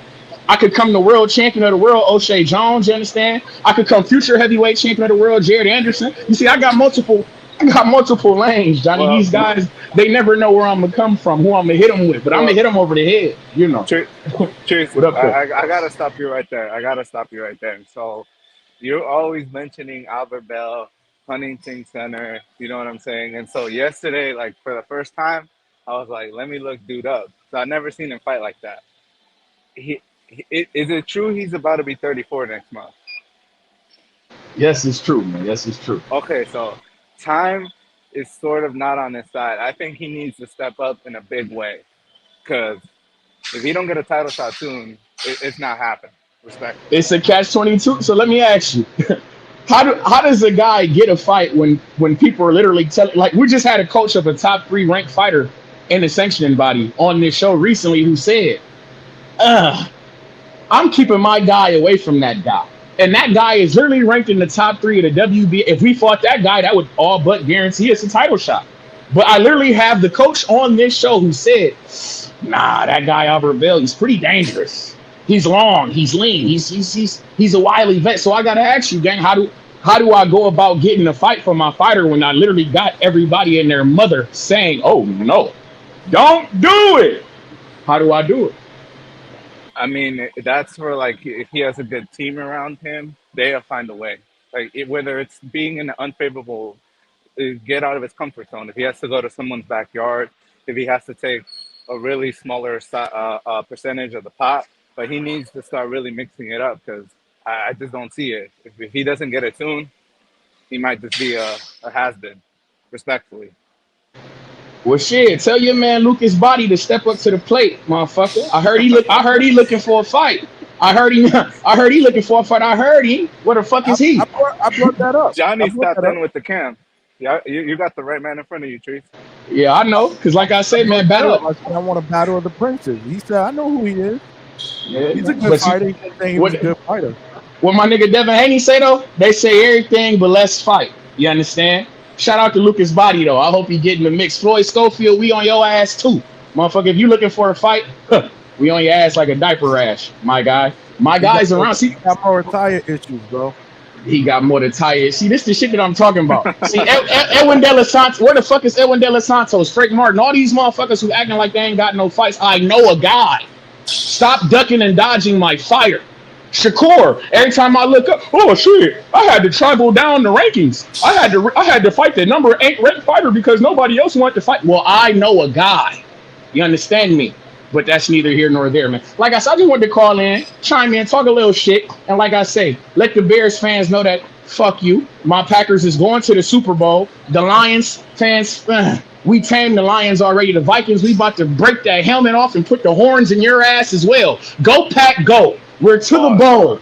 The Hangout spot, man. You know I love you, Johnny, man. Y'all be cool, man. I'll fuck with you the long way, man. We gonna put something in your cash app too, gang. We appreciate what you do for us. Shout out to the Midwest Mafia, man. Y'all be cool, man. You family, bro. You already know. You already know. Treese in the building. He family. Midwest Mafia. Y'all missing a good fight, man. I know Consejero's looking at it. How you feel about this fight, Consejero?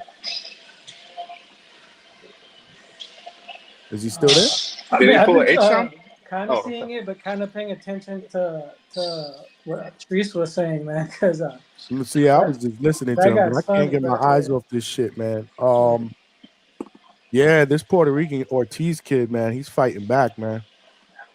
This is a good scrap, good back and forth, man. We in round 3. Timestamp is 50 seconds.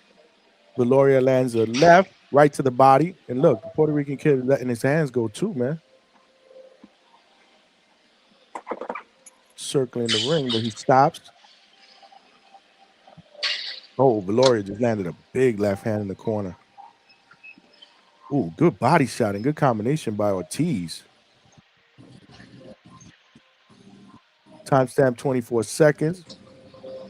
Yeah, Smoking Mo said these two dudes came to commit violence, man. Good fight, man. The last fight, too. Even though it only went, 3 rounds? Mo, are you at this fight?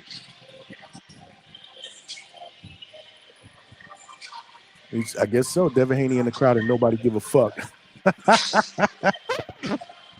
Mo, Mo, is Brian Norman Sr. there? Speaking of the devil, they just Wade Clemens is interviewing Devin Haney as we speak. But I can't hear it. Yeah, he's there. Let me hold on. Let me hear.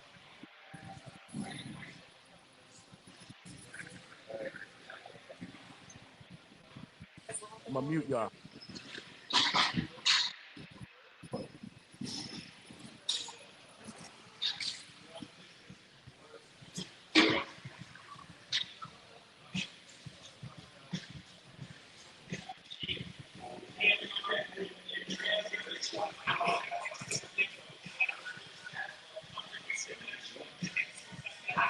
Talk about he's ready to become a 3-division champion. Norman. He's getting put in the dirt. Cool story, bro. Yeah. Cool story, bro. We ain't fucking with that. Cool story, bro. Yeah. Manuel LG, I'm watching it. 245, round number 4 of 8. Valoria against Ortiz. Ooh, good combination by Ortiz, followed by a left by Valoria and a lead right. Ooh, another good combination by Ortiz. He's just stepping out, circling, stopping, shooting combinations and moving. He's doing a lot of moving. Valoria's doing a lot of chasing. Good body shot. Ooh, somebody's background is bad. Alberto. You probably don't even know. I gotta mute him. Smash that like button, y'all. We here at the Hangout spot. We got the fights on. I wonder if Brian Norman Sr. Oh, okay. He said he hasn't seen Coach Norman because he told me he was gonna try to get a ticket to this thing because he said he wanted to see Jaleel.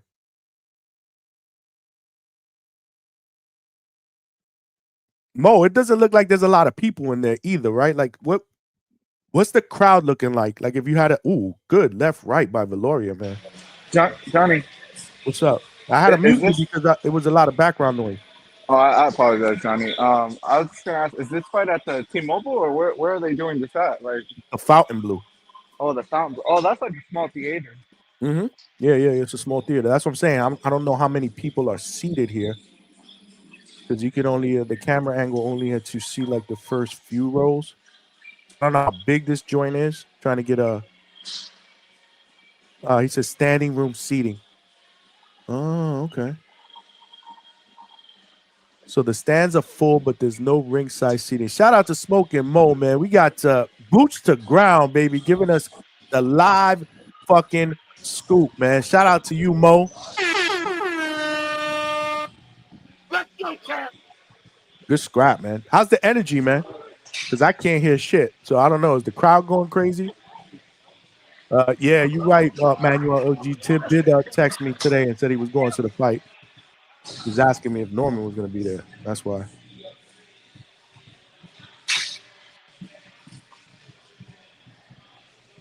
Boots to ground, baby. Nothing but respect to Mo, man. Mo, whenever you could tap in, I know it's going to be crazy in the Legion, but whenever you could tap in like this on Saturday, give us a 20 on what's popping, man. That's going to be crazy, man. Alberto, I got to mute you again. And they playing Jay-Z in the background. He going to get me flagged.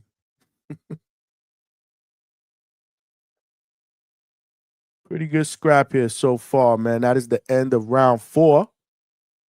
Shout out to all of y'all. Smash that like button, man. Have we gotten near 100 yet? We got to get near 100 likes, y'all. Let's do this. Close to 70. Come on, man. We could do better than that. Let's see what we got in our polls, man. We got over 100 and some odd votes. 56% believe Canelo's going to win. 39% believe Bud's going to win. 6% believe the fight ends in a draw. Ooh, Valoria, they showing the replays. Valoria landed a good combination there.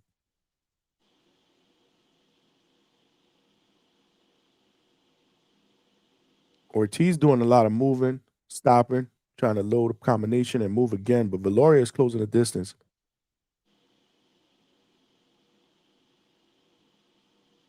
I'm not sure how I'm scoring this fight because I'm actually didn't see it from beginning to end because I was listening to Trees. We were talking.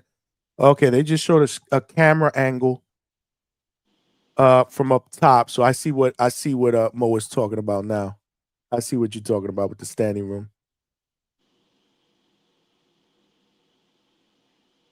What can you do a blow by blow?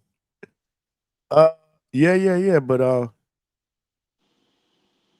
what he said? He said, "I ain't got no. You ain't got no. What does that mean? KC at calling fights. That's for sure. Hey Johnny, what round is this in? Round five at 8 snap 218 in the Okay, center of the ring.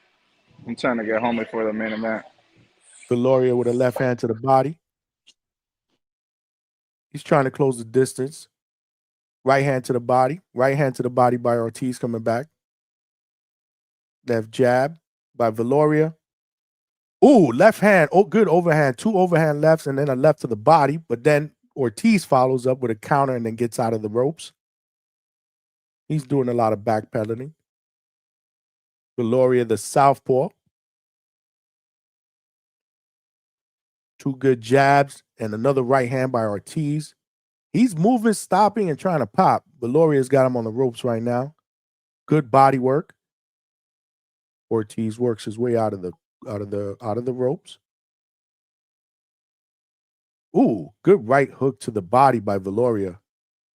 I think the more meaningful punches are landing for Valoria, especially now.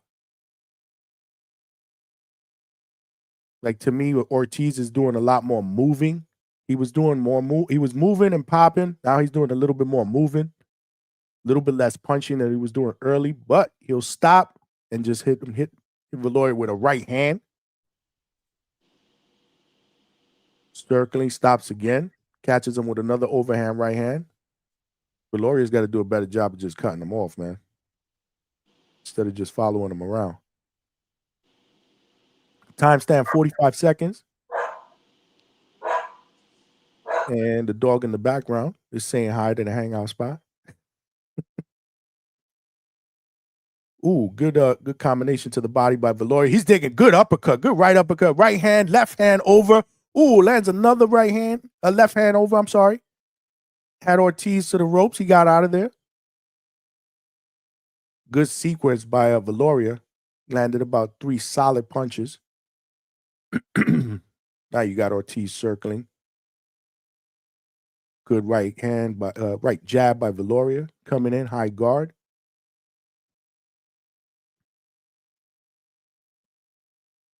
And the round should be ending right now. Yeah, Ortiz definitely doing that Tom and Jerry now, man. I never seen the QKQC channel, boxing channel, bro. Never heard of it. Is it bad? Is he talking about Knockout KO 86? Oh, I don't know. KQKC boxing channel. Never heard of it.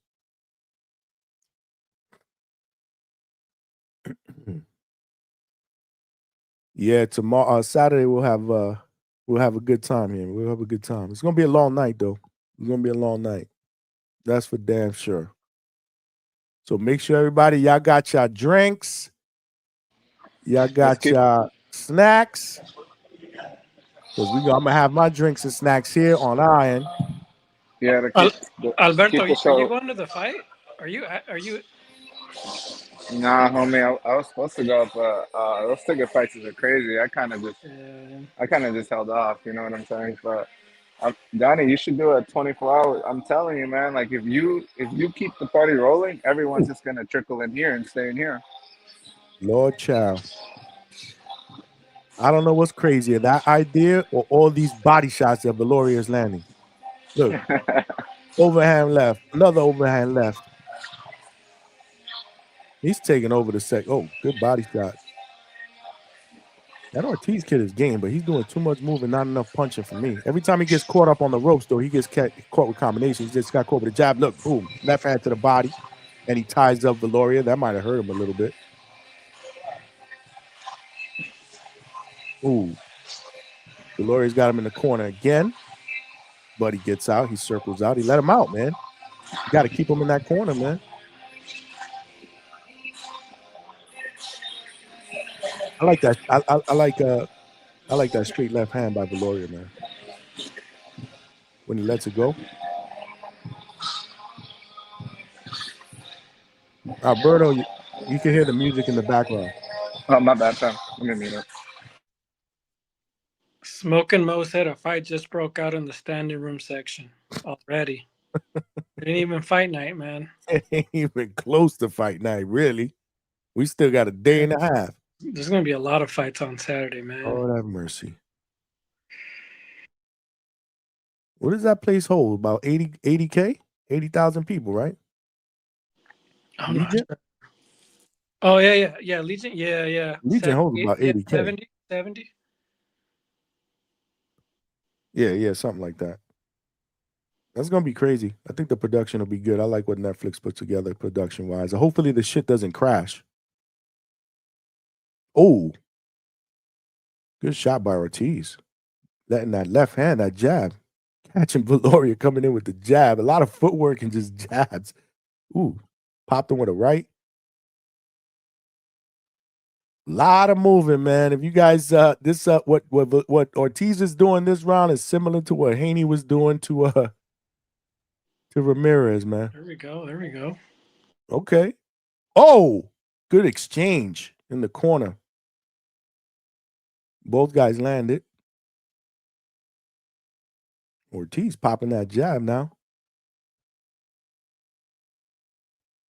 Round 6. 10-second timer for me right now.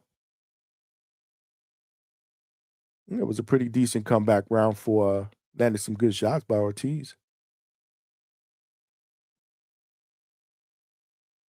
And that is the end of round 6. Turkey said there's a surprise announcement, so stay tuned tomorrow. Okay. Shit. Mo, are you going to be at the weigh-ins?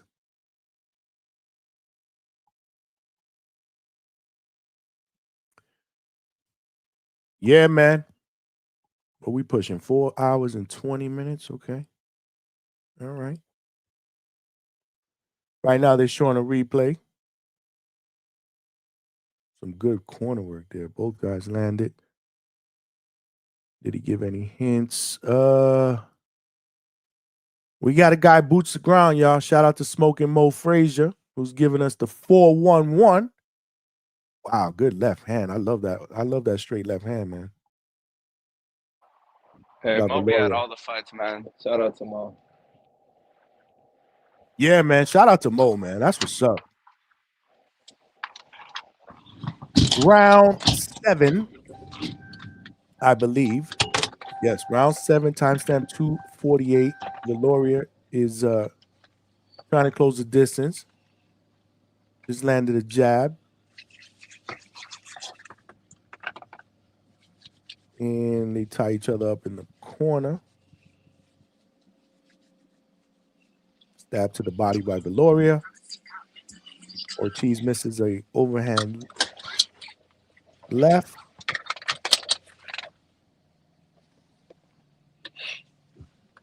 A lot of moving, man. A lot of moving by Ortiz.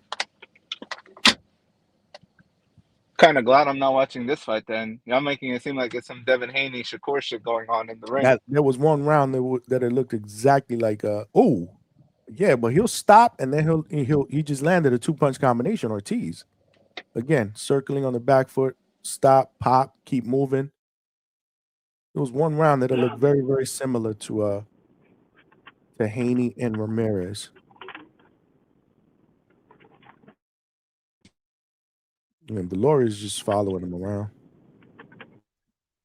I bet you Valoria still has more punches thrown than Canelo Skull or Ramirez. And 2 good left hands. Ooh, almost had him in the corner there. And then they went to the body. He got out. Yeah, Valoria's punches are much more eye-opening. And they're crisp, too, when they land, especially that straight left. I love it. Ooh.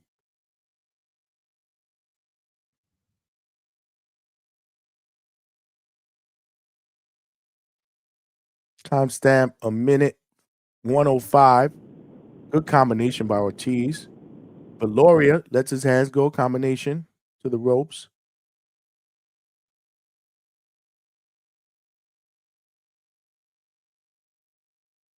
Timestamp 50 seconds. Again, a lot of movement. Valoria's got to come in, man. Close the distance. Come in with that jab. Ooh, good 3-punch combination by Ortiz. Moving, stopping, popping that 3-punch combination, man. And Valoria just nothing in return.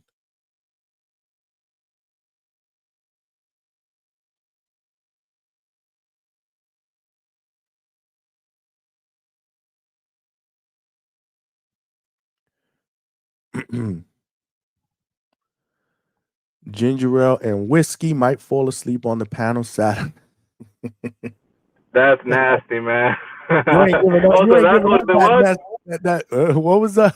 What was that soundbite that Two-Tone got in falling out? It says that person on dope. Dope. See, Treese, we got standards here, bro. You can't fall asleep on the panel like that here, bro. I have to kick you off. Hey Johnny, I don't think it was ginger ale and whiskey. That must have been like some. Nah, I don't think you. That's some moonshine shit he was That's drinking, moonshine. man. Yeah, that's moonshine. I didn't want to say it, but yeah, that's nasty. Why is turkey? What was that? What was that, Cosejero? I was just gonna say the real question for Treese is, I mean, he reps the crap out of Albert Bell, Toledo, Ohio. This guy's going for the Packers. I'm like, what? I mean, you got 2 football teams. That's true, huh? Bro, why is he not a Browns fan? You got 2 football teams in Ohio. Or Cincinnati. Have him explain that shit next time he's on the panel. I wanted to ask him that, but he was he was in and out. You know, he was working. That is mad sus. Like, if the special announcement is Ryan Garfield for his early rematch, hell to the nah. I wouldn't be surprised if he hops back on and he's gonna. Oh, he's gonna give you his explanation in a second. You know, yeah. hey. Absolutely, he's gonna give you his explanation in a second. Last round, 2 minutes and 30 seconds. Again, a lot from what we've seen. You know, Ortiz doing a lot of moving around, trying to pop with the jab. Occasionally, he'll stop, throw a combination. Valoria's trying to catch him with a good left hand. Good right, left by Valoria, but Ortiz's good left hand to the body by Valoria. Ortiz circling again.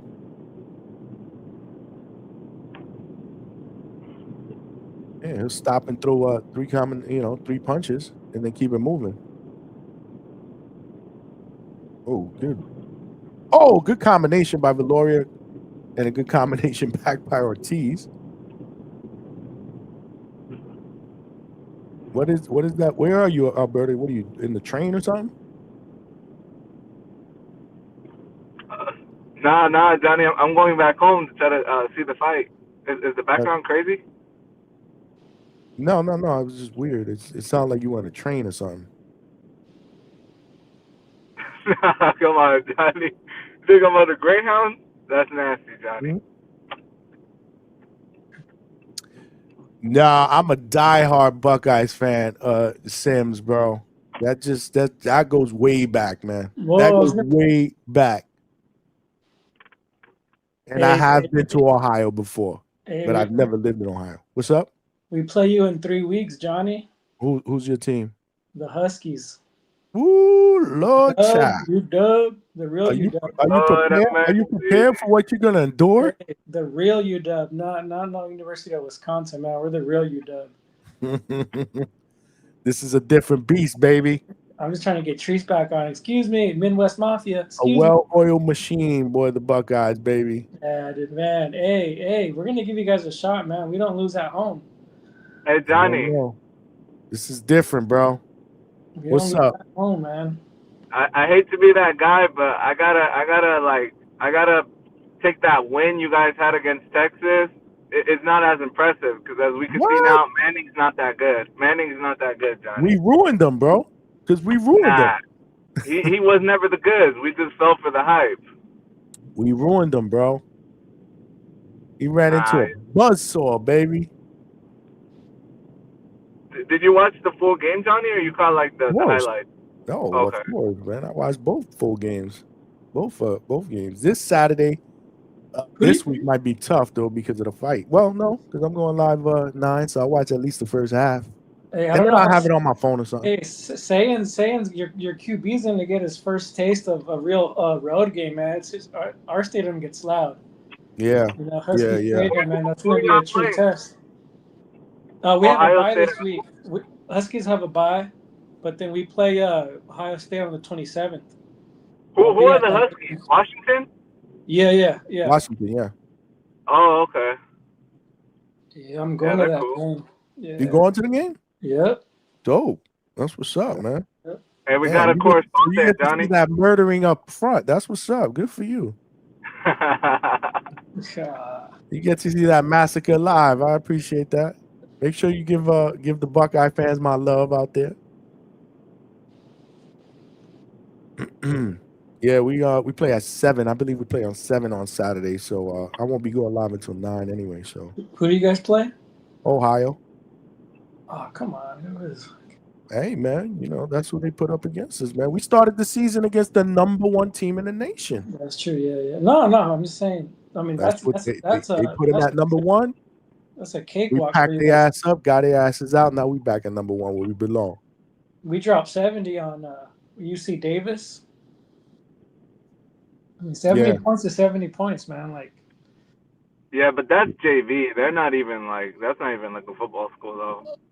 Who dropped 70? We dropped 72. Yeah. Hey man, but it's not easy dropping 70. It don't matter who you play. Like we scored on every drive that's a hard thing to do. I mean if you have like a $50 million team against like a $5 million team, that's not really. Hey man, we're not. That's Ohio State, and they got that 15. They got that 20 mil roster, and they barely beat Texas.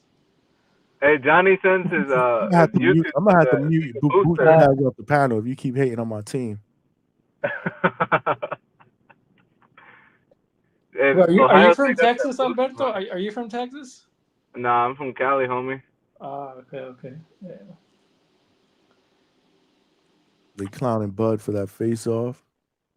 I don't know. I think Bud looked a lot more serious this face-off compared to the first press conference. The first press conference, he looked scared. Like Bud looked nervous. Like this shit's too big for me. Like, but this face-off, you could tell he was trying to like, I got to be more serious because he was getting a lot of crap for that first face-off. Hey, Johnny, I'm gonna hop off real quick. I'm gonna see if I can get the fight going, and then I'll hop back in. Do it. All right, I'll be right back. All right. What do you think tomorrow, Johnny? You think Bud is gonna come in all ripped, or he's gonna be a little fluffy? That is the $1 million question, man. If I had to guess, I think it'll be cut up.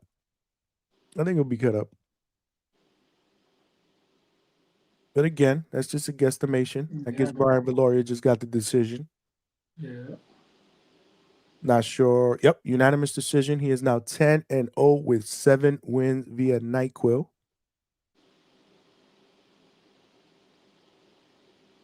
It was a good fight. Again, I mean, let me tell you something. The other kid did a lot of moving, a lot of good counterpunching when he stopped, pop, combinations. He was tough. Yeah. It was a better fight at the beginning, though, when he was more stationary. The way I saw it, I think Velorio, he knew he had it in the bag. He wasn't trying to just get knocked out, so he was he was cutting off the ring but not punching all the time. Correct. Yep, so Velorio wins, y'all. I think we got one last fight left. If I'm not mistaken, I think it's the main event. Coach Hector Bermudez is actually assisting in the corner of the Puerto Rican that's fighting in that fight against La Princesa, Anthony Olasquaga. You got Juan Carlos Camacho Rivera. This one is for the WBO flyweight title. Juan Carlos Rivera is 19-1 with 8 wins via knockout. He's from Puerto Rico. And Anthony Olesquaga is 9-1 with 6 knockouts. And again, this one is for the WBO flyweight championship of the world. Right now, they're showing a pic or a screenshot of the strip in Vegas. Gorgeous, man. Vegas this weekend's got to be lit, man. Shout out to Mo for being out there. I regret not going, man. As soon as the fight got announced, and believe it or not, I booked because my wife, she loves Fontainebleau, and I booked my hotel there, man. And this is before, anybody knew all these events were going to be happening there. Mm-hmm. Yeah, I regret not going. Yeah. Nah, but I mean, it is what it is. I mean, I'm looking forward to doing this fight chat, though. Yeah, I'm excited for that, Johnny. I'll be tuning in for sure. Yeah, it'll be good. It'll be good. Make sure you guys smash that like button, man. What we got in these still 54% believe Canelo's gonna win, 40% buzz, 6% draw. And the other breakdown really hasn't changed much. 145 votes. 32% believe Canelo can win by knockout. 27% believe he can win by decision. 13% believe Bud will win by knockout or stoppage. And 28% believe Bud by decision.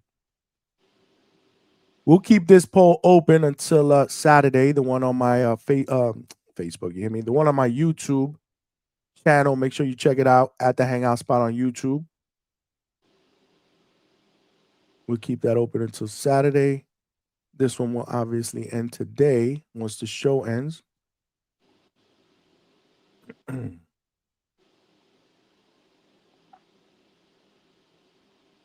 Yeah. Apologies for the dead air here. We're waiting for the main event to come on.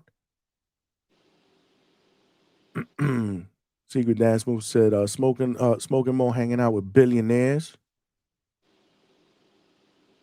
Fontainebleau is a beautiful hotel, great theater. Yeah, I heard about it. I haven't been to Vegas in so long, though.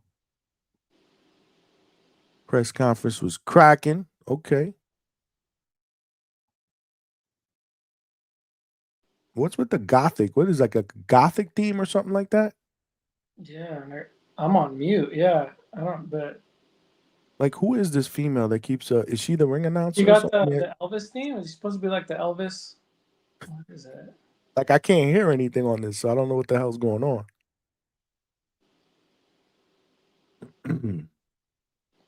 So is Bud Crawford there? Crawford and Canelo there? Mo?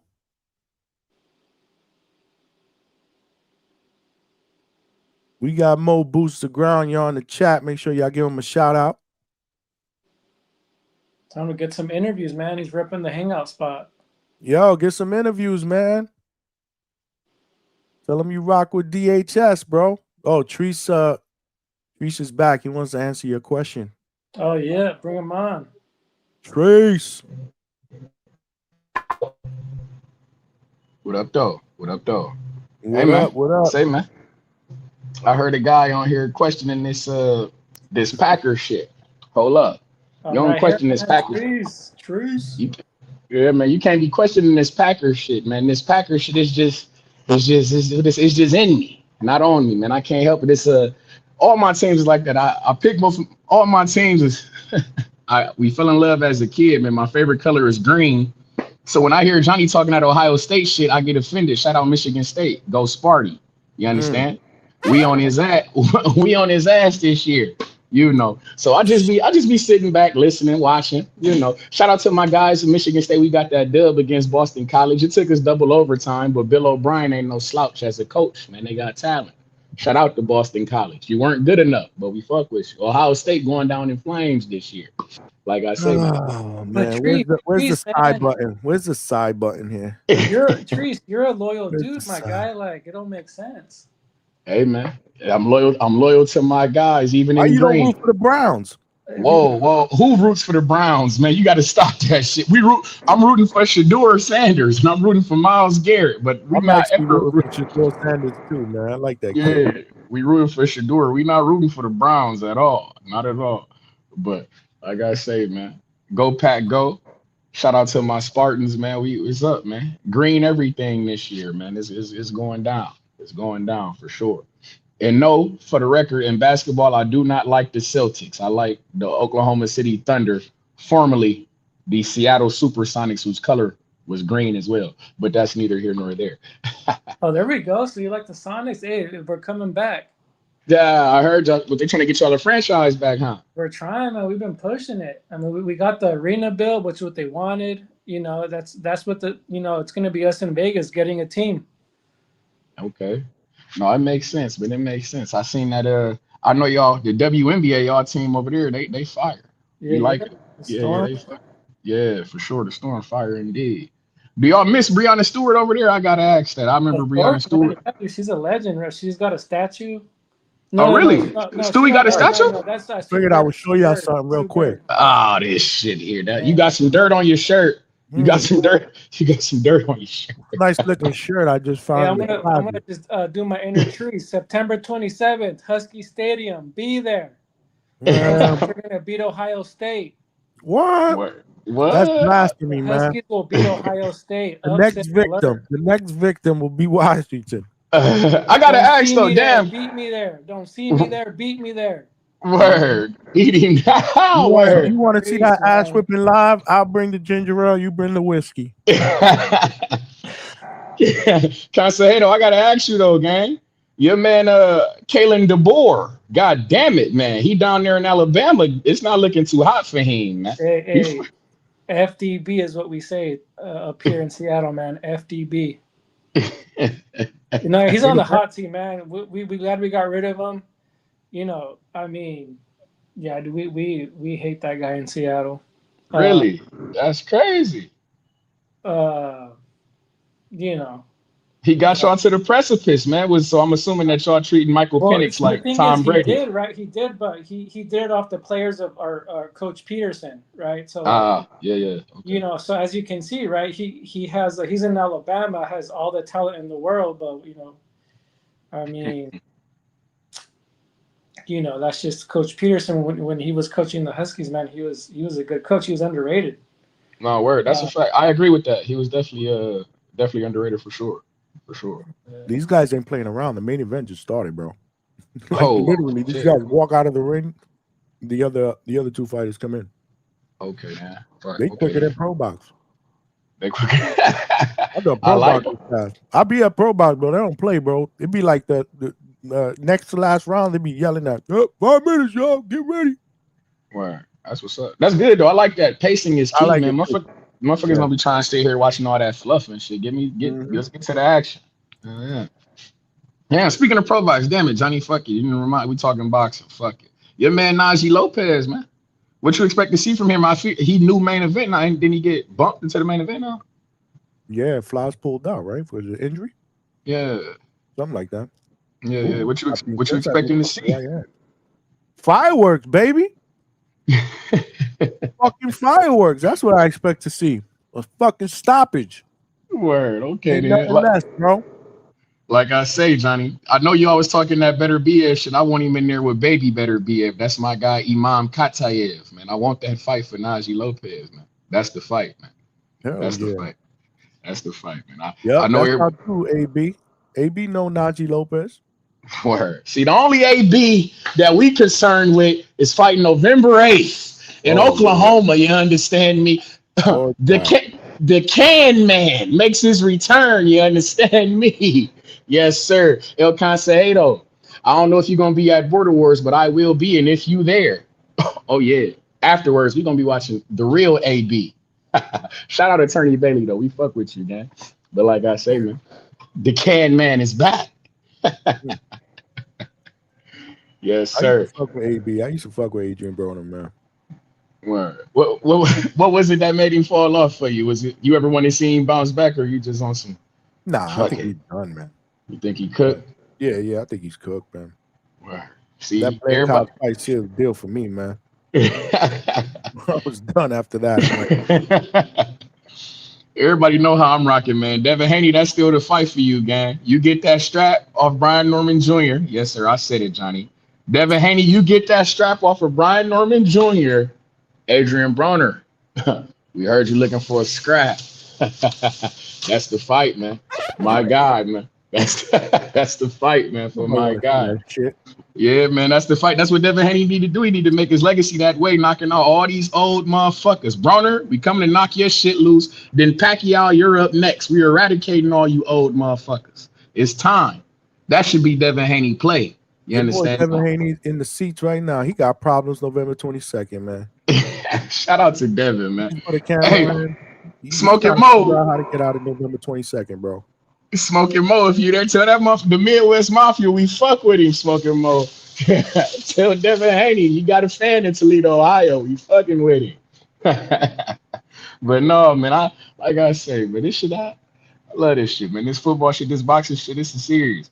But Johnny, man, are you doing your Monday show, your Monday Night Football? Yeah, I'm gonna give it a shot. There you go. Yeah. Give it a shot. See what's up. See if we get some traction. Yeah, we going 3 days straight. Saturday, Sunday, Monday. We having shows. Oh shit, Johnny! Oh, you gotta take over Ness, the hardest guy in boxing, right here, working dude. Word. I ain't gonna cap. I told Ness. I was telling my people. Treese, I also saw what you sent. I appreciate that, brother. Oh yeah, no problem, man. We appreciate you, man. We appreciate you. I know this shit ain't like I was telling my guy, bro, sitting on the panel with Ness and shit, bro. I've earned a tremendous amount of respect for what it is that he do, gang. Because I swear to God, I sitting here for 8 hours talking boxing with you, big head motherfuckers. It takes a special soul. Shout out to Ness, man. And after this, I gotta go to bed and get up in the morning for the day job. Word. So yeah, no, we appreciate you burning the candle at both ends, gang. We fuck with you. That shit don't go unnoticed, John. This is dope, man. Word. It don't go unnoticed, man. See, the only suggestion I make is that we get some more bare knuckle fighters in this motherfucker. We need to fight. You gotta help me get them because I don't know a lot of bare knuckle fighters, man. If you can help me, bet I'm gonna say less. We'll get them on here. We'll get them on here. I'm gonna do my part. Say less, man. I know a couple guys in Florida. You feel me? Say less. I know a couple amateurs I would like to get on your show too, Johnny, if you don't mind. A couple guys who fighting here, USA Boxing. You feel me? Who just won some straps and shit like that. My guy Nino McCallum. You understand? I got my guy BJ. I want to get on the show out of New Generation Boxing here in Toledo, Ohio on Secord Road. You feel me? Fuck with my guys. We got a 14-time national champion. I would like to get on your show who 2-0. Wow, okay. 14-time national champion. He just turned pro though. He 2-0. He just knocked a guy shit loose in 13 seconds in Toledo, Ohio. What weight? Yeah. He's like 122, I believe. Smaller cat. You know, we need to show our flyer weights some love around here. Cause I'm not a heavyweight fan in all sincerity. The only reason I fuck with heavyweight boxing is because of Wilder and Jared Anderson on me. They got me into this shit. No, real shit. I like fast-paced action. The lighter weights, they give me that. And it's about this. Like I always tell Johnny, I tell people boxing is like shoes for me. Like I think that shoes always look better on smaller feet, don't they? So yeah, no, but it's real shit though. You have a Jordan, a motherfucker wearing a size 14. The size 14s be looking ugly as fuck. That's how I feel about the heavyweights. That shit, that boxing media, it don't look the same. It don't look the same. Your man La Princesa is giving this dude the business right now. Oh yes, Lord, this may be a stoppage. Yes, sir. We need it against the ropes combinations. Damn, this kid was doing good in the first round too. He took a lot of leather there, man. He hurt. What round we in? Second round? La Princesa is no joke. Yeah. Oh, this is about to be stopped. Oh, this is out. Yeah. Oh yeah. It is about to be stopped. Good, he's got to put up. You got to stop this fight, ref. Yeah, there we go. He just stopped it, man. Woo, shout out, Lord, child. Yes, sir. Princesa with the second round stoppage, bro. Yes, sir. A barrage of punches against the ropes, and this is coming off a good first round by Camacho. I wasn't calling, we weren't talking about it. I was watching it. Shit. Hey, he's about to call out Albert Bell right here. You got to stop the madness, man. Shout out to Alasquaga and Nakatani, man. I know they close. Not even Coach Bermudez could save this dude. Not even Coach Bermudez. See, Coach Bermudez, I always want to damn, John, next time we get Coach on the show, you got to ask him this for me if I'm not around.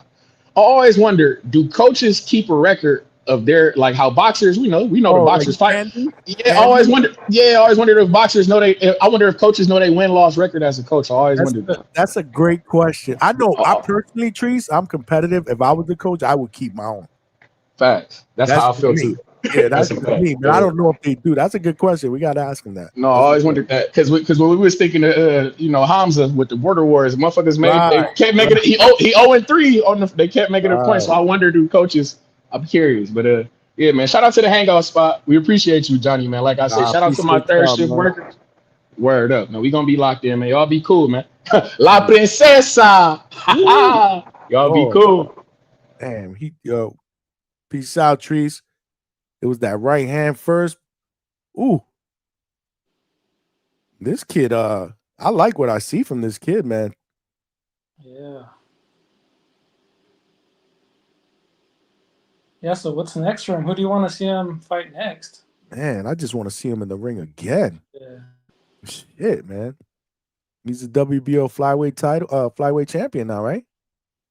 This was for that WBO strap. Yeah, there's a belt. Yeah, there's a belt for this fight. What we got? Let me see what we got here.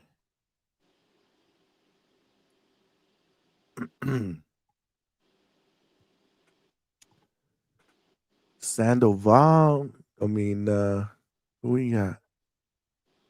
I'd love to see. This is the problem, though. You know, I would love to be able to maybe Taraji.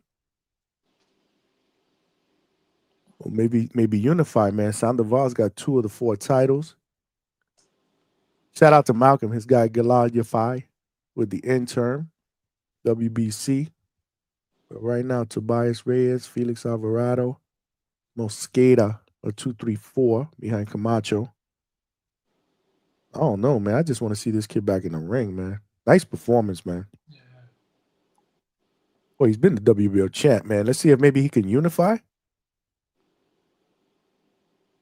Oh, Yankiel is up in there, too. He's number 1 in the WBA, man, but he didn't win that last fight against Cordova. Yeah, man. Sandoval sounds like that's his next. He's probably going to call him out. Could be. I wouldn't mind a unification, man. I like what I saw, man. Yeah. And now I can't stop talking about the nickname after we brought it up yesterday. La Princesa? Yeah, that's funny, man. Hey, man. He's control his own skin, dude. Fuck. I saw that interview on the Ring. That show with Max Kellerman they got going on. It's pretty good. I watched all of it yesterday. Was it yesterday or the other day? Yeah, I saw it too. Yeah. We saw it. Max Kellerman, man. I'm glad he's back in boxing. Yeah, man. So is Jim Lampley. He's doing the other ring cards though. Yeah. Najee's not fighting tomorrow, AB. He's fighting September 27th.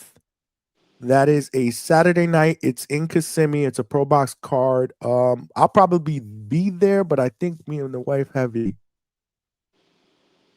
something going on that day. So I may or may not be at that fight. But I'm going to try to hit up the gym before that. See a little bit of Najee work before the 27th. So that's the 27th. They just elevated him to the main event because Nicholas Flaz was supposed to be the main event, and that fight got canceled. And that was supposed to be Nicholas Flaz against Pete Dobson from the Bronx. So that fight got canceled. So now Najee just slides up into the main event. Hopefully they'll put Blast on that card. He was supposed to be on that card. I saw a poster with him on that card. Then all of a sudden, the last poster that they put out to update, Najee going into the main event, I didn't see Blast on there. So I reached out to him, but he didn't respond. He's been working in Canelo's camp. So Blast is on there. It'll be a decent card. Good card with both of those guys on there. Shout out to Pro Box.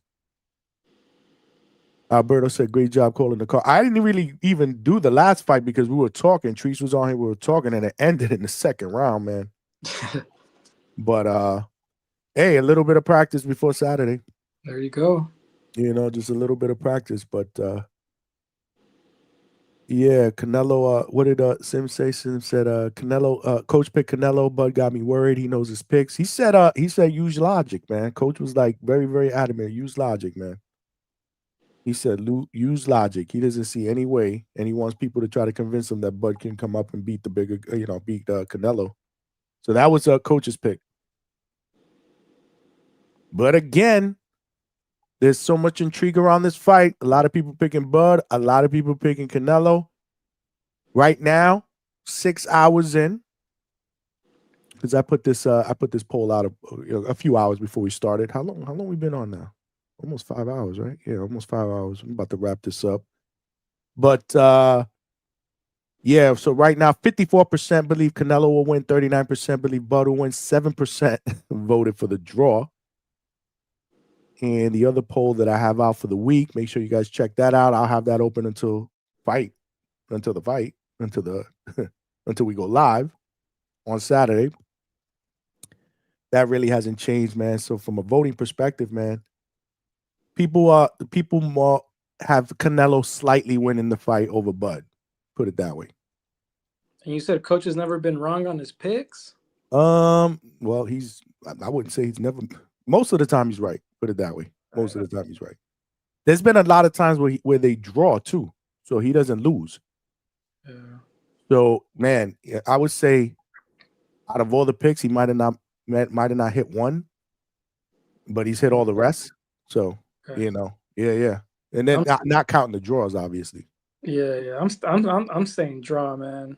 Obviously, You my heart's with Canelo, but logically, it's a 50-50 fight, right? And boxing politics wants that rematch. I think it could very well be, man. This is, what's crazy?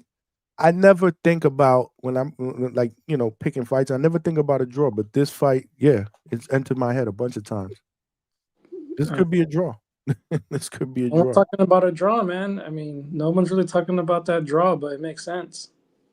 It absolutely makes sense, and I think the betting lines. We have Broadway Joel from his channel. He jumped on here earlier. He spoke about the odds or whatever. If he hits, I think he put $100 on a draw or something like that. If he hits, he's like $800 or something. Yeah. $900, something like that. Yeah. Told you to follow the money. Yeah, I'm gonna place a couple of little amateur bets. I'm gonna try to get into it. I gotta start getting into the betting thing. That way I could at least be able to be knowledgeable enough to speak on it. I'm a casual bettor. These guys are hardcores, man. They speak that betting shit. So I got to get into that. I definitely got to get into that.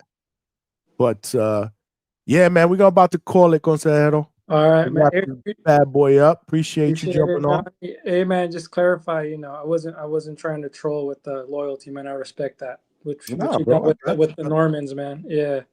Nah, we good, baby. That's it. Right. We all family here, man. I appreciate that, man. I'll definitely tune in Saturday.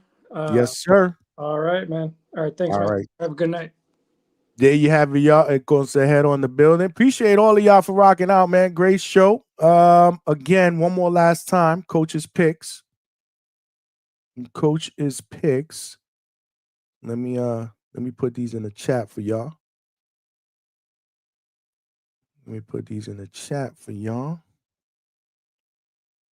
Make sure y'all smash that like button, y'all.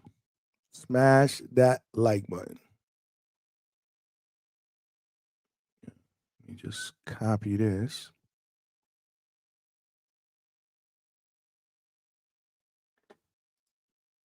And throw those in the chat. These are his picks. He said you could play around with them. You can parlay them as such.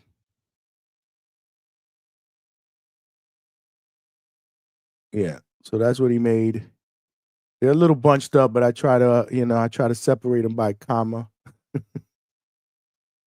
Yeah. So Wax, appreciate you, my brother. I see you, man. Another fire show. Thank you, man. We didn't have no guests today, but actually, no, we had a lot of panel members, man, that were guests for the first time, man. We had my man Joe in the building, who is an author. Make sure y'all check out that book, man. Make sure y'all check out that book, The Four Belt Era. Yeah, we had Broadway Joel on the panel. We had the Boxing Maniac. Before that, we had Coach Hector Bermudez, who came on right when we started to give us his take on the Canelo Crawford fight and give us his picks, which I just put in the chat. And Vega jumped on. We had our great assemble of people that jump in and out of the panel. So shout out to all of y'all that called in, showed some support. Smoking Most said Joel and Maniac had the panel lit. Yeah, man. The Maniac brings that energy, man. He brings that energy, man. That's my guy. The Maniac is my guy, man. I would love to have him on the panel more often, but you know, he got family duties, and obviously he's trying to do his own thing. So make sure y'all follow the Boxing Maniac on IG. That's my dude. He does you know, little quick predictions and stuff. I believe he has a YouTube channel as well that he's trying to get off the, you know, that he's trying to get popping. So make sure y'all show support to my brother. But you know, he's always welcome on the panel. Love his takes, love his passion. Yeah. So Broadway Joel came on. That was cool. Shout out to him. And you know, we did it up here, man. We talked that boxing shit. This is what we do here at the Hangout spot. We stood here, watched the fights. Hopefully you guys enjoyed it. Again, I didn't call all the fights because again, we had people talking or whatever. But Saturday is on, man. I don't believe I'm gonna do a show tonight because unless something crazy happens in that way, which I don't anticipate. I think these dudes just want to get it cracking, man. There's no need to push and shove, and I don't even know if that would get me to do a show. It'd have to be some major news, but I'm gonna spend some time with the wife tonight because then Saturday night it is on, bro. We will be here 9 o'clock. We'll be streaming live here. We will be streaming live on X. If you guys are watching on X, make sure you retweet, share, follow me on X. More importantly, come on over here to YouTube, subscribe to the channel. If you've done that, tell a friend to subscribe to the channel. We'll be streaming live here on YouTube, on X, and on Millions.co. They're setting up a stream for me there. They want me to stream the live fight chat there as well. So we'll be streaming live on 3 platforms. The party's going to be here at the Hangout spot. Get your drinks, get your snacks. I'll have mine here. And we just going to cool out, have a good time, talk some boxing, call the fights, take some calls in between. You know, we'll try to keep it so that it's not congested, but we still have a good time. We'll read the chats. We got super chats. We'll read those, obviously. I appreciate everybody for sending donations. Mo, I appreciate you, man. Not just for, you know, sending donations, man. I appreciate you, but from boots to ground, man, providing us with some good live content, man, in the chat, man. Appreciate you, man. Hopefully you could tap in a little bit. I don't expect you to. I want you to have a good time on Saturday, but you got a little bit of free time, tap in. Let us know what the energy is like, man. It'll be dope to hear what's going on boots to ground, man. Yeah, it's going to be solid. That's what I'm saying. That's why I want to take the wife out tonight, cool out, relax. I'll probably sleep in on Saturday because God knows what time we're going to be here till on Sunday, man. But we're going to do what we got to do, man. Shout out to you, Alberto. Appreciate you. Shout out to Mo again. Have a good